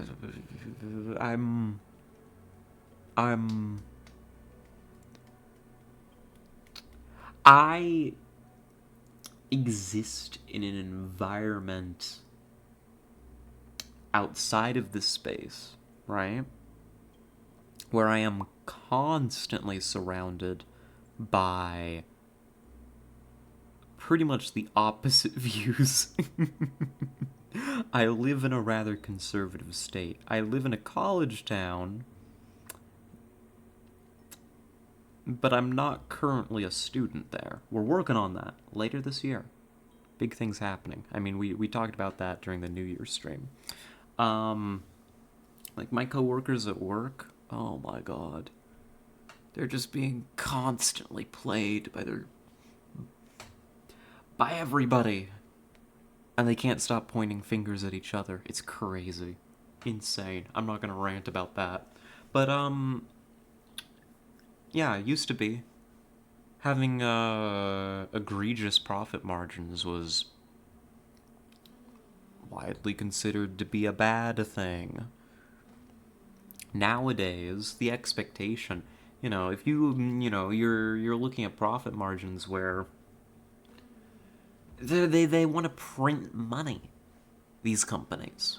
And the problem is, because, like, one company can get away with it, right? One corporation can get away with insane profit margins, like in excess of 100%. Then, because of how investment works and how critical investment is for starting capital and such, suddenly everybody, in order to get investment, needs to be meeting increasingly insane profit margins in order to receive investment, in order to be able to pay off the cost of their existence, to keep the people holding their leash happy. It's a system. That's the thing. I'm not a conspiracy theorist. I'm a big believer that most things can be explained by systems. It's a very, very rare thing that I think that a bunch of people sit down in a dark, smoky room and plot to do evil. It's systems. Systems like capitalism. That's my rant. I'm closing it out there before I go completely off the goddamn deep end. We got here at the U.S. Yeah. Just don't you believe that even our native far-right extremists would be labeled as communists there? Yeah. Yeah. Nothing wrong with being a conspiracy theorist, as long as you're able to let go and show concrete evidence. Some conspiracies are real. Some are real. You want to know about a fun conspiracy?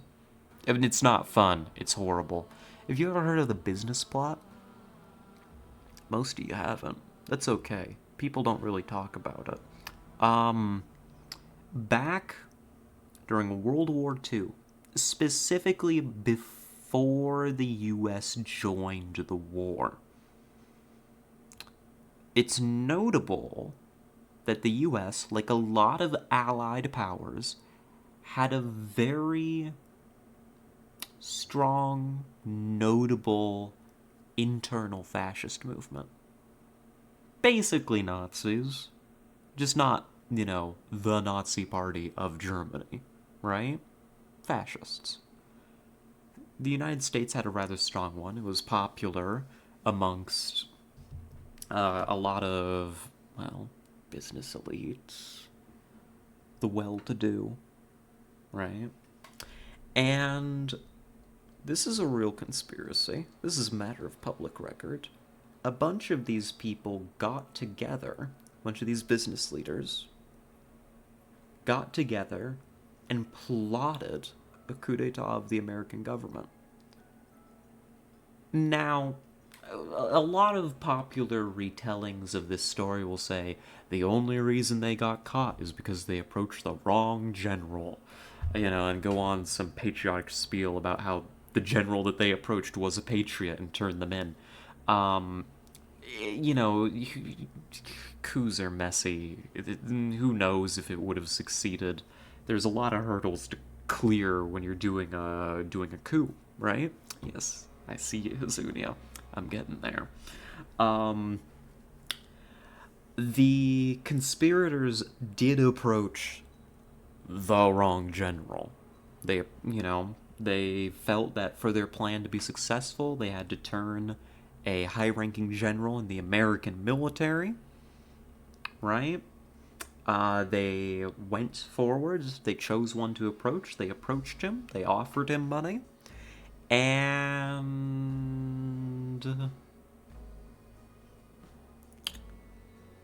he was a actual American patriot, and he turned them in. You know what the insidious thing is? The United States, as many of you will know, was extremely unstable at this point.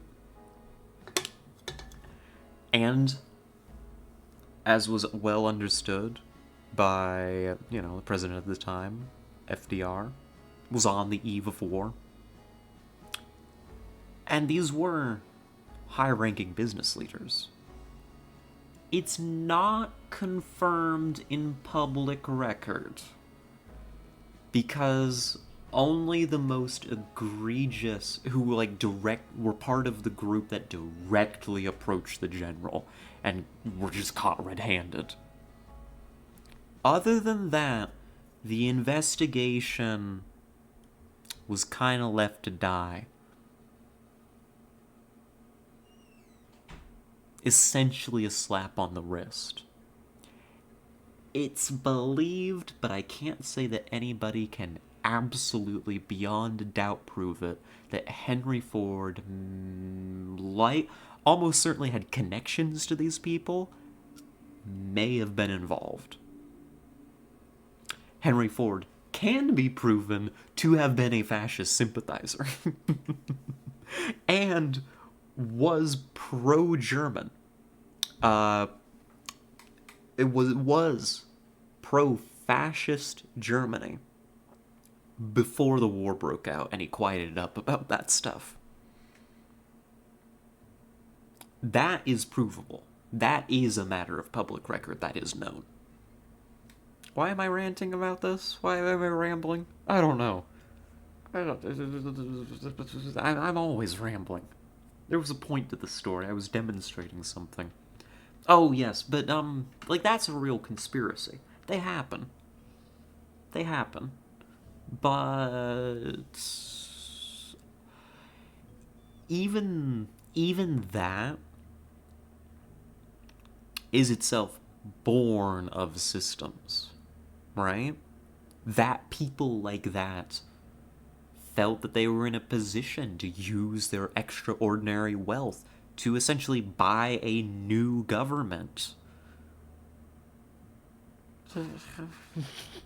Those people only existed, because of the system of capitalism that had long been entrenched in the United States, right?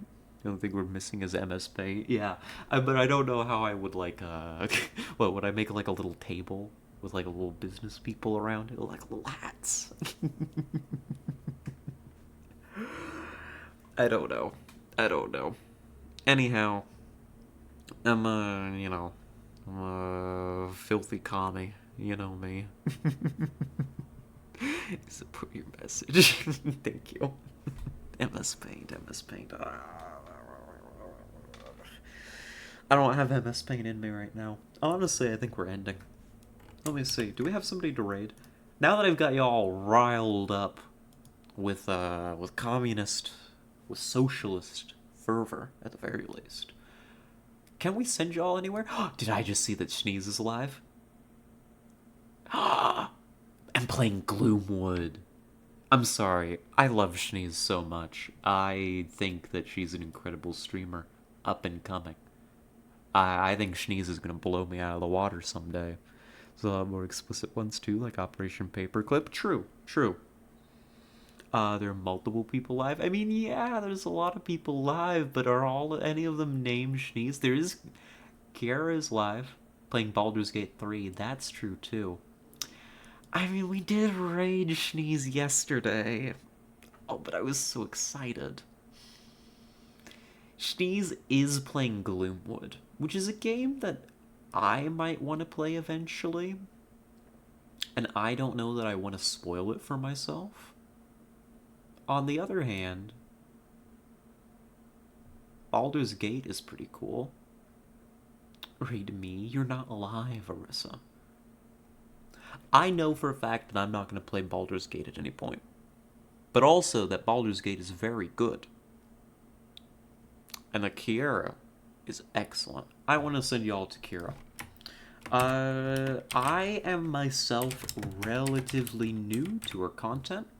But I can say beyond a doubt that Kiera Cole is an incredible streamer. I think you're all going to be in safe hands over there. I think you're going to be very entertained.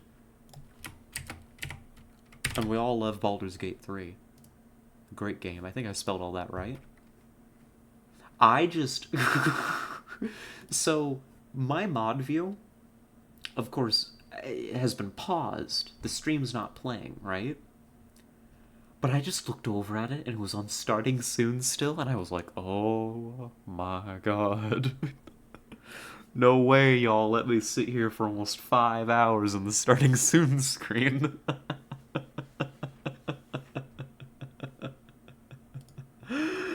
Oh my god, my heart. Oh, my heart.